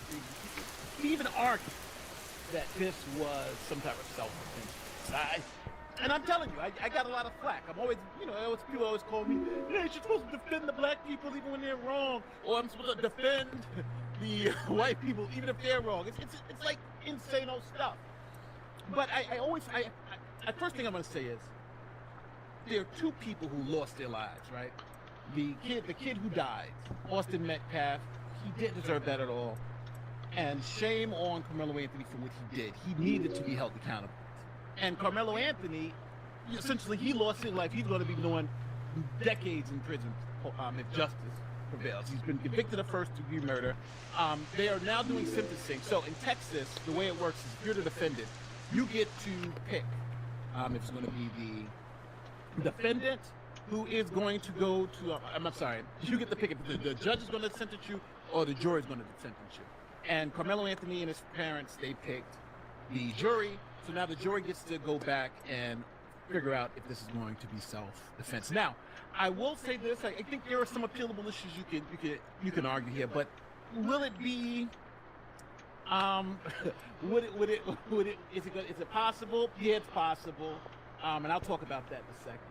So, just so everybody understands, what I'm going to say now is going to upset some people and it's going to make some people happy, and I'm going to say so. For each one of these racially charged cases, I get flack from both sides. And I've been right. 99% of the time I'm right. For instance, I'll go with some cases. Jacob Blake. When it first came out, people were saying it's rape, the cops shot him. I said the police were justified. And guess what? Lo and behold, the police were justified. And I was called a coon, buffoon, all that stuff. The police were justified. Ashley Babbitt. I said Ashley Babbitt shooting was totally justified. Oh, Nate, you just hate white people in MAGA. Her case is totally justified. George Floyd. I said that the cop who murdered George Floyd was going to jail. I said it's obvious. That happened. And then on the other side, Kyle Rittenhouse. When Kyle Rittenhouse happened, I was one of the first people to come and say that it's obvious self-defense. He's not going to jail. He shouldn't even be tried. And guess what? I was attacked for being anti-BLM, I hate black people. Guess what? He was totally not guilty. Mark Arbery on the other side. I said that he was killed, was murdered. And those people are going to jail. And that's exactly what happened. And in this particular case, when I first saw it, I said, Carmelo Anthony murdered this kid. He murdered him. Hey, don't go outside for a minute. And at that, I was attacked by everybody. Attacked. Oh, Nate, you just don't know. The history of this country shows that this is all about racism. What? What are you talking about? Just look at the facts. It's obviously racist. So now I get to gloat. I get to gloat because when I predict these cases, I don't sit here and try to tell you what you want. I tell you what the facts are. Here are the facts in front of me, and this is what I'm going to believe that happens. Now, I know there are people out there who are going to disagree with each one of my predictions. Each one of those predictions. but you can't say they didn't come true. And you can't say I didn't make it, even in this case. Now, there's been a lot of lies about this particular case. I don't know why it's been so crazy, but I'm going to play you some of the lies. Some of the lies that have been told about this case. And it's so insane because I understand why people are upset. No matter which side you're on. I understand why people are upset. But you've been lied to. You've been lied to about Carmelo Anthony, and you've been lied to about Aaron Metcalf. They've lied about both of them. Now, we're going to play some of the lies. We're going to play some of the lies because I think it's important for you guys to hear the lies for yourself. Here it is. From the direction of the middle school, right, coming walking back up. Right. On the video, you can see.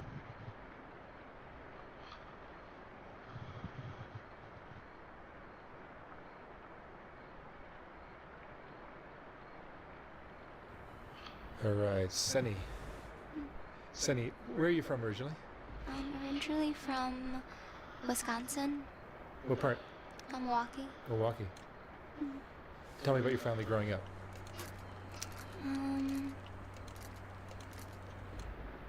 Growing up, well, I mean, I didn't really have a childhood. Why not?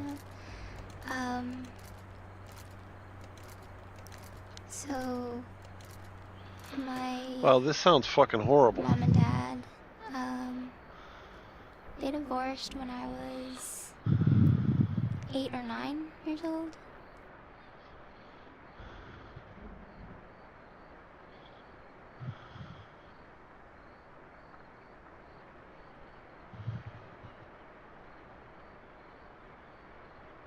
A minor ticket, but this entitled woman wanted drama. Good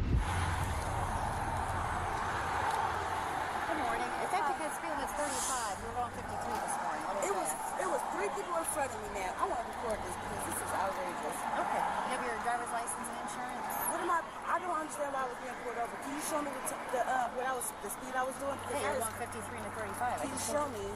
I'm asking, can you show me? Be on the camera for court. I know. I want to see the camera now. I can't do that. Can I see can I speak to your supervisor? Sure. You have your driver's license and insurance? I'm asking for a supervisor. I'm asking for your license and insurance. I'm asking for a supervisor. Okay. In the meantime, I need your driver's license. I'm asking for a supervisor. Can I see a supervisor, please? Sure. Take it all morning. Yes, my speeder is requesting a supervisor. Supervisor's on the way. I need your ID. Ma'am, I've asked for your ID repeatedly. So, you don't have an ID?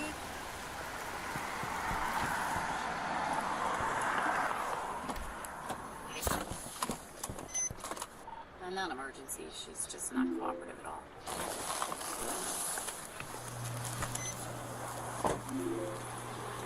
Girl! What's up with this girl? She's mad. What, did you give her a ticket? I haven't even given one. She stopped her and said she was going 53 and a 35, and she refused to give me her ID. She started requesting a supervisor from the cart. The white one. Okay. And it's a rental car. I figured you would behave yourself. And it's a rental car. Yeah. Let's do what we do. You want to try again? Is the Sarge on his way? He's on his way from the 5th floor.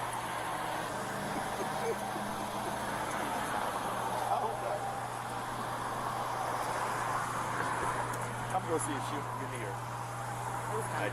Huh? Who's coming? I'm not tired.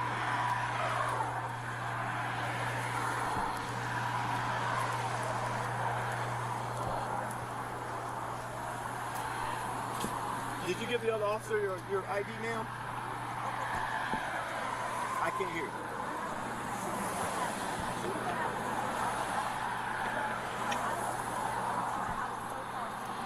Well, ma'am, ma'am, just hear me out for a second. In case you didn't know, we don't have to show you our stuff.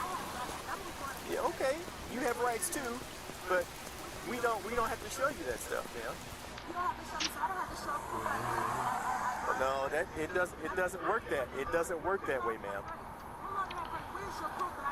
It doesn't work that way, ma'am. She just told you that she did. Ma'am, we don't have to show you our radar equipment. No, we don't. No, we don't, ma'am. I want to verify. How are you going to accuse me? It was officer. Listen, it was cars in front of me. How does she pick me out of all people? Where's her proof? He asked her, where's her proof? That's what I want to know. Ma'am, may we please have your... He's asking for your ID, dear. Can we have, ma'am, can we have your ID, ma'am? That's all we need. I just explained all that to you. And yes, I did, ma'am. Because we don't have to show you what our radar stuff reading is. No, we don't, ma'am. Maybe for court, but not right now. Y'all know we are too, ma'am. Yes, ma'am. Still here, still waiting for your ID that you won't give me. Yeah. I want you to also understand that by refusing to give your ID, you'll be subject to arrest. Or you will go to jail. If that's what you're waiting for to provide identification, you can be arrested for not providing your ID. Okay. I tried. Sometimes they do. Sometimes under threat of arrest, I will provide my ID. Ma'am, can you at least keep your hands visible during the traffic stop? Put your hand on the steering wheel. You can record with the other hand, protect that other hand. Yep. Fantastic. I appreciate that, dear. Thank you very much. That's wonderful. I still can't hear you because this window is up. I still have no idea what you were saying, but I appreciate you for putting it up. Okay. I can't. What are you saying? No, I cannot. You're currently, this is a traffic stop. Okay, that's good. I don't know that. The police were losing their patience. Despite one of the cops even threatening her with a lawful arrest, this woman still didn't budge. Finally, the officers had to resort to the extreme option, one that would leave this suspect in utter shock.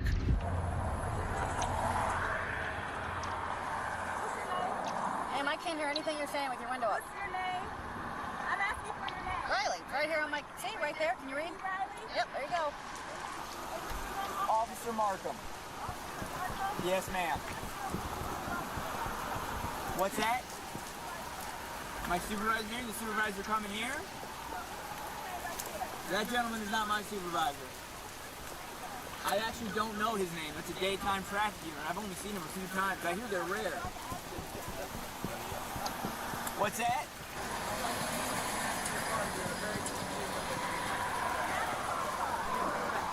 That's correct. Because you're refusing to provide your identification. No, you did not provide your identification. That is what you did do. I believe she said you were speeding. Is that correct? Speeding. Instead of providing your ID and possibly getting a speeding ticket, your car's now getting towed.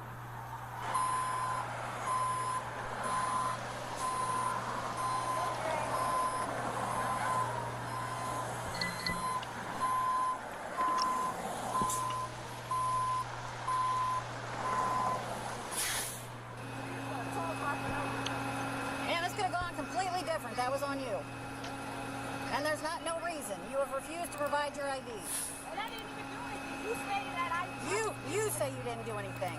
You said that I was speeding. I did say that, and you were. Said I was speeding, correct? Yes, 53 into 35. So I was doing 53, so everybody was doing 53. And she's admitted to speeding now. It's impressive. Right? Correct? No. So I was the only one. So was it cars in front of me? No. It wasn't cars. There were cars in front of you not going 53. Okay. So how are you going to get to the tow truck? Where's the supervisor at? How are you going to tow something when I ask for a supervisor? I don't need a supervisor to tow your car, ma'am. I do not. Give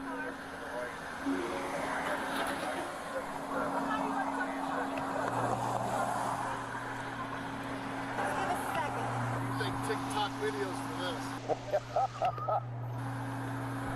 You can go viral. Yeah, this is what it is. Good day, sir. I don't know how you guys do it. I could not do it.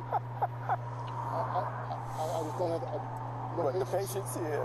If that cracks in the window, my teeth is going to roll. I could cross out one way or another. I'm serious. I ain't got time for this.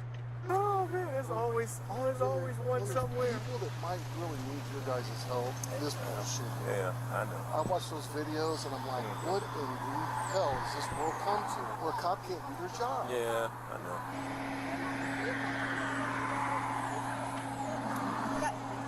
more people are going to show up. She's calling her family. My time to move her from the car. Okay.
Quite a day on our hands. You got the UK collapsing in real time because they cannot pay their NATO bill. Gosh, Donald Trump warned them, did he not? Belfast burning as we speak. I mean, you got the best shot of reunification for Mother Ireland that we've seen in years. Why? Because the UK is that bad. That bad, ladies and gentlemen. And by the way, speaking of governments that may just be kind of good, Donald Trump's administration may have just secured a deal. He came out just a short time ago. He said, we have a deal with Iran, which is why he called off attacks, including going and securing more oil assets, including in Carrick Island. So, lots going on. We start today, make sure you subscribe, with the UK. Keir Starmer's government is collapsing in real time. I mean, it can't get any worse than this. This guy is just done. He's over. And you know how we know that? Because the sixth person just resigned in, what, 4 weeks? And this guy's a big deal. It's John Healey. He is the Minister of Defense. Why? Because the UK cannot meet its NATO obligations. It cannot meet its NATO bill. It cannot even pay what it agreed to pay a couple of years ago. Let's go to GB News. The Secretary John Healey has in the last few minutes resigned from the Cabinet in an excoriating letter to Sir Keir Starmer. He tells the Prime Minister, you have been unable and the Treasury unwilling to commit the resources that the nation needs to defend this country at a time of rising threats. Oh, okay. So apparently there's all these rising threats out there. Starmer just told us last week how he's so concerned about Russia, and yet nobody can come up with the money. Same old, right? Same old story that we hear over and over and over again. Well, Starmer's defense plan and budget apparently was branded as a you-know-what show. Begins with an S. Shh. Okay, so that's the Telegraph reporting. Starmer's defense plan branded a you-know-what show, and Healey's quitting with this blistering attack on Starmer because guess what? There's no money. They have no money to pay for their own defense. And he's like, you know, this makes it kind of tough. I mean, how am I supposed to be the defense minister if we don't have any money for actual defense? Because I'm actually putting people's lives at risk because you guys won't pay up. I mean, not only will they not pay up for us, they apparently won't even pay up for their own darn defense minister. So you know this what? is not I might looking as good well. over in the UK. I mean, It's this the guy last is out. thing. He's It's got, not here's like the letter right here. It's a 2-page letter. It came out earlier today. Donald Trump had been warning and warning and warning the UK. You know, you guys, you got to actually get your priorities straight. Apparently, they couldn't do that. Are we talking about Starmer? Yes. Are you surprised by how weak? I think he's a lovely man. I do. I think he's a lovely man, but I think he... Excuse me, dude. Really shocking. He didn't want to Rude. help us. And maybe in particular that country, you know, the longest bond, the longest ally, Australia too. Australia was not great. I was a little surprised by Australia. I wouldn't say anybody was great other than the 5 countries in the Middle East. We never really had very much support. You know, we spend trillions of dollars supporting countries, and this is Little League. This isn't the big league deal. This is sort of Little League pool for us. They weren't there. So if there's ever a big one, which I hope there's not, but if there's ever a big one, I don't think they're going to be there. And that's not fair, and we have to remember that as a country, because we spend trillions of dollars protecting Europe, protecting the countries of NATO. They weren't good for us. For small time. This is small time. So what makes you think they'd be there if we needed them for something? I don't think deposit, they would be. 10 Do you grand. think they would be? I don't think they would be. I think that was made pretty Done. abundantly clear over and over and over again. So take a look at the letter. He said, "Dear Keir, this is a letter I never expected to write, and I do so now with great regret and reluctance. I am proud of what we've accomplished, blah, blah, blah." He goes on to say, "I'm really, really proud, really, really proud." And then he says this little doozy. You know, unfortunately, basically, the demands of defense have increased since we first set out doing this, as have the UK commitments you have rightly made to allies, okay, like the 5% of GDP, conflict in the Middle East, and now the UK leading that multinational Strait of Hormuz military mission. You get all this stuff going on, plus the threat of Russia, plus the Paris Agreement, confirming a British deployment to Ukraine after a ceasefire. I mean, it goes on, and they're like, we can't afford it, right? You're supposed to be paying 2.68% to GDP by 2030, and we cannot do that. I think it's actually supposed to be 5%, okay? 5%, but they can't do any of it, right? They're frankly kind of poor, because you know what? They don't know how to budget. You know what? They spend their money on all kinds of silly stuff, and it is coming back to haunt them in a really, really massive way. And you know what? You get what you pay for, so to speak, or in this case, what you don't pay for. And so, as a result, they cannot meet their NATO obligations. And this meeting is happening. I did not mean right that. around the corner.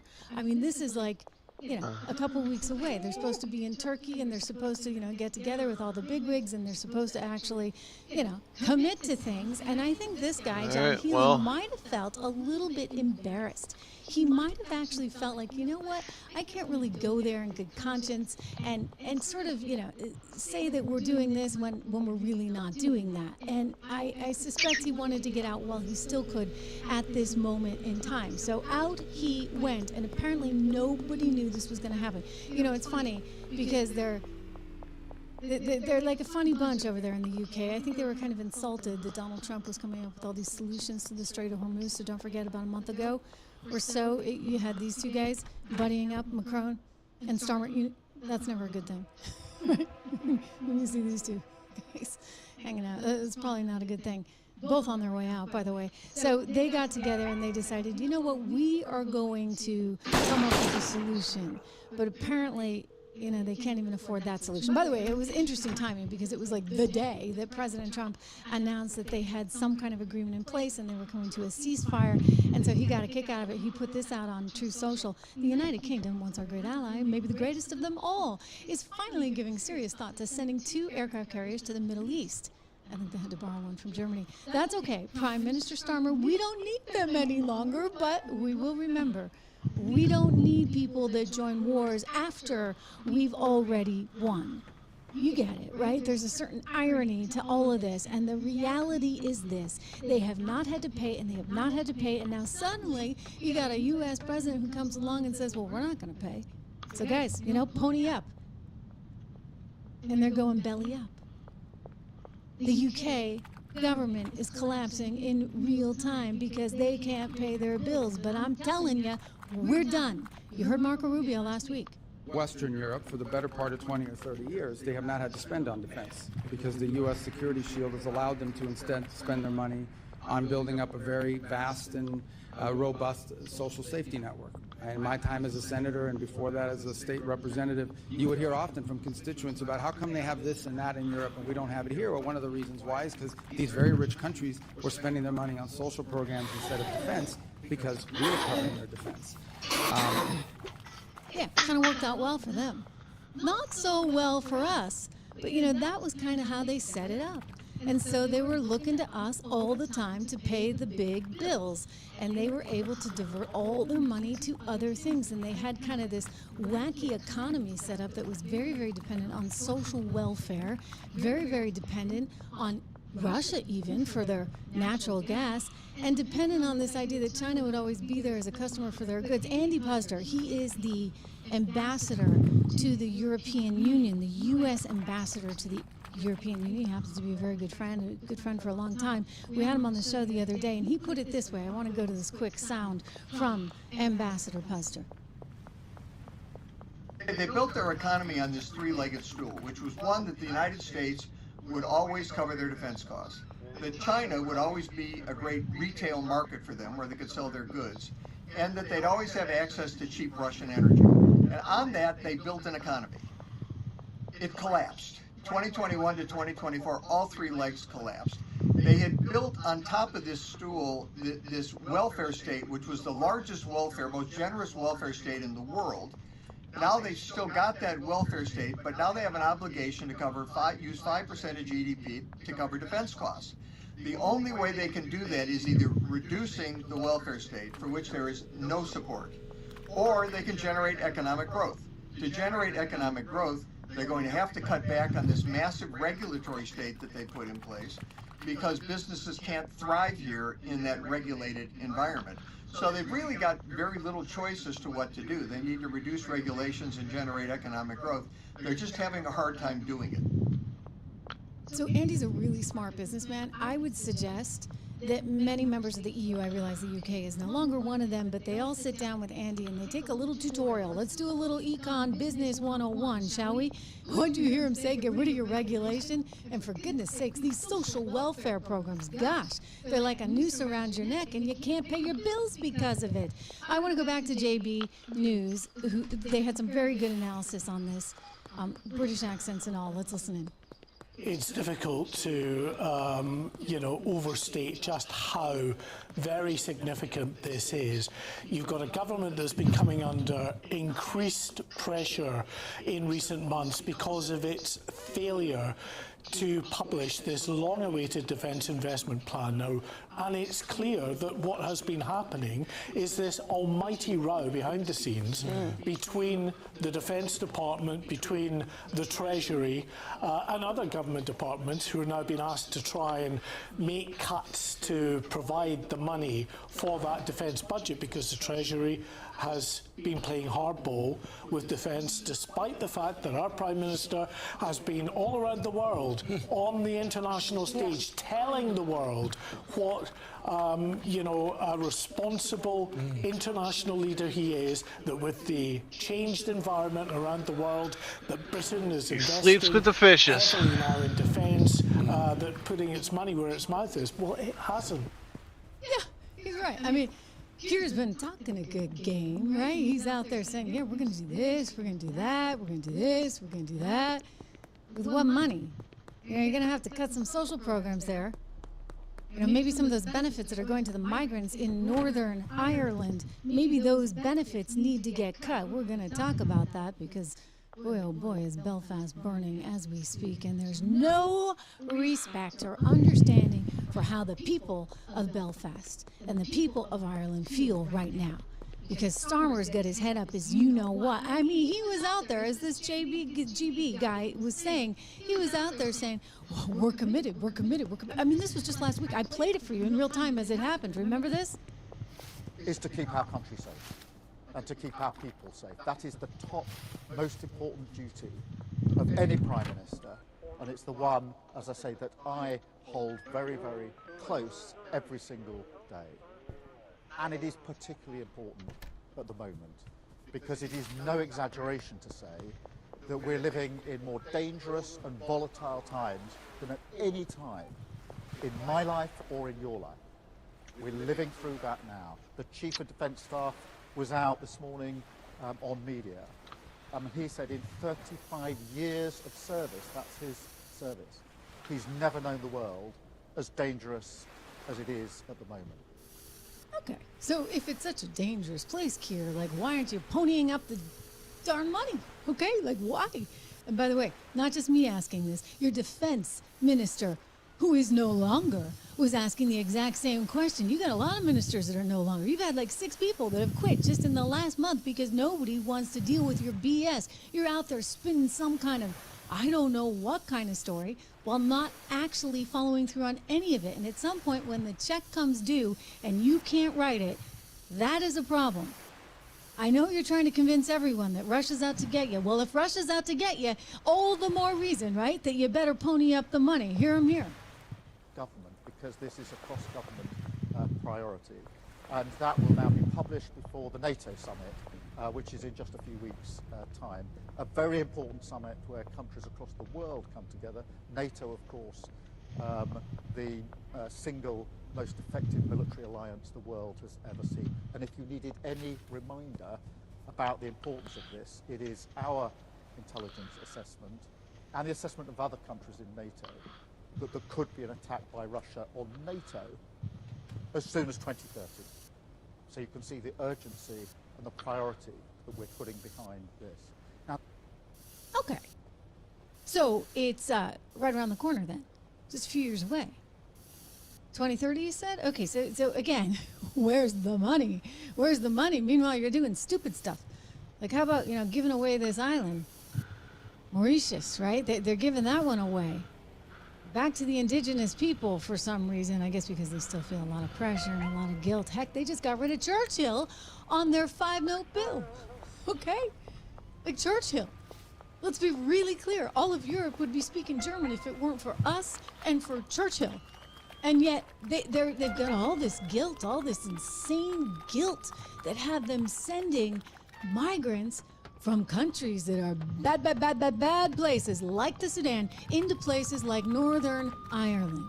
Not to mention bringing them in themselves. I mean, Henry Novak, right? And that murder, a good example of why the people have had it with this elite, globalist, pompous leadership. So they give away these islands. And by the way, Donald Trump's not too thrilled about that because guess what? Well, it turns out there's like now a cozy relationship with Mauritius and China. Listen.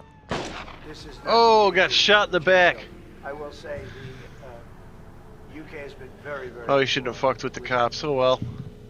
Stupid island that they have, that they gave away and took a 100-year lease, having to do with perhaps indigenous people. I don't even know what I did since. That never even saw the island before. What's that all about? And they ruin relationships. It's a shame. It's and that country, UK, and I love that country. I love it. My mother was born there. I love it. My mother was born there. My father was born. Like he knows all about my father. My father was born there. So very places that you sort of automatically very feel warmly about. But the UK, what they're doing with energy and what they're doing with immigration is horrible. Horrible. Absolutely, positively horrible.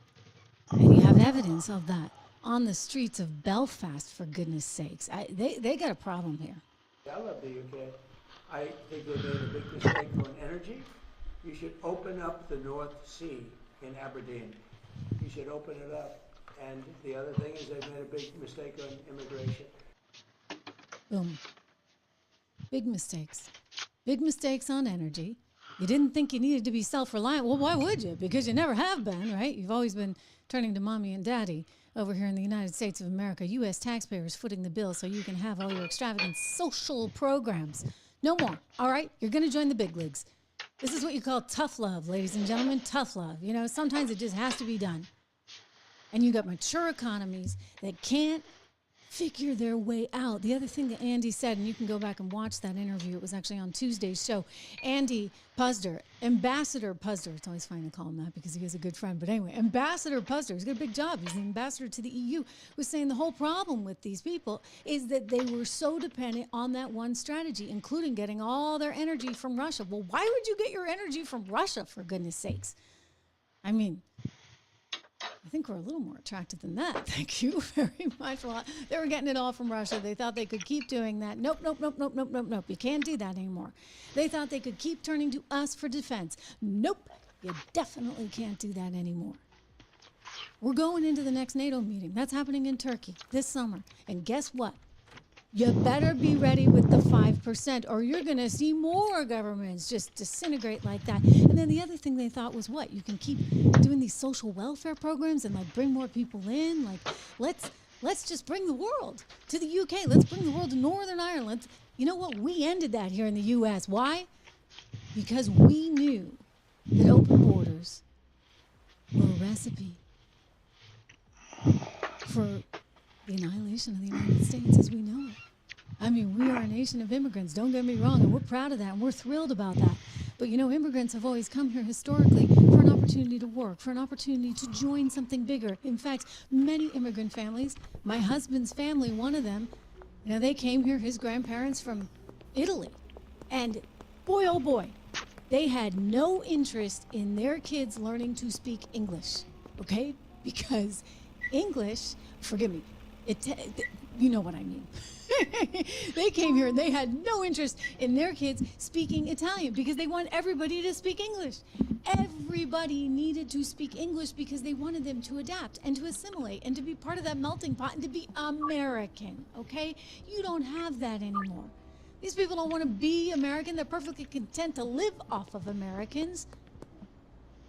Yeah. But not actually contribute. And if you're not contributing, you're dead weight.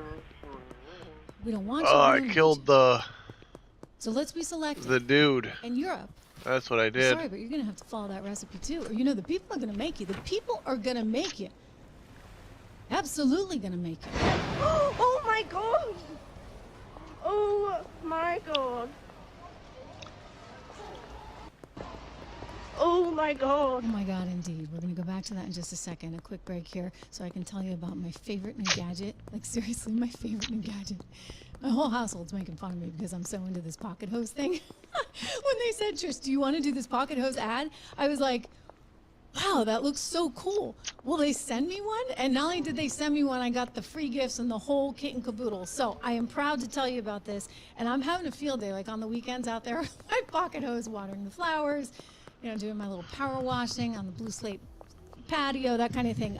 It's the #1 expandable hose in the world, pocket hose. It's super lightweight. It's easy to manage. It's easy to store. I can attest to all of this. You turn the water on and it grows. You turn the water off and it shrinks back to pocket size.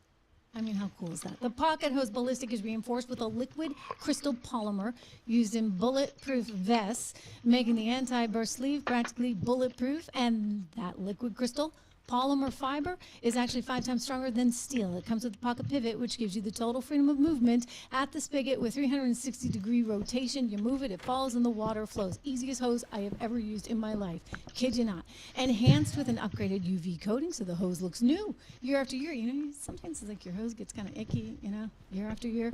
This one's not going to. Re-engineered thicker washers that resist leaks. Pocket hose carries over 100 patents worldwide. You can now, for a limited time, when you purchase the new pocket hose ballistic, you get a free 360-degree rotating pocket pivot and a free thumb drive nozzle. Just text Trish, my name, to 64,000.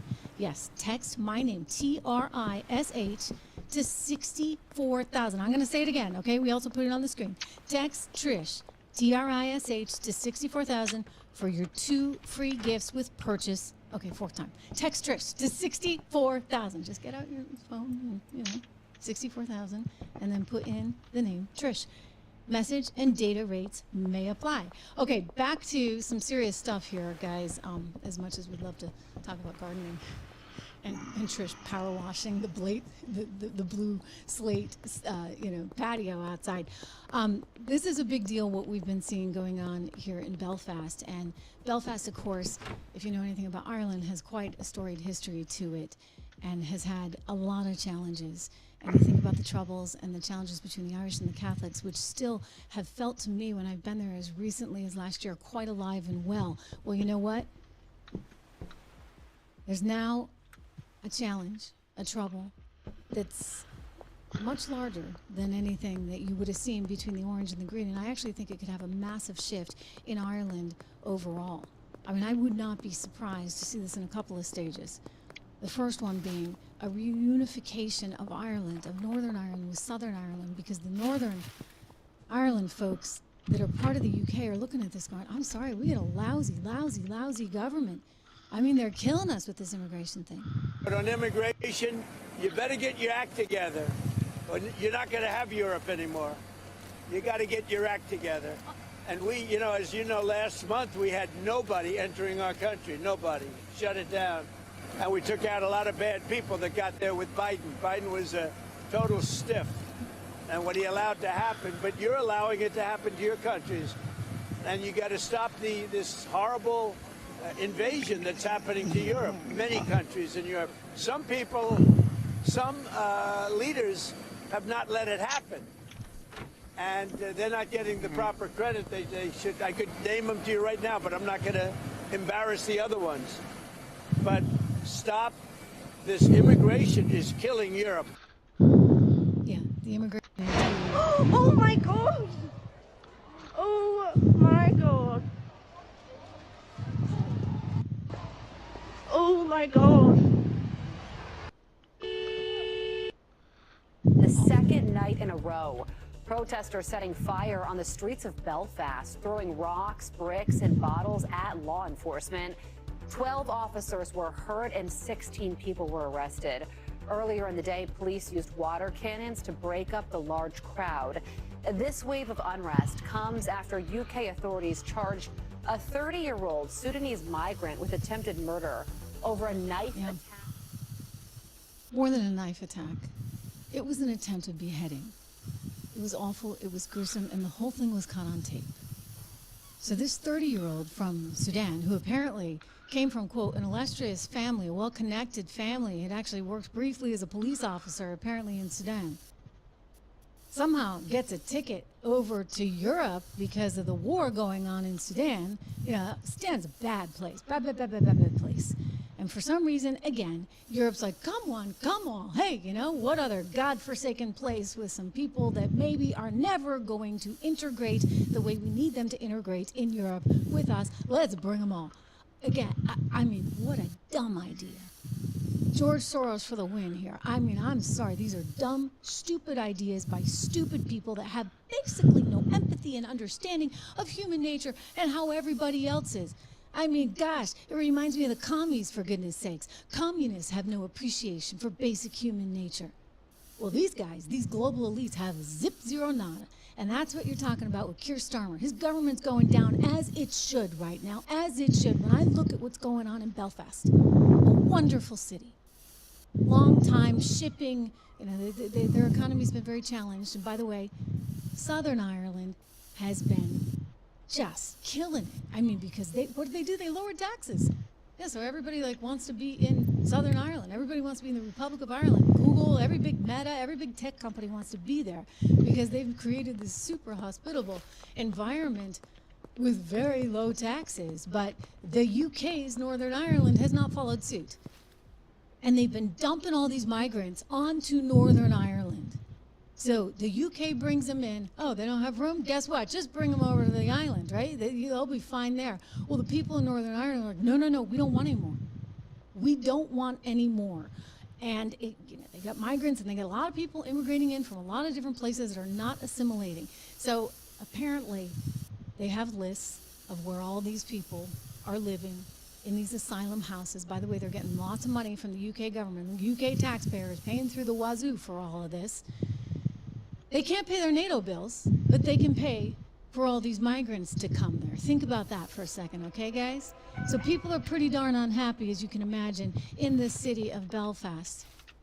And this is not just the Protestants. This is not just the Catholics. This is the Catholics and the Protestants all together, saying, what kind of government do we have that is allowing for these people to come in? And whether it's Henry Novak that happened over in the UK, whether it's this gentleman who's attacked right there in the city of Belfast, nearly decapitated. He's still in a coma, by the way. They're hoping he's going to make it. He's lost an eye. I mean, this is terrible, terrible, terrible stuff. And what is the response of Keir Starmer, who's on his last legs right now? What is this guy's response? I mean, what a jerk. What a you-know-what hole, okay? Like, bad dude to say something like this with no understanding and no empathy for how the people of Belfast feel about how out of control this has all become. Listen. People are rightly sickened by the horrific attack on Monday night in North Belfast. The acts of violence and arson that followed are totally unjustified. This morning I spoke with the First Minister, the Deputy First Minister and the Chief Constable. And the Secretary of State for Northern Ireland is meeting leaders in Belfast today.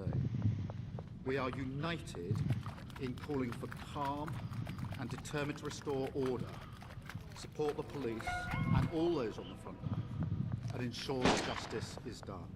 Yeah, that's not right. Oh my God! Oh my God! Fuck. Because you know what? Oh my God! When you fail to protect people, you push them to the brink, and they have to take matters into their own hands. They don't have a choice, okay? They maybe don't want to do it this way.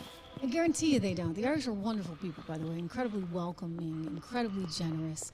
I mean, if I do say so myself, you can guess by my last name what I am, but listen, I mean, they're wonderful, wonderful people. But at some point, like, you're destroying their lives and their culture, and you're taking their money to pay for this. That doesn't work, okay? Like, you don't need to be a rocket scientist to understand that. You just have to have a little humanity and common sense and a little empathy, okay?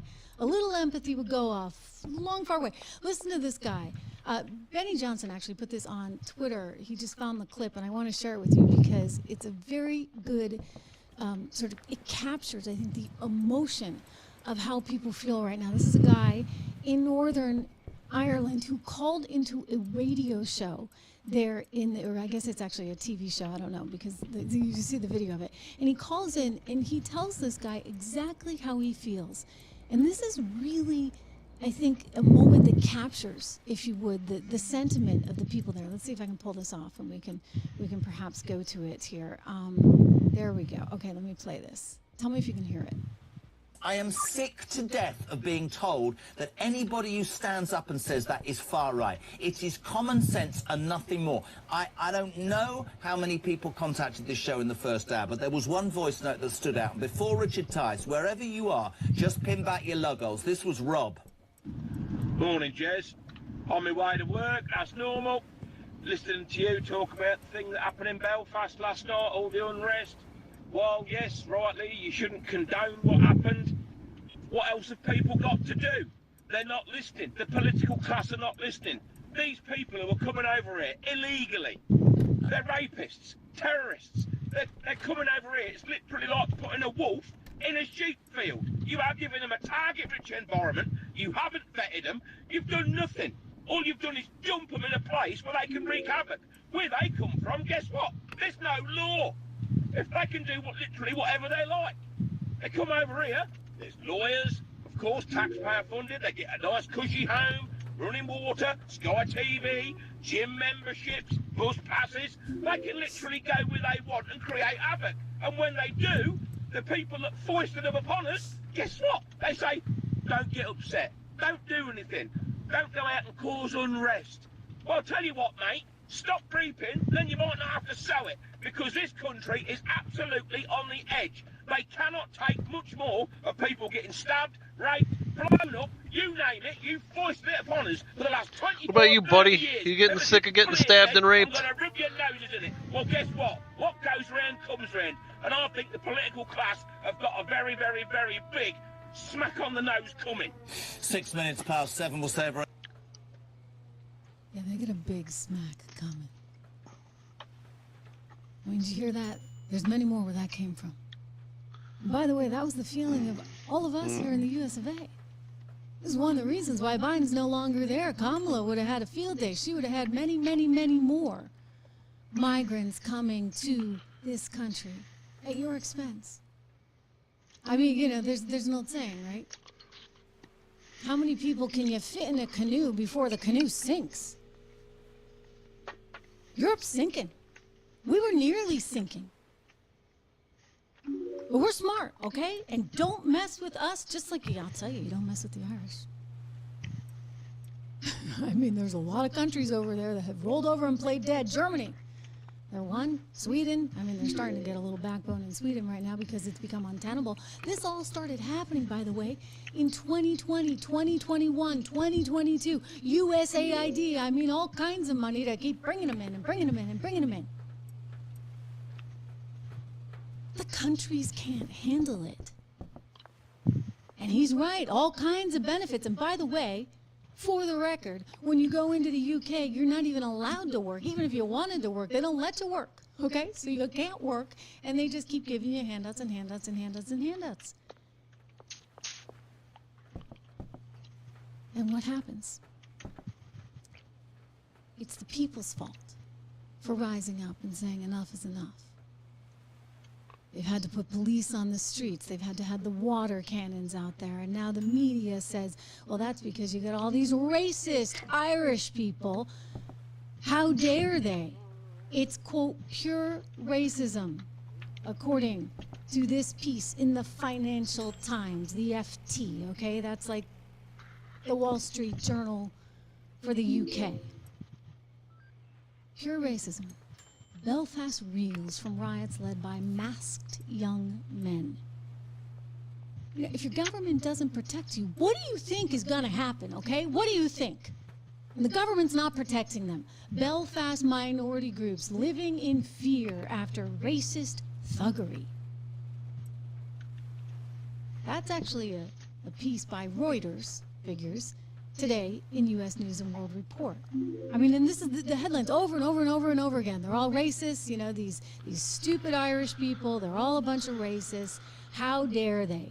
How dare they speak up? How dare they do it? But listen, guys, do they even have a choice? I want to point this out. You know, in the UK, they have very, very strict rules about what you can report.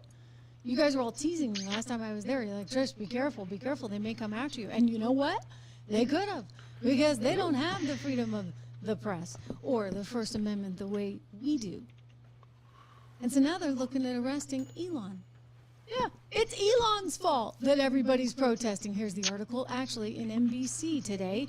Elon Musk under fire for stoking anti-immigrant riots in Belfast. Somehow he's responsible now. A government minister is denouncing racist thuggery after a second night of unrest in the streets of Northern Ireland, with masked men torching houses and vehicles. It all came after that brutal stabbing that was caught on video. It was caught on video, and by the way, you know what? It's bad. It is really, I can't play it for you because we're in a live show and there's certain things that I have to tell YouTube ahead of time because YouTube wants to make sure that I warn you appropriately, so I actually can't play it. And yesterday I said, gosh, you don't want to see it, but you know, you probably do. You probably do want to see it because it'll turn your stomach, but you need to understand what's motivating people now and why they're this upset. Elon Musk under fire for stoking anti-immigrant riots in Belfast. It's Elon's fault because, gosh darn it, he's got free press. He's got Twitter, and you can actually, well, X, see it all right there. And then you got, here's another one. In Politico, they're slamming Elon Musk after Belfast riots. They're talking about now bringing in Ofcom, which is like their regulatory, it's like their FCC there over in the UK, and they're going to try and arrest him, and he's going to be in all this trouble because X is showing the actual, oh, I guess, going-ons, right? Like, it's so bad.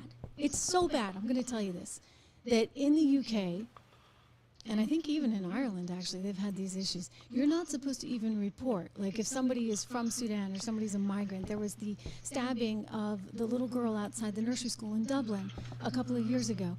And once again, the Irish took to the streets and they started burning things. And the press was being told you cannot report that this was a migrant. And they were trying to just say, you know, mental health disorder, whatever. You weren't allowed to say these things. I see in the chat, one of you guys is like, it's DEI that is to blame. Yeah, sure, it's DEI, but what else is it? I mean, it's a globalist sensibility that put a ton of money into one track, right? We're going to try and create open borders. We're going to have this fair utopia. Well, you know what? I'm here to tell you the utopia doesn't exist. It just doesn't exist. And you've got to actually work with human nature to the best of your ability to actually get the best out of people. That's exactly what capitalism does, okay? Communism does the opposite. Everybody sinks down to the lowest common denominator, and people become really pretty darn awful. Right? So you need to protect against that.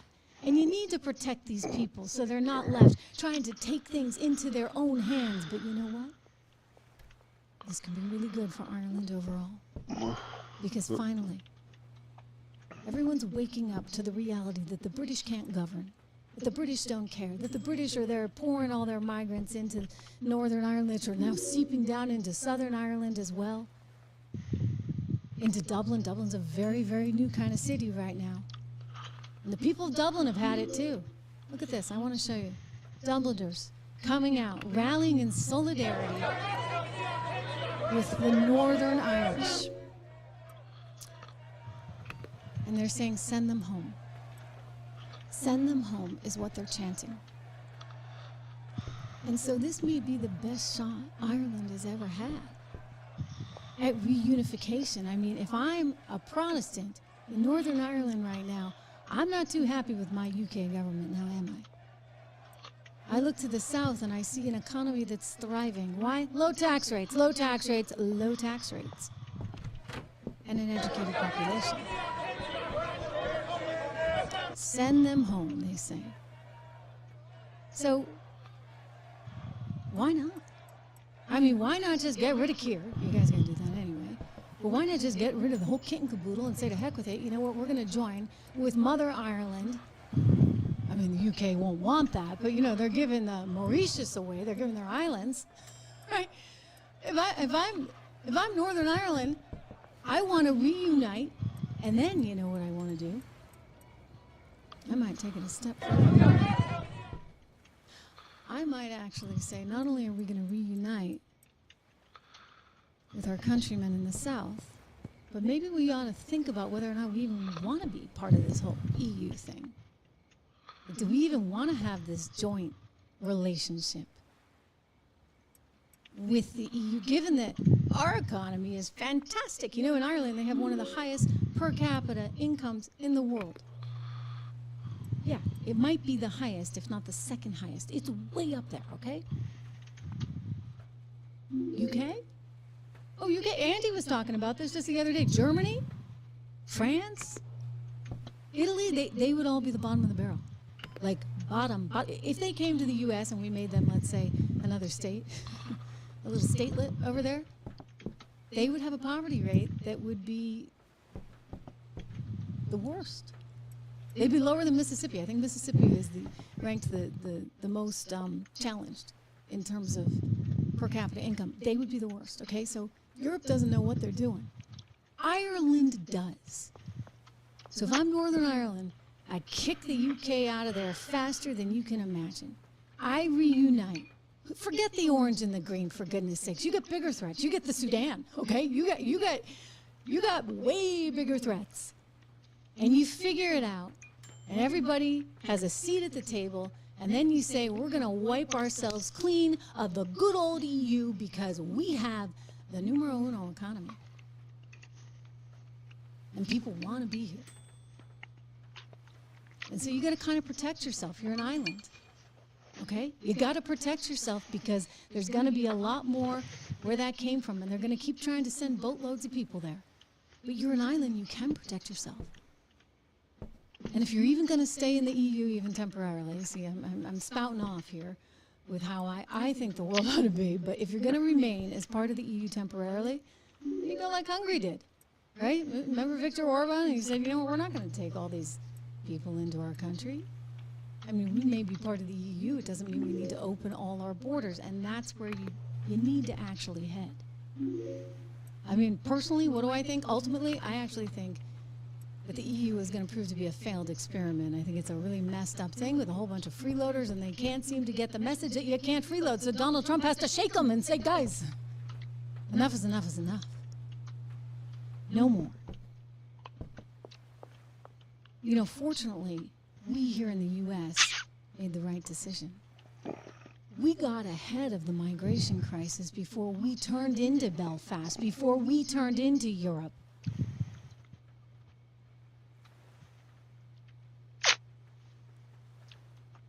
That woman failed as an actress.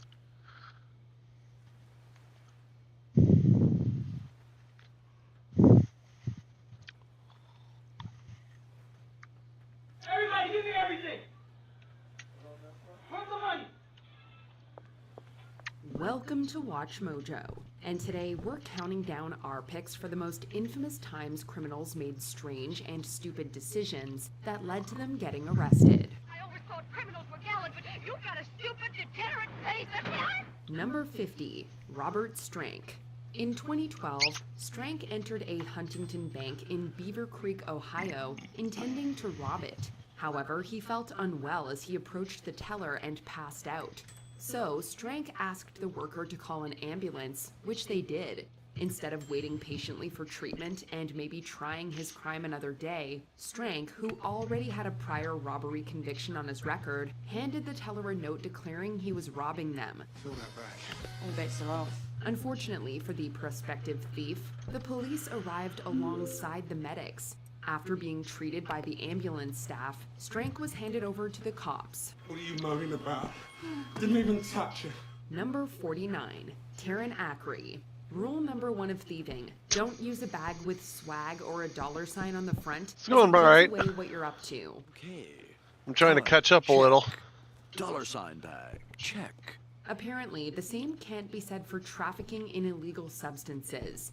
In 2025, Ackery was a passenger in a car when it was pulled over by an officer in Florida. However, the cops' canine unit began reacting to some of the luggage. It's very hot in my apartment During tonight. the search, the officer found a bag that stated that it was definitely not full of illegal substances. Assuming she was attempting to hide in plain sight, Ackery's bag was in fact filled with various narcotics, resulting in her arrest.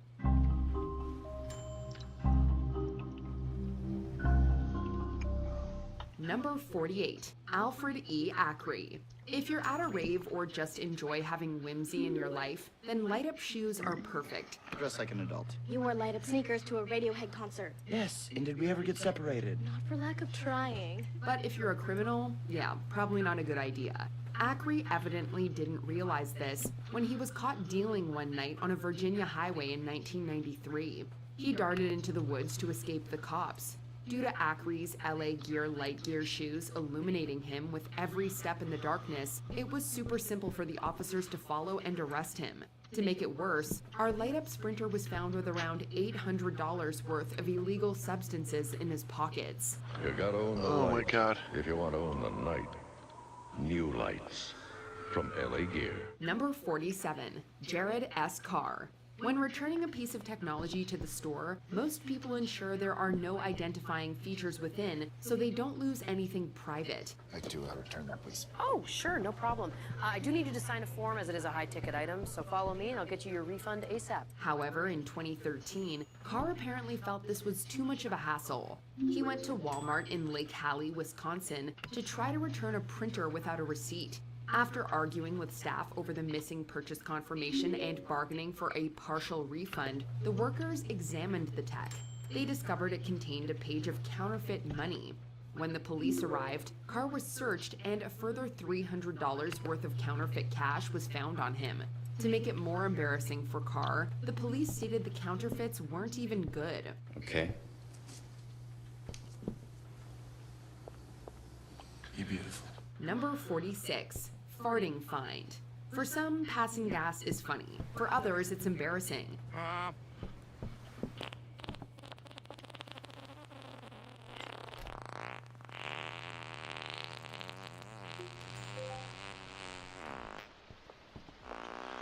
Stop pushing. In 2019, one unnamed suspect had the latter experience. Near Liberty, Missouri, the police were looking for someone possessing illegal substances. The person was doing well by hiding and avoiding capture. However, nature came calling in the most inappropriate way. As the cops searched, they heard a loud fart ring out, which allowed them to sniff out the suspect's hiding spot. What's that noise? Oops. I farted. I didn't think you would hear me.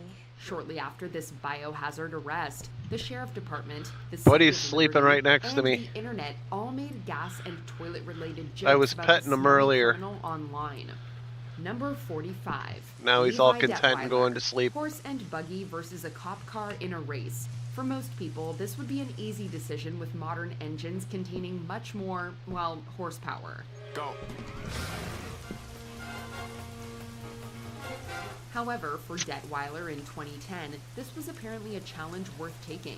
The police attempted to get Yeah, him he to is pull starting to over get for fat. ignoring a I stop need to sign find a in way to get him Leon, New York. exercise. Instead, Detweiler went on a low-speed chase with the officers. After a mile, a sharp turn caused the buggy to flip into a ditch, giving the cops the chance to slap the cuffs on Detweiler.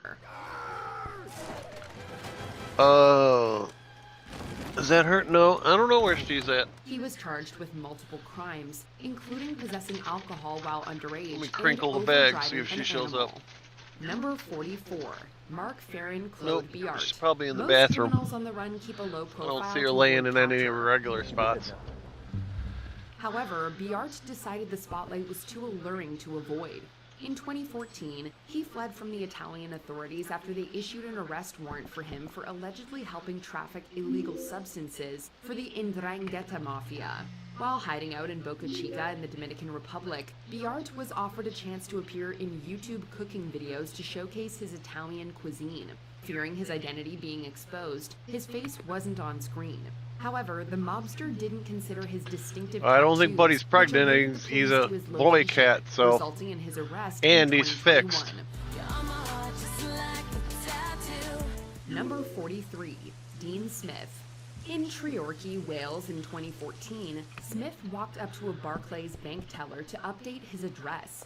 Yet, when the teller opened the cash register, he evidently remembered that banks have money, and a plan formed in his head. Necrotizing fasciitis? Caused by an invasive streptococcus? What? Flesh-eating disorder. It's all over the money. 30 minutes Yeah, later, that's one of the reasons why he's so large. with a genius disguise of sunglasses. Yeah, a hoodie, Shoujo and actually socks over means his little shoes. girl. He then pulled out a bread knife and demanded money. However, the employee did something Smith wasn't expecting. They refused. So the attempted thief left. Okay. Unfortunately for him, the teller saw through Smith's clever disguise and remembered getting his address and full name earlier. He was soon arrested and sentenced to 2.5 years in prison. Number 42, Hector D. Velasquez Maldonado.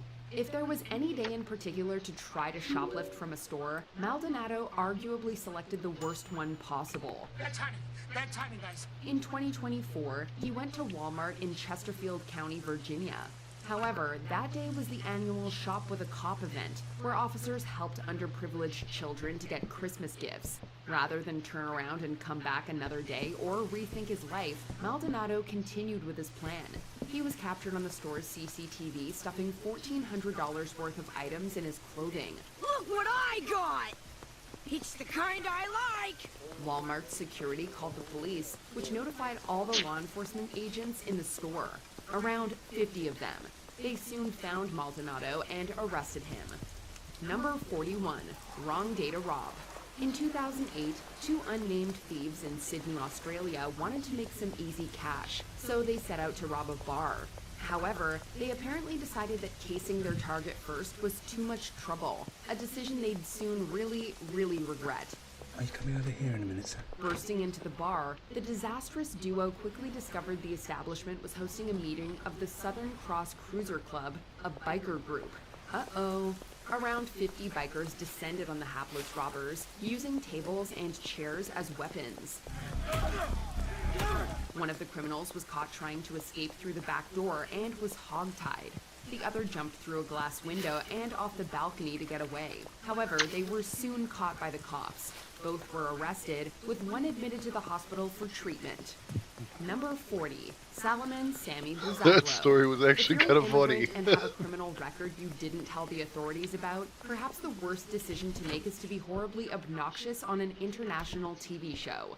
I'm fed up. I'm getting sick and tired of your bullshit. Well then, answer my question. Well, that's exactly what Buzaglo did when he appeared on an infamous episode of Kitchen Nightmares in 2013. One of the owners of Amy's Baking Company, alongside his wife, Amy, Buzaglo didn't tell the U.S. that he was convicted of crimes in Europe, including extortion and illegal substances. It's not your problem, it's nobody's problem. Why were you in immigration court? It's not your problem. While the authorities had been looking at the case for 2 years, it really ramped up after the episode aired. By 2018, Buzaglo was deported to Israel. While Amy followed him, the couple eventually broke up and she returned to the U.S. Number 39, mocking the cops.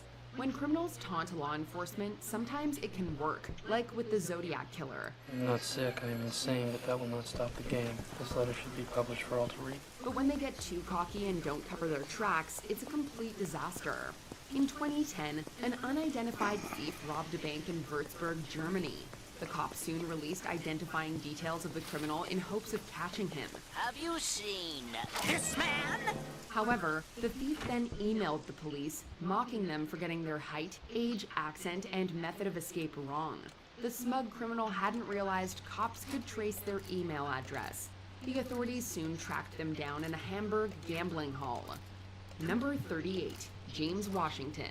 Deathbed confessions can be dramatic as a person admits their crime, allowing a case to close while also escaping arrest due to their imminent demise. But when it goes wrong, yikes.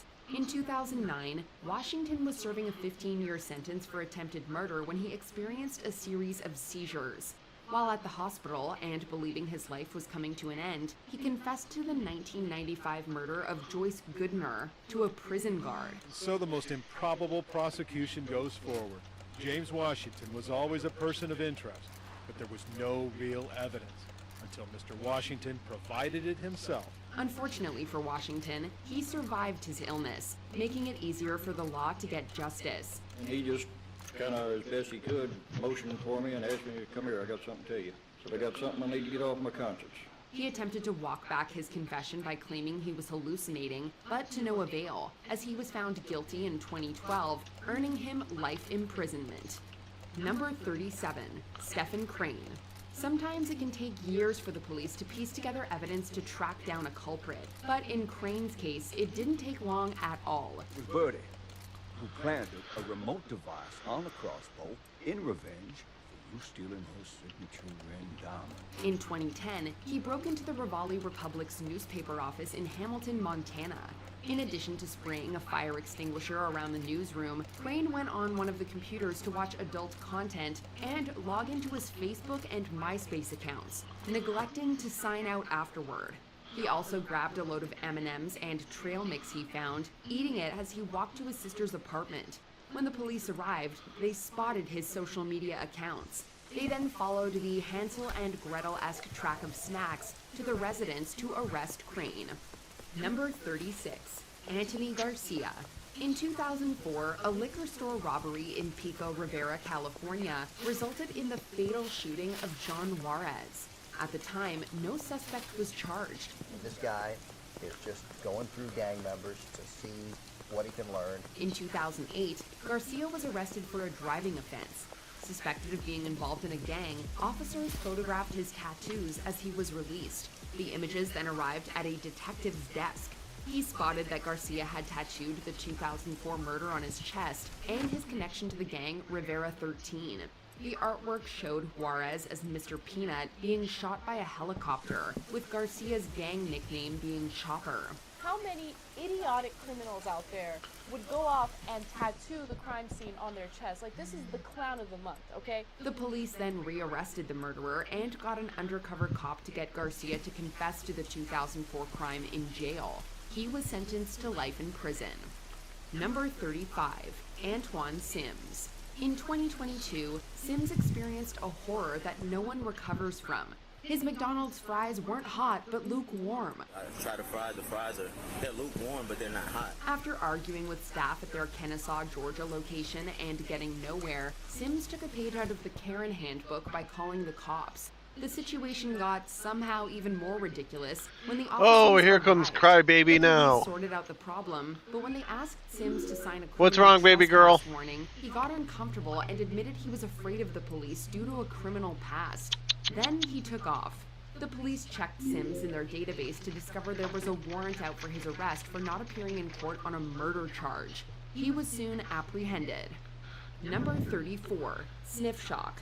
In 2011, 3 adult men and 2 juveniles broke into a house in Silver Springs Shores, Florida. The thieves thought they hit the jackpot with a load of white powder they suspected of being an illegal substance. However, upon inhaling the product, they soon realized they were very, very wrong. Instead, it was the ashes of a man and 2 Great Danes. All the thieves were arrested. Weirdly, this isn't an isolated event. In 2015, 3 teenagers stole from a family member in St. Peters, Missouri. After tasting the white powder in a box, that too turned out to be ashes. This time, they belonged to their grandfather, bringing further shame as they were arrested.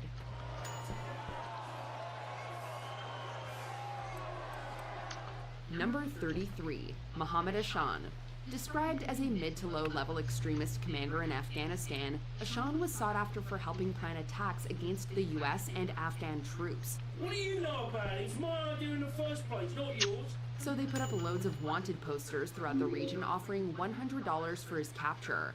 Officials didn't have much hope that it would work, as previous efforts hadn't resulted in much success. In 2012, soldiers and police at a checkpoint were in for a surprise when Ashan walked up to them while clutching his wanted poster, asking for the money for giving himself up. Unfortunately for the commander, that's not how that works. After a biometric scan confirmed his identity, Ashan was arrested without getting his cash prize. Number 32, Casey Kazee. In 2007, Kazee decided to rob a liquor store in Ashland, Kentucky. However, he couldn't do it with his face exposed. So Kazee came up with the idea to wrap his head in duct tape. Duct tape? Does this genius idea work?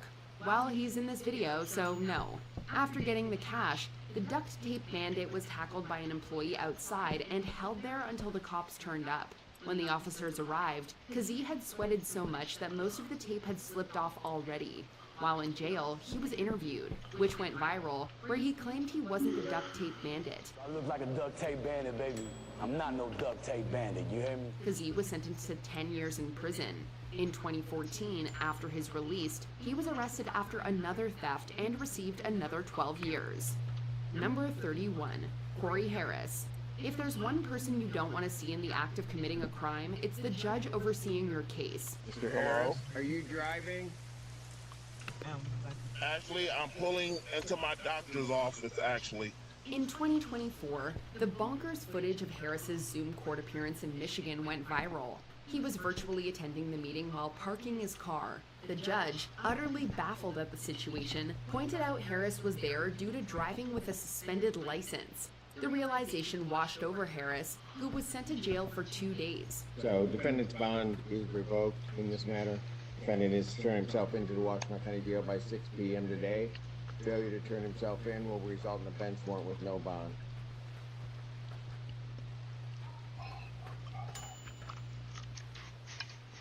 As it turned out, Harris didn't even have a valid license in the state, even though it had been suspended automatically since 2007 for failing to pay child support. They never said you had to pay a fee or anything. A few months after this public embarrassment, Harris secured a learning permit. Number 30, Charles Ray Fuller. Who amongst us wouldn't love $360 billion? Unfortunately, you can't just waltz into a bank and hand the teller a check for that amount. Maybe that might, cause a red flag at the bank that you were trying to cash a $360 billion check? Well, it turns out you can. Just ask Charles Ray Fuller. In 2008, Fuller walked into a bank in Fort Worth, Texas with a personal check in the amount of $360 billion. He claimed his girlfriend's mother gave him the check to start a record company. Unsurprisingly, bank employees immediately notified the authorities, and Teller was arrested for forgery. My favorite part of the article says, tellers at the Fort Worth bank were immediately suspicious. Perhaps it was the 10 zeros on the personal check that tipped them off. Even worse, he was carrying both illicit substances and a handgun at the time of his arrest. So he was also hit with charges of drug possession and unlawful carrying of a weapon. Oops. Because we do the stories every week. You're driving next to a guy that's that dumb. They're everywhere. Number 29, Peter Kavanaugh. It's a tale as old as time. A criminal takes a picture of themselves doing something illegal, which ultimately lands them in jail. Believe it or not, jail, right away. Back in 2013, a man named Peter Kavanaugh worked with a London mob delivering shipments of drugs. While returning with the cash, Kavanaugh whipped out his mobile phone and took photos of himself with the massive stack of money. But he wasn't counting on two of his dealers getting caught. After the two women were arrested for possession, they led the police straight to Kavanaugh, who was busted thanks to those damning photos on his phone. He was swiftly arrested and thrown in prison for 3 years. I've made a huge mistake. Number 28, Hannah Sabata. Taking a selfie is one thing. Openly bragging about robbing a bank on tape and then uploading it to YouTube is a whole new level of bold. But believe it or not, that's exactly what 19-year-old Hannah Sabata did back in 2012. Sabata stole $6,000 from a Nebraska bank and then made an incriminating video in which she admitted to the crime and flashed the cash. It's a bold strategy, Cotton. Let's see if it pays off for him. This video was uploaded to YouTube by user Jelly Beanie under the title Chick Bank Robber, and it has since amassed over 2 million views thanks to its notoriety. Sabata was arrested the same day the video was uploaded. Imagine that. Number 27, Adam Valle. We don't know if committing a crime right in front of a police station is recklessly brave or ridiculously stupid. A little from column A, a little from column B. Probably the latter. In December of 2018, 26-year-old Adam Valle waltzed right up to the front door of the Gladstone Police Department in Oregon and tried stealing a locked bike. Police inside instantly noticed the crime on their surveillance cameras and watched in complete disbelief as Valle attempted to break the lock. Is he for real? Officers simply walked out the front door and confronted Valle, who probably couldn't believe that he had been caught. How did that happen? Surely it had nothing to do with the cameras everywhere, or the front door, or the window right beside him with Gladstone Police written on it. Well, when you put it that way, yeah. Number 26, the loud getaway donkey. This sounds like one of those fake news stories you'd read about in The Onion, but it's 100% true. 3 criminals in the Colombian town of Juan de Acosta stole a number of items from a local shop and made their getaway on a stolen donkey. And they would have gotten away with it too if it wasn't for that darned donkey. All right, I hope you heard that. She called me a noble steed. She think I'm a steed.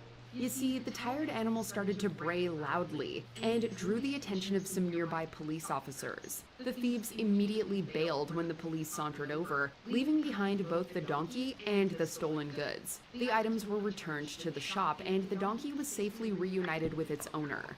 I'm a donkey on the edge! Number 25, free beer. Who can deny the allure of free beer? Certainly not these 19 English criminals who fell for an oddly genius police sting. Hey, wait a minute. What about the old stinkeroo? Yeah, I'm in. The Derbyshire police had a number of wanted suspects who had evaded capture, and they were running out of options. So they cooked up a plan, offer them free beer and see who takes the bait. They phoned the suspects, posing as a company giving away crates of beer, and made a simple arrangement. Meet up at a specific location at a specific time, and they would hand over the beer. Just like that. When the criminals arrived, they were greeted not by company men and free booze, but by police and handcuffs. How they fell for that one is beyond us. You're really good at that, Lloyd. I learned from the best. Number 24, Matthew McNally and Joey Miller. There are tons of ways to hide your face. Stockings, ski masks, those old-timey bandanas, and a permanent marker? Sharpie. Genius. Back in 2009, criminals Matthew McNally and Joey Miller tried breaking into a house in Carroll, Iowa. Witnesses described their getaway car to police, who quickly tracked it down and pulled it over. Inside were the two men, their faces scribbled with permanent marker like a coloring book that had felt the presence of a couple of toddlers. The men's hilarious mugshots were later released to the public, and the entire world couldn't stop laughing. The local police chief later claimed that it was the funniest thing he had seen in nearly 30 years on the force. Number 23, Peter Addison. Now, we're certainly not condoning it, but if you break into a place, maybe don't write your real name on the wall. No one gave Peter Addison that terrific bit of advice. Addison broke into a Cheshire campground and trashed the place, leaving behind a mess and some messages written on the walls. One of them read, "Thanks for the stay," and of course, another read, "Peter Addison was here." Police got Addison's personal information, and when they arrived to question him, he was wearing a t-shirt that was stolen from the camp.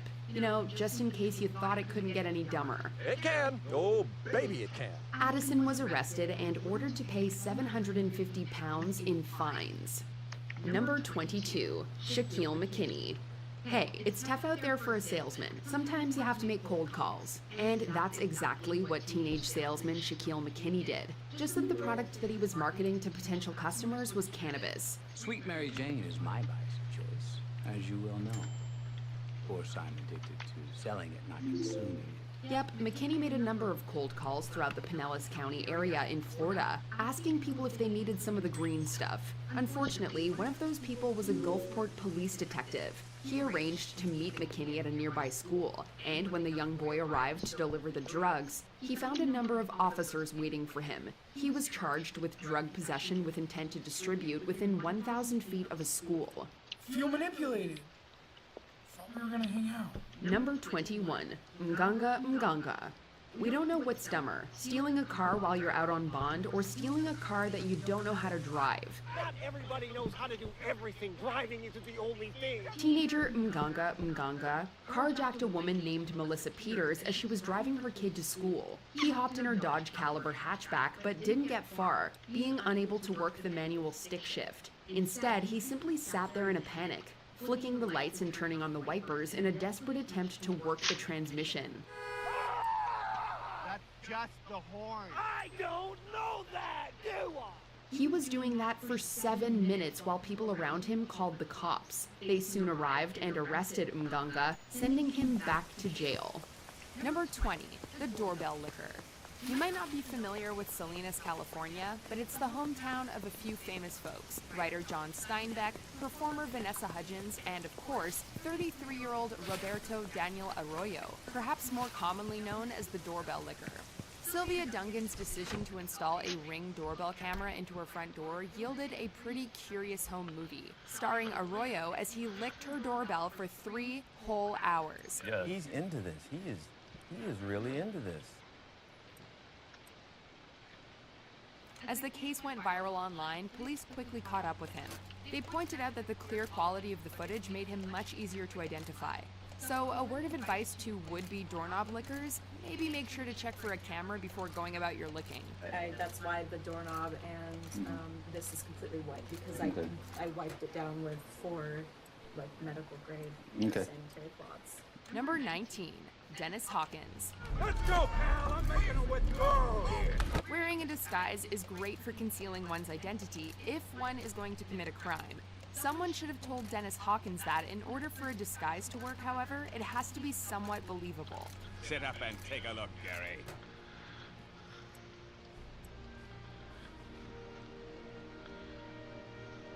It's uncanny. Hawkins apparently missed that memo as he attempted to rob a bank wearing clown pants with a pair of fake breasts and a blonde wig. Sorry, they're new. Dr. Dorfman did an amazing job.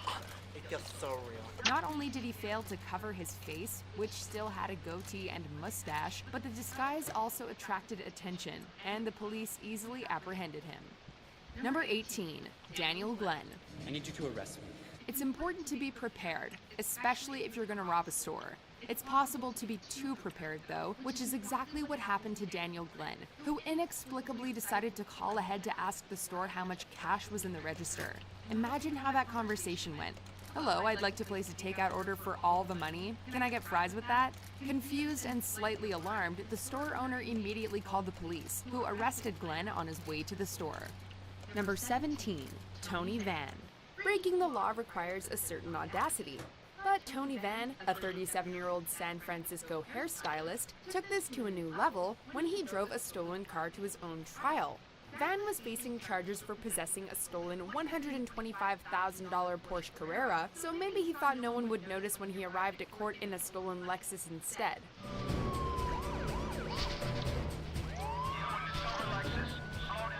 When Yorkshire puppies he'd left inside escaped through a window, sheriff's deputies noticed and ran the license plate. He was charged with possession of a stolen car and computer, as well as animal cruelty. Number 16, Trevor Jones. Ever just want to check your Facebook one more time? 34-year-old Trevor Jones couldn't resist when he broke into a house in Gwinnett County, Georgia, in November 2011. Unfortunately for him, he used the home computer to log in. To be fair, it's no wonder he wanted some social media downtime. A woman whose house he'd tried to rob earlier had seen his car, taken his keys and wallet, and called the police. Jones had to swim a pond to escape before breaking into another nearby house. Still, he probably should have logged out of Facebook before leaving. Instead, he gave police everything they needed to identify him and issue arrest warrants. Number 15, Albert Bailey. Police in Connecticut say they had ample warning of a bank robbery because the two suspects called the bank ahead of time, telling an employee to get a bag of money ready. We're gonna say this now. If you're planning on robbing a store or bank, don't call ahead and ask them suspicious questions or warn them that you're coming. We are the ex-presidents, and as you can see, we are in fact robbing your bank. So with a little cooperation, I won't have to blow your heads off. Seemingly inspired by our previous entry, Albert Bailey called the bank and told him he was coming to rob them so that they would have the money ready for him when he got there. He even had an accomplice enter the bank with a note informing the tellers who Bailey was. Open the damn door! Obviously, the tellers had called the police, who apprehended Bailey immediately. Hold it right there. You're under arrest. I'm taking you in. Number 14, R.C. Gatlin. Curiosity killed the cat, and it also caught the criminal. In 1988, R.C. Gatlin came across some friendly Detroit police officers who were showing off their squad car's computer to a few local kids.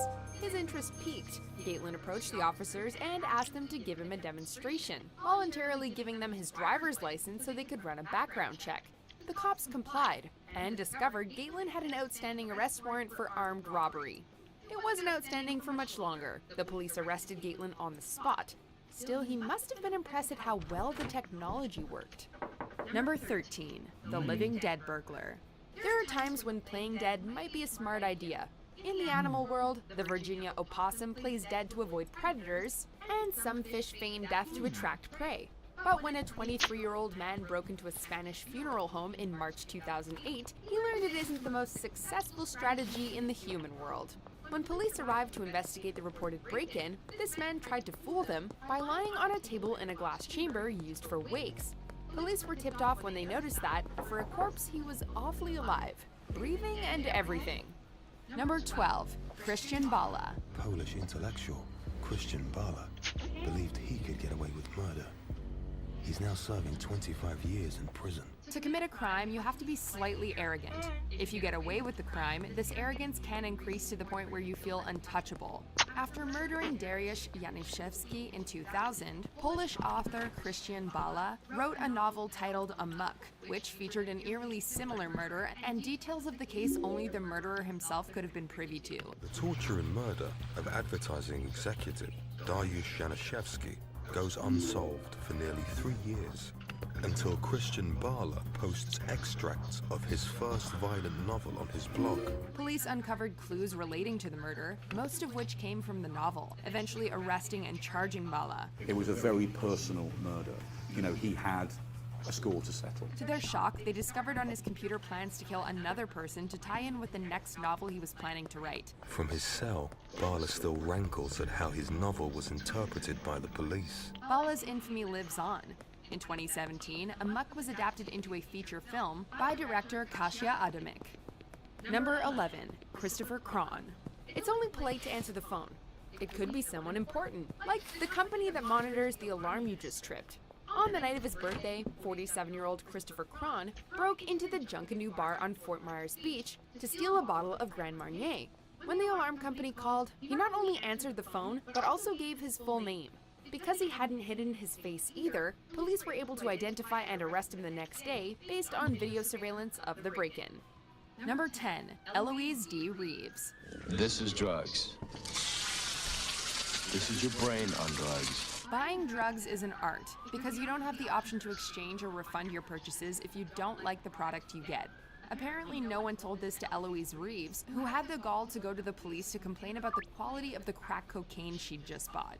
She reportedly pulled the crack rock from her mouth and placed it on the cop car for the deputy to inspect. What you need? One please. One what? One rock of One crack.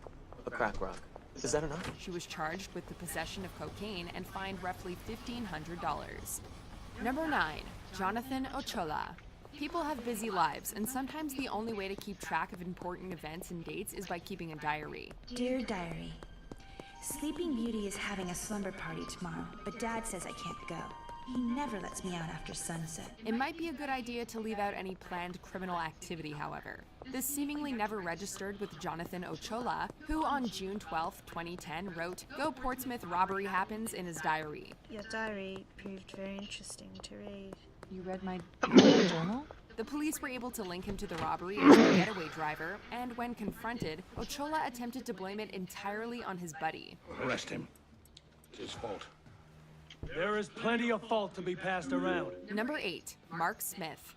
We aren't sure if there's a criminal handbook, but we have to guess that falling asleep in the house you're robbing has to be high on the things not to do list. Mark Smith must not have read that page. By dinner, I popped a few more on top of some cocktails and a Valium or two. Smith decided to take a quick nap under his victim's bed, drunk on vodka and high on Valium, only to be discovered by the homeowner, who immediately called the police. Not off. I wake up in strange places. I have no idea how I got there. You need to lighten up. We've heard of cat burglars before, but Smith seems to associate more with cat nappers. Where am I? What's going on? Number 7, Christopher Koch. In any criminal endeavor, there's plenty that can go wrong. But step 1 is actually getting inside the building you hope to rob. 28-year-old Christopher Koch should have looked at the opening hours before attempting to rob a Citizens and Northern Bank in Liberty, Pennsylvania. Wearing a ski mask and gloves, he rushed the door, only to find the bank had just closed. To be completely fair, what kind of bank closes at noon? As Koch sheepishly retreated, employees inside wrote down his license plate number, and he was later arrested. And I want you to call the police. I want to go back to jail, please. Number 6, Derek Mosley. So we know you're not supposed to bring a gun to a knife fight, but what about a baseball bat? Revolvers.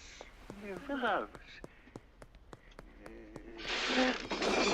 This is exactly what Derek Mosley did as he tried to rob a gun shop and steal a firearm, equipped only with a baseball bat and a knife.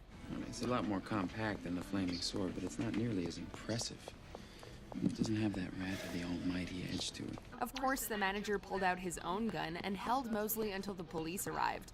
Who would have imagined that the manager of a gun store would possess his own gun? Will wonders never cease? You can't do that. Number 5, Michael Anthony Fuller. If you're already committing a crime, why not go big? In 2011, a 53-year-old North Carolina man tried to use a $1 million bill to buy a microwave, a vacuum cleaner, and other merchandise at Walmart. It must be worth a fortune. The total price of the goods was $476, so he was apparently fairly optimistic about how much change Walmart keeps in their registers. Unfortunately, the cashier didn't have $999,524 on him and knew there's no such thing as a $1 million bill, leading to Fuller's arrest. As it turns out, sometimes when it comes to going big or going home, you should probably just go home. I'll give it back. What back? Number 4, an uncanny resemblance. A fake ID is a teenage rite of passage, but when you show a fake ID, you should make sure you're not handing it to the actual owner. You know, the one whose face is on the ID you're holding in your hand. That's what happened to one 26-year-old woman at Applebee's in 2013, when she showed the waitress Brianna Pretty her own driver's license as proof of age. It had been stolen with a bunch of other possessions a month earlier. Can't we resolve this conflict without anger? Instead of bringing her customer a margarita, Brianna brought the cops, and the thief was caught red-handed. Number 3, Ruben Zarate. Open the safe, Pops. Open the goddamn safe! Deciding to rob a muffler shop, Ruben Zarate brought a gun and demanded the money, only to discover that the money was in the safe that could only be opened by the absent store manager. Now, I know you come back here to open your safe. So now you can open it. He decided it would be a good idea to leave his number with the store employees so that they could call him when the manager returned. Of course, they called the police, who set a trap for Zarate and arrested him. Excuse me? Placed under arrest. Are you kidding? Hands behind your back, sir. I'm trying to help here. Heck, we're just surprised Zarate didn't leave his name, address, and social security number too. Drop the gun. You are under arrest. Number 2, robber of Halifax Bank in London. Committing a crime is a stressful endeavor, and mistakes do happen. If there's one thing all robbers should remember, however, it's that your gun is your most valuable asset. This particular robber seemed to forget that fact as he attempted to rob the Halifax Bank in London. Put the money in the bag. Demanding the teller fill the bag with money, he accidentally gave away his gun to the teller instead of the bag. After a brief moment of confusion, the bank worker retreated, forcing the robber to flee. At least he managed to escape with a bank employee's bicycle, and so we still don't know his name. Before we continue, be sure to subscribe to our channel and ring the bell to get notified about our latest videos. You have the option to be notified for occasional videos or all of them. If you're on your phone, make sure you go into your settings and switch on notifications. Number 1. MacArthur Wheeler.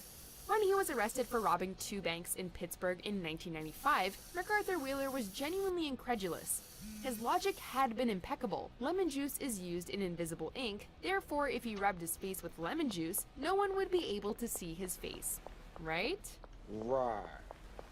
Psychologists who studied the case named it the Dunning-Kruger effect, a cognitive bias in which unskilled people are least able to perceive their own incompetence, and so become overconfident.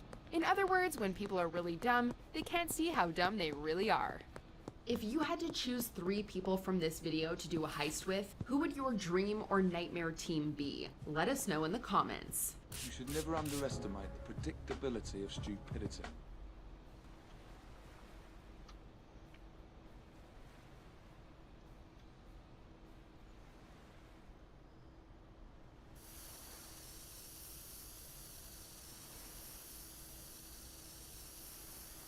So now he seems everything is great, you know, and he looks like the all-American boy. Welcome to Watch Mojo, and today we're looking at 30 highly disturbing interviews that were conducted with murderers and serial killers. If you're guilty, you are a despicable axe murderer. How do you convince me? Andre Chikatilo. I'm nothing but an actor who's performed a role to earn an Oscar and to get into the Guinness Book of Records, that's all. Considered one of the most depraved serial killers in Russian history, Andre Chikatilo boasts a macabre story. Known by names like the Rostov Ripper and the Butcher of Rostov, Chikatilo was convicted of murdering 52 people between 1978 and 1990. He was known to lure his victims into secluded areas, and his murders were often sexually motivated and extremely brutal. He's a monster, and seemed to harbor a chilling detachment to his crimes. A number of interviews were conducted with Chikatilo while he was on death row awaiting execution, and he recounts his horrific crimes with a calm voice and a creepy, dispassionate method. They are the key hallmarks of a true psychopath. They have water and soap there. So I took off my trousers and started washing. Well, it wasn't proper washing, it was just to clean off the dirt that happened to be there. Well, not dirt, but blood that was spilled. David Parker Ray. I get my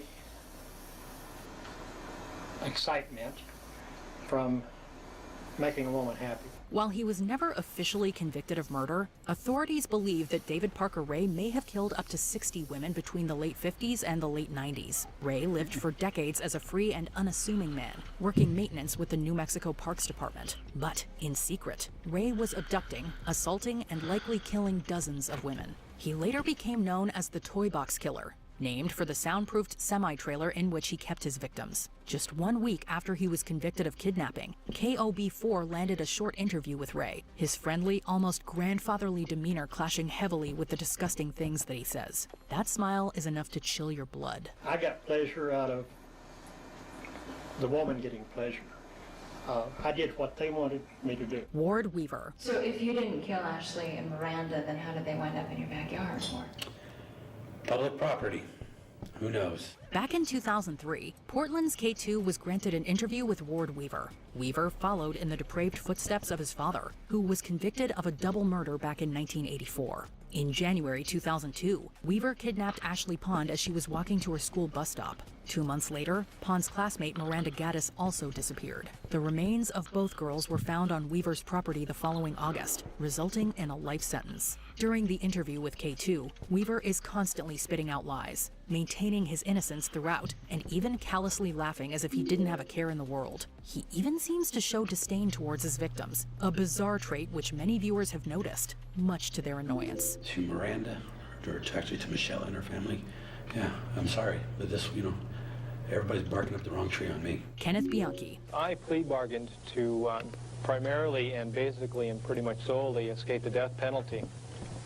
The death penalty was very much a reality. The Hillside Strangler terrorized the Los Angeles area between October 1977 and February 1978, killing 10 people and often leaving their bodies in public. Following an investigation, it was discovered that the Hillside Strangler was actually two people, cousins Angelo Buono Jr. and Kenneth Bianchi. Aside from the 10 Hillside Strangler victims, Bianchi also murdered at least 2 more people by himself in the state of Washington. Bianchi later became one of the subjects of the documentary Death Diploma, and what's most scary is just how normal he appears. He doesn't look frightening. He is friendly and well-spoken, and he constantly denies his many atrocious crimes. This is the work of a master manipulator. I feel that the motivation may have been, for whoever committed these crimes, may have been simply to remove evidence. Bernard Giles. Were you aware that there was now a hunt for what police began to realize was a serial killer?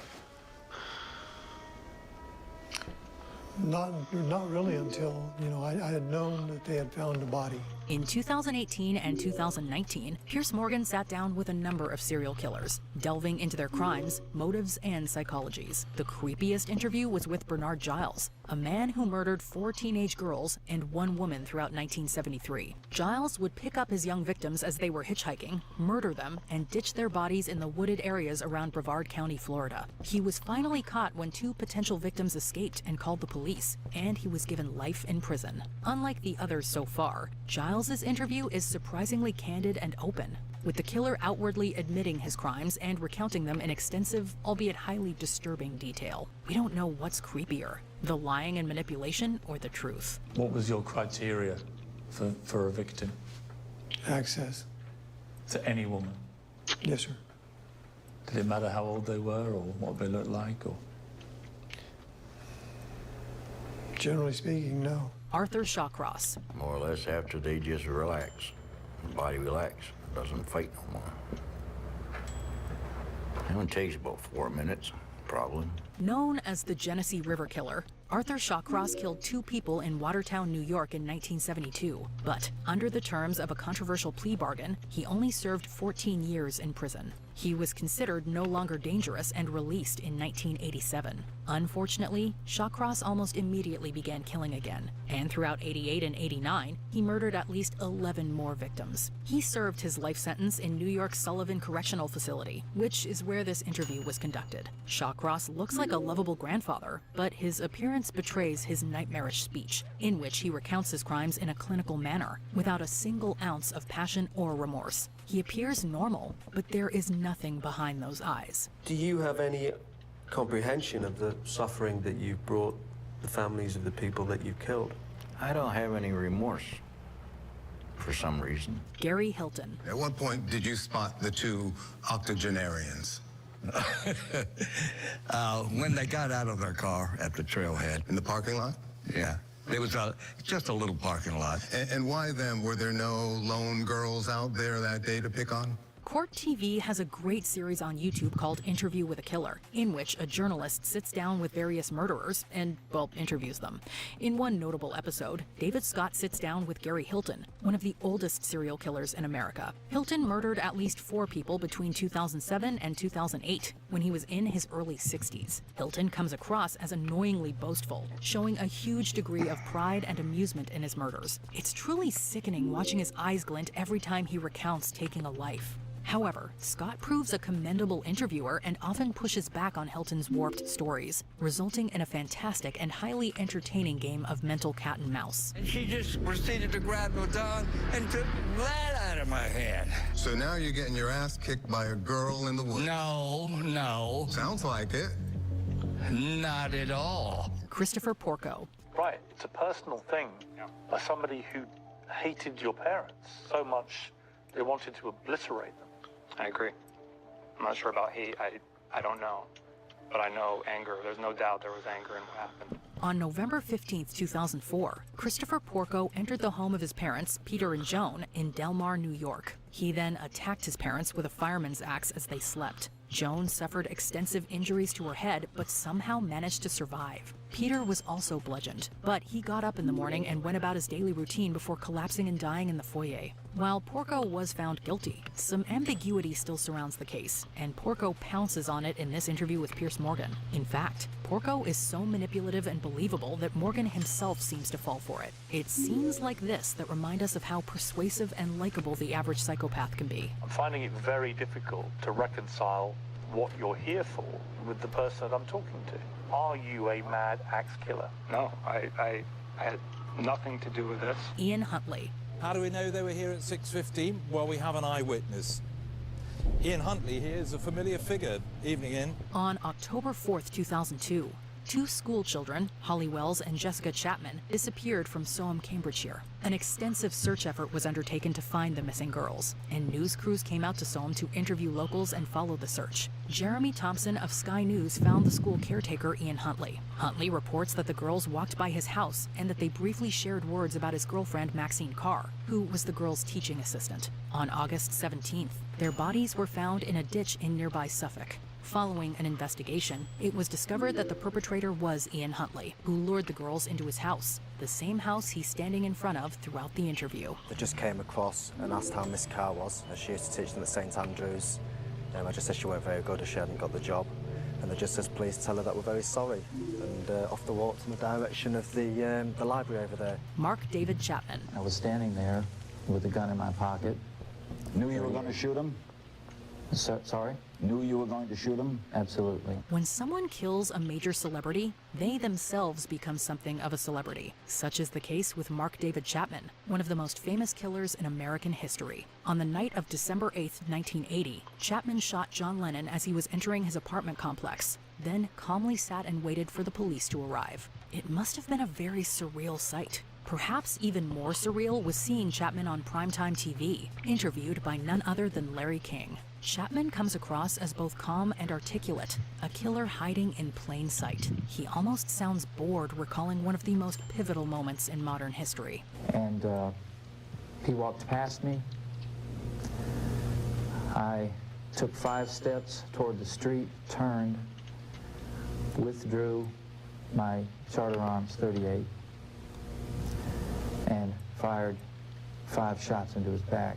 Richard Kuklinski. How many people have you killed? I have an approximate guess.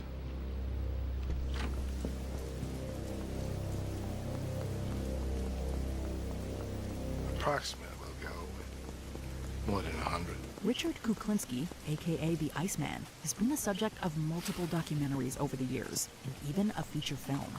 The validity of his claims has been questioned, specifically the large number of contract killings in which Kuklinski had reportedly taken part.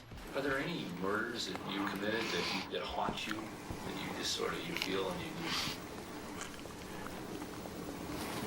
you... Nothing haunts me. Still, this doesn't change the fact that Kuklinski was a startling interview, one that gave credence to his chilling namesake. I then took him and put him in a 50-gallon drum, put it on the side of a motel. Kuklinski does indeed come across as icy and detached within both the Iceman tapes and the Iceman Confesses, describing his double life as a devoted family man and cold-hearted killer. Did you like to look them in the eye? I wanted them looking straight at me. Although the Iceman passed away in 2006, his reputation lives on within this disturbing footage. What did you want him to think as they died? Just see my pretty face. Stephen McDaniel. Like the interview with Ian Huntley, this one depicts a killer feigning ignorance and giving an interview to a local news station while posing as an innocent bystander. Yeah, Lauren was my neighbor. We're just trying to find out where she is at this point. I mean, no one has seen her since Saturday. McDaniel's demeanor seems busy and energetic as the wheels appear set in motion within his head. The only thing we can think is that maybe she went out running and someone snatched her. He attempts to set up an alibi for himself, although he's soon caught off guard when he learns on camera that part of his victim's remains have been recovered. I think that's where they have recovered the body or whatever they recovered from there. Body? Had you seen anything there? At this point, McDaniel stops dead in his tracks. His eyes glaze over, and his reactions say it all. He knows he's been caught. It is surreal to see it all play out in real time. Are you okay, sir? I think I need to sit down. Dennis Rader. Something drove me to do this. The normal people just don't do this. You can't stop it. I can't stop it. It's just, it controls me. It is the brazen and nonchalant attitude emanating from Dennis Rader that makes this interview with the BTK killer so disturbing. The piece was conducted by Massachusetts psychologist Robert Mendoza, and it took place almost immediately after Rader pled guilty to 10 counts of first-degree murder. I got this fantasy. I started working out this fantasy in my mind, and once that person become a fantasy, I could just loop it over and lay in bed at night. To hear Rader describe his methodology in such laissez-faire terms is chilling, as BTK details how he would stalk and learn about his potential victims before striking. The stalking stage is when you start learning more about your victims, potential victims. Went to the library, I looked up their names, address, cross-reference, and called them a couple of times. He even describes a kit of tools that he would use during the proceedings. Plastic bags, rope, tape, knife, gun. Rader also tells Mendoza that he, quote, couldn't help but commit these crimes. And he muses as to whether or not being dropped on his head as a child resulted in some form of demonic possession. I actually think I'm maybe possessed with demons. I was dropped on my head when I was a kid. David Berkowitz. When you see somebody radically changed by the power of God, it excites you. Full disclosure, the purpose behind this interview with the son of Sam, David Berkowitz, is a vehicle to showcase the killer's born-again beliefs. Still, the source details are there. I met some guys at a party on the block on Barnes Avenue. Well, they seemed like nice people, but they were into some kinky stuff with witchcraft and so forth. Berkowitz is interviewed with soft acoustic guitar music in the background and flattering lighting, the exact opposite of what we normally expect from these sorts of interviews. I become convinced over time that my job was to be a soldier for the devil and to bring destruction. It's a bit unsettling, this humanizing of the .44 caliber killer who held New York City in the grip of fear back in the 1970s. The bad things that were being done were actually going to be good, but it was just a trick of the enemy. Around the time of this interview, Berkowitz also tried to insinuate that a satanic cult had used him as a pawn in these killings, but a new investigation could not corroborate these claims. They took me out of the car, and one of the officers, he said to me, are you glad this is over? And I looked at him and I said, yeah, I'm very glad. And they were all like taken aback. Peter Sutcliffe. Jack wasn't the only Ripper in England. Could it be then that the man that you're looking for is a maniac? It could be so. Peter Sutcliffe, the Yorkshire Ripper, terrorized the areas of Manchester and West Yorkshire between 1975 and 1980. Quite certain that this man hates prostitution. Sutcliffe targeted sex workers or women he perceived as being involved in such business, although his criteria for such assumptions could be something as innocuous as a woman being out in the early morning. I hit her with a branch or something, threw her over a wall, and I climbed over the wall, and I was thinking of bumping her off, and this boy said, stop, stop. Sutcliffe's various phone interviews with officials and the media lean into the Ripper's violent and misogynist views, to the point where he callously labels one of his victims as being in, quote, the wrong place at the wrong time. Did you have a lot of regrets when you killed Jane MacDonald, the 16-year-old? Yes, I did, yeah. She was in the wrong place at the wrong time. Sutcliffe even went so far as to refer to his victims as, quote, filth during his confession to police. On the night you were arrested, were you going to attack the girl you were with? Of course I was. That was the whole point. Peter Curtin. Peter Curtin was dubbed the Vampire of Dusseldorf due to the killer's reputation for savagery, as well as his fixation on blood. Although this interview report dates all the way back to Curtin's execution on July 1st, 1931, and has admittedly fallen into the realm of nebulous urban legend, the legacy is no less chilling. Curtin was speaking with a prison psychologist. All right, I'm going to log out until the morning. When he asked whether or not he would shortly thereafter be able to hear the sound of his own blood. His head currently resides at Ripley's Believe It or Not Museum in Wisconsin as an exhibit attraction.